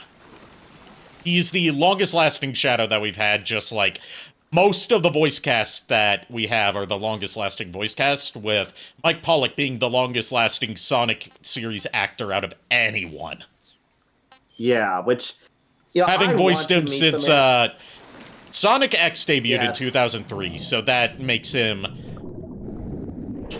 That makes it 22 years and counting. Yeah. I definitely want to meet him while dressed as the Eggman. Because I say what you will about the man, I still... he is still, like, one of my favorite actors for... He's your childhood Eggman rather than your childhood Robotnik. Yeah, like, he is my childhood Eggman. My childhood Robotnik, unfortunately, was Gary Chalk. I didn't know about Jim Cummings until I was a teenager. My childhood Robotnik, as I've said many times, and I'm very proud to say, is the underrated legend Long John Baldry. Oh yeah, which is why I put so much damn effort into being able to try and do a decent impersonation of him. Yeah, it's funny because if I just like at Anime Magic, someone who was dressed up as, like, I think they were dressed up as like one of the characters from Five Nights at Freddy's. I cannot begin to tell you which one. I wouldn't know anyway because I don't know Five Nights at Freddy's. Yeah, they're not one of the major ones I'm familiar with. So, regardless, basically what happened was they came up to me because they saw my Eggman from afar, and they were like thrilled to see like one that put so much effort into the costume, like adding so many different details to the costume, and like, you know, having like glasses, you know, and the goggles, and then the earpieces, and then shoulder pads. They were just like geeking out at my costume. I was like, thanks. It's just junk I threw together. I just added it onto an existing coat. Yep. And you did a fantastic job with throwing junk together. Yeah, I mean, I will admit, like after watching Jamie Premack's like what she was doing with like a lot of her cosplays, it inspired me to really go back to doing that myself because I used to do it a lot when I was younger, but you know I don't know why I just thought it's like, oh yeah, I better get more high end stuff, and I'm like, I don't need to. Hey, you don't need to if you can think of a more DIY solution to. Exactly. And people were telling me it's like, oh, get one of these like 3D printed mechanical things, gloves, where it's like you can add that onto like a black nylon stocking glove. And I'm like, I would love to do that if I had the money and the time to put something like that together. I don't.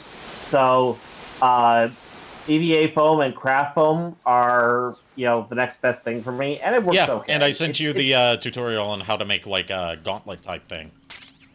Which is exactly what I used. It's just I need to rebuild it because I think what I did was a little screwy the first time I did it. It takes multiple builds to get it down pat.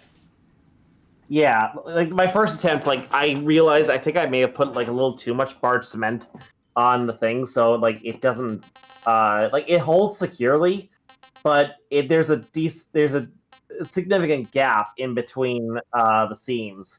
So yeah. I need to rework that. And you want to apply an even coat to both parts that you're attaching together. Yeah. You don't want to overdo it, or else you get a lot of that buildup. Yeah, which is like you could tell it was like the barge cement actually like you could see the strands, like, you know, just the tension between the two two surfaces and everything. Like it was not. It was a last minute thing I put together like 2 days before the con. So, you know, it was what it was. I was gonna have it for Anime Magic, but I just ran out of time, and I was just like, you know what, screw it. I don't need to worry about it right now. If I have time between now and TFCon, I will get it, you know, more put together. But at the same time, it's like if I can get it before TFCon, if I can get it done before then, great. If not, oh well, it's not the end of the world. Yeah. Because it was always meant to be like a variation. Like it doesn't have to be the thing I wear like all the time with the costume. Like Mario has like different variations of his Mario outfit. Yeah. And I plan on doing that with my Dr. Wily cosplays, doing some variations of him. Like, I already talked about, you know, doing your classic Wily and then the Proto Man Wily, but another one I want to do is the Mega Man 8 Wily. Okay. Where, like, it's his regular outfit, but he's wearing his lab coat more like it's a cape. Okay.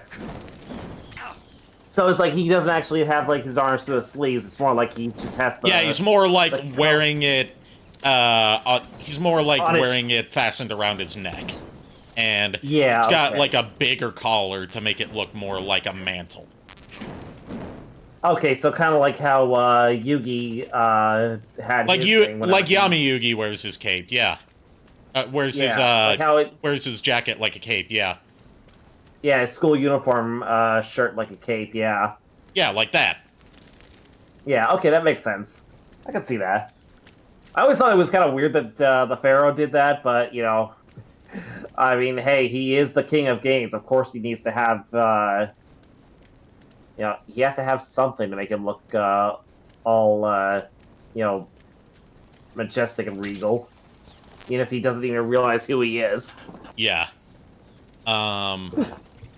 I almost entered the pain battle without the shotgun. So I had to go and make sure I picked up the shotgun, because the shotgun's really helpful for this fight. Oh, yeah. What do you do with that head rifle? Don't you know better than to use a rifle? You might miss him. Here, use the shotgun. Ooh! Also, there's a reason they put the snow uniform right there. There is a hidden mechanic planned by Hideo Kojima. I have not tested it out myself because I don't have a death wish anymore. I'm happy to say that, unironically. But if you wear like all white into the Pain's boss fight, the hornets are less likely to sting you because you're basically dressed as a beekeeper. Oh, nice. In, like, beekeeper colors. Because the snow uniform Also, is white. Nice. Also, I just realized today was Judgment Day in terms of Terminator lore. Yeah, that's why, I'm guessing that's why Iron posted that meme in the Discord. Yeah, and then when I saw that, I was like, I double checked to make sure of the date, and I was like, okay, yeah, I have to reply to this with Not only was it Judgment Day, it was on a Friday, so today is Friday in California. Yup. From Kaku Ranger. Oh, yeah. Oh, and Iron says specifically from episode 46 of Kaku Ranger. Yes, Kaku Ranger being the Sentai that was adapted into part of Season 3 of Mighty Morphin Power Rangers, and then also the rest of it into the Alien Rangers saga at the end of Mighty Morphin. Oh, okay. Let's see, because that was another reason why I posted the Terminator Zero main theme on here on the server, because that actually, like in that series, Judgment Day apparently does fall on August 29th. Because apparently, from what I'm gathering, like it actually goes back to like taking place within the events of I've had it. like kind of like in the same time frame as Terminator 2 Judgment Day. And actually, I do like I like Zero, honestly, because it's a really good reinvention of the Terminator franchise, and really kind of fixes a lot of the problems that most modern directors did. It's not perfect by any means, but it's still good. Unfortunately, I won't be able to... Yeah, go ahead. Sorry, I'm talking too much. I was going to say, apparently I already had, since we were yapping over a lot of the codec calls, I missed that we already had the call about, like, the Russian glowcat mushrooms, where, like, basically Snake is like, hey, since they glow, does that mean they'll recharge my batteries when I eat them? God damn it. Because you do have a battery meter for your gadgets here, since you don't have, like, the Soliton radar that infinitely works. And Paramedic she's incredulous that he would even think that, but she's like, okay, fine, yes, they'll recharge your batteries when you eat them, but she knows that's not true. Yeah. So I'm gonna eat the Russian glow cap. Battery recharged. Now comes step 2. Let's call Paramedic. Oh, no. What's up? You were right. About what? I ate a Russian glow cap and it charged up my batteries. Huh? What's wrong? She's like... That's great. Snake, can you excuse me for a second? Sure. Did you just hear that? Yeah. There's no way eating a bioluminescent mushroom would cause your batteries to recharge. What do you think it means? Beats me. Maybe it's all in his mind. You mean like a placebo effect? Why not? You've seen how gullible he is. Well, I guess there's no harm done. And he could hear all of this, by the way. Sounds good. Yeah. Okay, Snake, I'm back. Yes, the Russian glow cap is a glowing mushroom, so it'll recharge your batteries when you eat it. There is a second function, very secretive function, of the Russian glowcat mushrooms that comes into effect during the Volgin boss fight. If you throw, like, you know, Volgin, he fights you with electricity. Yeah. If you throw a Russian glowcap at him, or, like, into the arena, it will absorb his lightning to protect you. There's all sorts of cool, like, tricks and Easter eggs in Metal Gear Solid 3. Dr. Bees! I'm Dr. Miles Manners, just your average wasp-themed superhero by day, but by night I become Dr. Bees!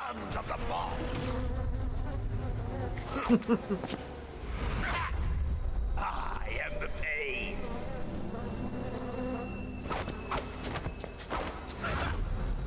I will guide you to a world of anguish beyond your imagination. I like that they made, like, from little you can make out of the Pain's face before, you know, he takes off his mask, you can tell he's old. Yeah. Given that he's a World War II veteran in 1964. They made him look visibly aged. Just from, like, his eyebrows and what little bits of his face you can see. Ah, shit. What do you do? He threw pheromones at me that are going to attract hornets. Oh, shit.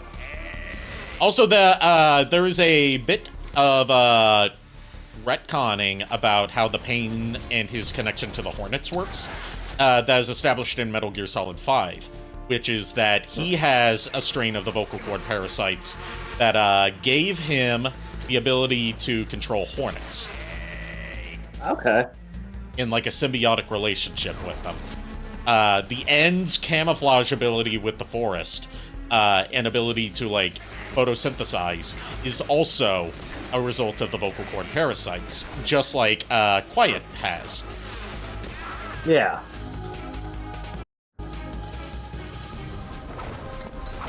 Ready to see his face in glorious 4K? Oh my god!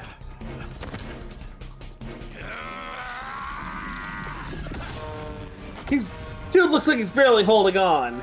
Now that's a deadly bee weapon! Yeah. They're called bullet bees. Ah, shit. He keeps them in his stomach. And they're called bullet bees because they act like bullets. They deal bullet damage to you. Oh, jeez. And the detail of bullet bee eating away at the inside of your body, and you can hear it buzzing while you're on the cure screen. Oh, jeez. Oh, yeah, I hear it. And now I pulled it out so you can no longer hear it buzzing. This is my night. This is my hell.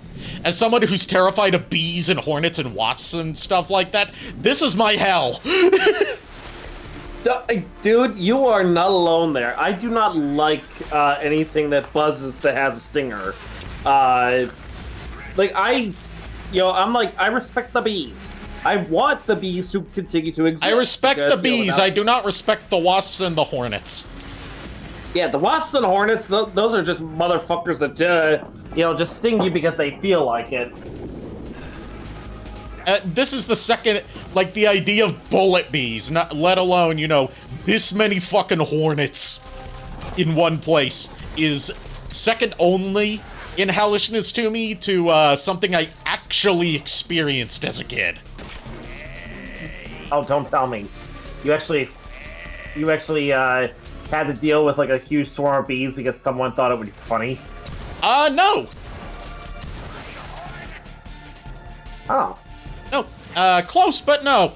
I did have to deal with a swarm of bees, but not because somebody thought it would be funny. Now, this is a deadly bee weapon, forming a Tommy gun out of bees. Oh, God. Although, I argue it should have been called a BB gun. Yeah.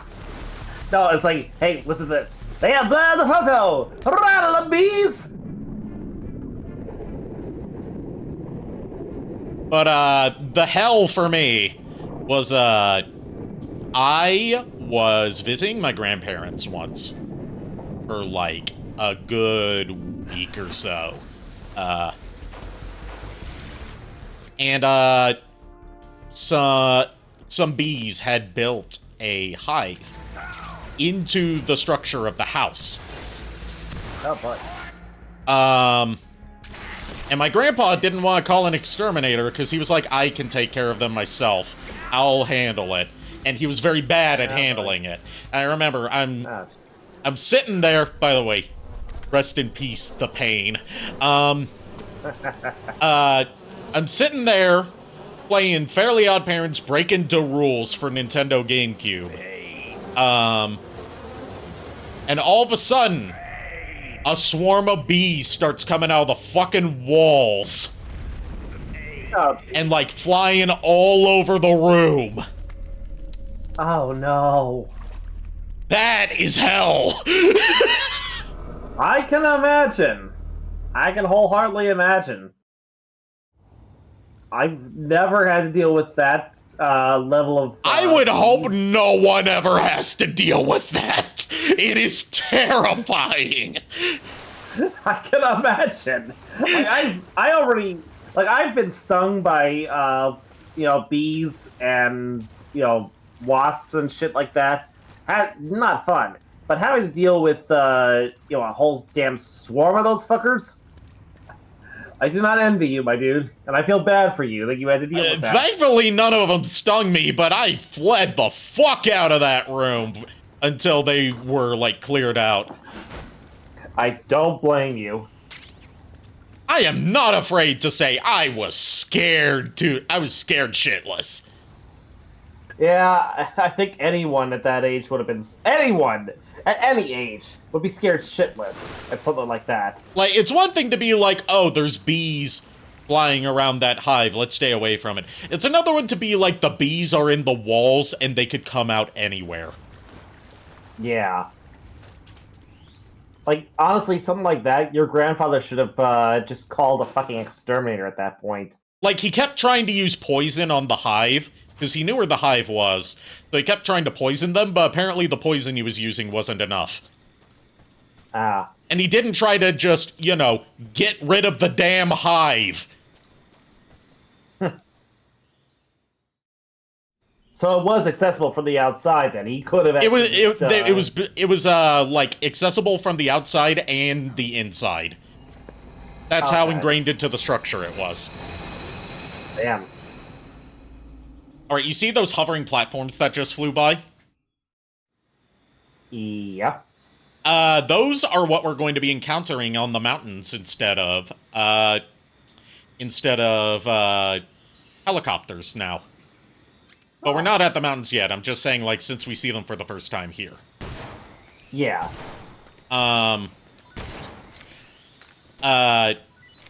Those are actually...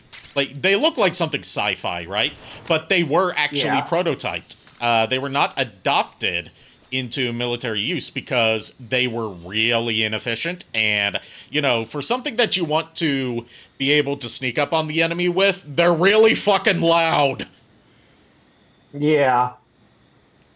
And also, using jets on them to propel them proved to be really fuel inefficient for something that's supposed to be deployed for infantry. Yeah. From what I remember seeing, like, in your first playthrough that I ever saw you do of Metal Gear Solid 3, was they reminded, like, for the idea of those things hovering around, it reminded me of those platforms that the B-1 battle droids would fly around on. Yeah, I'm pretty sure. I wouldn't be surprised if they were inspired by that. It would not surprise me in the slightest if that were the case. And I know what those platforms are called. They're called STAPs, or STAAP. Yeah. Like, I remember it was like, I have them on my... I had the episode 1 toy of it. That's why I remember that. For me, it's like, I never had a lot of the toys. I just remember, like, I remember, like, names of droids that were used in the movie. Like, my oldest childhood friend and I always argued back in the day when we were kids about what the destroyer droids were called. Was it Destroyer Droid or Droidica? The answer is yes. Yeah, that was the problem. Neither one of us, like, he kept saying, it's like, they're called... he kept saying, it's like, oh, they're called destroyer droids. And I'm like, they're called droidicas. Yeah, basically it amounted to what they were called depending on what faction they were with. Yeah. Like, what faction is saying it. Destroyer droid is what the Republic called them. Droidica is what the Trade Federation and later the CIS would call them. Yeah. And that's something I didn't get as a kid, but I understood once, like, Battlefront 2 came out. Yeah. Because you have, like, the unit for them is called a droideka, but the clone troopers refer to them as destroyer droids. Right.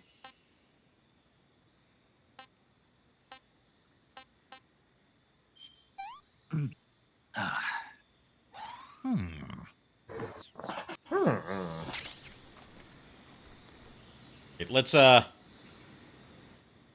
some more from Paramedic, then we're gonna save, hear our Godzilla conversation, and call it a night, because we've been going for about 4.5 hours. Snake that carries an Damn. extremely potent neurotoxin. That's the Thai Cobra that I thought I got bitten by before. Go into the survival viewer right away and use Cure to give yourself a serum injection. The Thai Cobra originally comes from Indochina, Thailand, and southern China. The ones in that area were probably imported as I thought it came from Europe and Australasia. and turned feral. Not as food.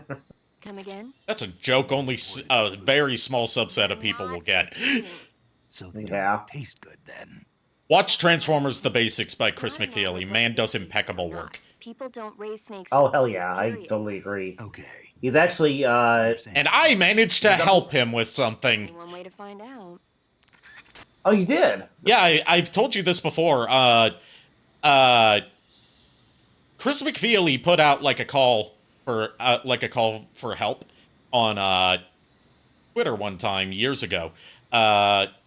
When, he was trying to confirm something that was written on the TF Wiki, but had not been verified yet.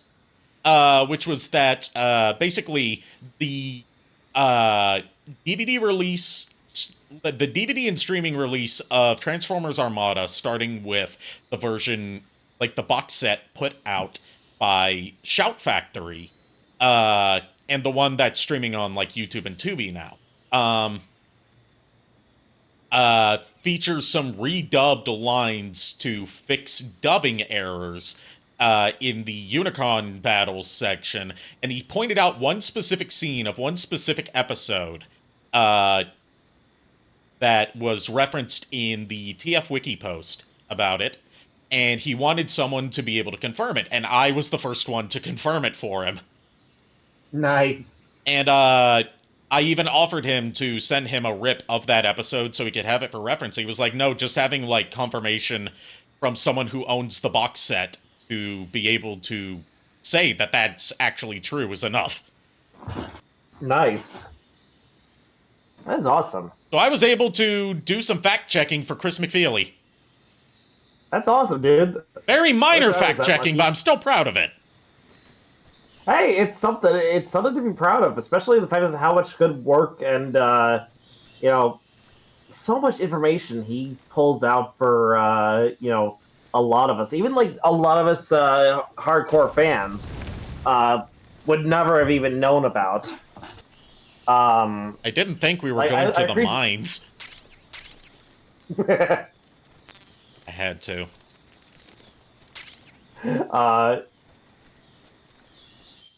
But yeah, like I remember it was just like one of the things is like I never knew personally where the term seeker originated from. And a lot of fans just assumed it was like, oh, it's probably just a made up thing that fans came up with. But no, apparently there is documentation out there that it was the term seeker was put out by a department store magazine, like a bunch of department store magazines that were being distributed back in the day. But they weren't apparently, I think they were meant to be distributed, but they weren't ever actually, like, they never got out there. So as to how he doesn't even know, it's like what exactly happened to make it so that the term was used by fans when it came on the online when it appeared on the online fandom for forums and everything. He's like, nobody knows where it originally, like, who originally put it out there. We just know that it was like somehow it was in some of the earliest department store magazines, but not many kids saw it. So apparently somebody, some kid probably saw it and then remembered it, and just like didn't remember exactly where it came from. Just Knew the name Seeker. One last thing I'm going to throw out before we save our game and then call it a night after, you know, raiding someone. Obviously. Is God, what was it? God, what it was? It'll come to you when you're not thinking It's about going to it. bug me if I don't remember it. I'm not going to be able to sleep if I don't remember it. That my mind's going to be racing. Like, fuck, I remembered it now, and I couldn't say it on stream. Yeah. I do a lot myself. Oh yeah, now I remember. It was about the HasLab for Lyokaiser. So we know very well now that HasLab Transformers never get, like, second runs or repaints or anything like that. Right. I thought of a way they could do, like, a stripped-down Lyokaiser for, like, a Hasbro Pulse. I know exactly where you're going with this. I know exactly where you're fucking going with this one. Big rescue force. Just don't include 2 of the members and don't include the head part. Yeah. Do it as the rescue force. People would genuinely be okay with missing out on the full Lyokaiser just to get that. Yeah. I know how Transformers fans are. They would totally buy that up. Yeah, I can actually see it. I mean, I wouldn't buy it up, but I know people who would. Like, they would buy it just for the meme. Yes. Let's see. But yes, let's save our game and hear Paramedic regale us with the story of Godzilla. With its updated, re-recorded audio. One of the few bits in this game that's re-recorded and updated. Nice. Saving the game. This is also the first time I've manually saved, apart from, like, you know, points in the game that prompt me to save. Yeah. It would be very stupid of me not to save here, even though they do have autosaves. Right. I haven't saved since we met Eva. Hey, Snake, you ever heard of Godzilla King of Monsters? No, what is it? It's a movie. You haven't seen it? Nope. It's about this. I thought, you know that Godzilla poster I have in my living room that you've seen that says King of the Lizards? It looks like ever so slightly off. It wasn't until I played Delta that I figured out why it's so slightly off. Snake, it's a movie, not a report. It is an actual image of Godzilla, but they did some edits to it. Godzilla is immune to all weapons. Oh. And the original image is in this set. In Delta. It's this one where he's holding the train in his mouth, but they photoshopped out the train and added in atomic breath. Nice. So it looks partly wrong because his mouth isn't open like it would be for when he's firing atomic breath, and the atomic breath, now I can see, is like just like an airbrush added on. I say airbrush, it's obviously digital nowadays. But, like, it's supposed to be this shot right here, but they just photoshopped out the thing that was in his mouth and tried to make it look like he was breathing his atomic breath. Yeah. That's why it looks so off. Of course. Oh, jeez, that makes so much sense now. It makes sense why I got a fucking Dollar Tree of all places, back when Dollar Tree used to sell cool shit. Yep. When the going gets tough, movies can save your life. It's always good I also remember it's like I watched the Japanese original Godzilla on YouTube. No kidding. I think like either last year or the beginning of this year. It's on there legally now. That's the spirit, Snake. Yeah, all the Showa era movies are, but in that dialogue, they updated her from saying 2004 will be Godzilla's 50th anniversary to saying 2024 will be Godzilla's 70th anniversary. Yeah. Which, that is newly recorded audio. Nice. One of the few bits for this game. But, that's going to do it for, for tonight, because I feel like almost 5 hours of Metal Gear Solid Delta is enough for one session. Yeah, Trust me, I would love to keep playing, but if I do, I'm gonna be up all fucking night. Yeah, and honestly, I am certainly glad that this was the stream that marked your triumphant return. It would be. It's the most fitting that it could be. Yeah. And I'm keeping it on. I'm keeping the menu, the PS5 menu on. Holding on Metal Gear Solid Delta, so we could have some music playing in the background as we say our farewells. Yes, that makes sense. Let's see who we're going to raid tonight.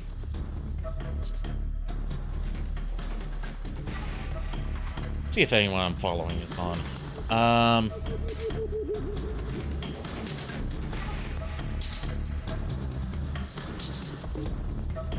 don't know. Do you follow the Beer Jesus? No, I don't. Okay. I was just curious because I'm seeing that he's live. I'm gonna look at the Eldenwood, Twitch group, Twitch team, and see who's online on that we can raid. Okay. And from now on, I'm gonna be putting raid messages for the chat to copy and paste. Yes. So they can know that we're coming from Eldenwood. Right. Or, like, you know, someone friendly. Right, I get you.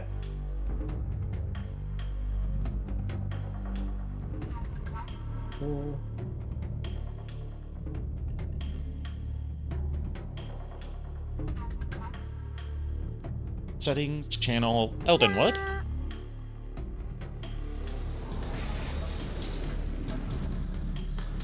Let's see.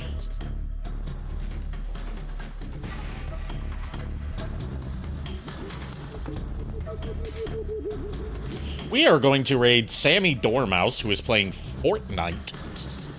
Oh! Fortnite Zero build. Oh. Yeah, that's what Fur and I would tend to...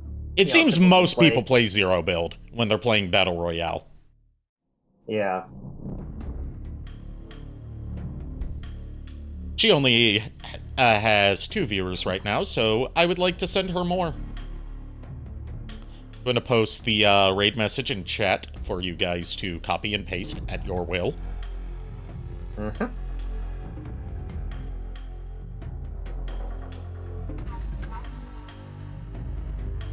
Also, apparently I have like a little less than a week left before I can actually officially change my Twitch username back to Lord Megatron. Okay. So, yeah, just be, you know, like, whenever the hell that happens, don't be surprised if a Lord Megatron pops up in the chats again. Okay. There's our chat message. Go ahead and copy and paste that. Assuming you have, you know, the subscriber emotes, of course. If not, replace the emotes with something else that you can use. Gonna just copy and paste it real quick to make sure it works. Okay, good, it does. Yeah, you're a subscriber, so you should have it. No, I know that. It's just like sometimes I have difficulty getting the emotes to, or the emojis to copy and paste, so I had to make sure that actually worked. Alrighty. Thank you, everyone, for tuning in. Thank you to JKR, Kier, and Miles for keeping me company tonight. Go give Sammy Dormouse my warmest of welcomes. I'll see you guys tomorrow night with more Castlevania Lords of Shadow.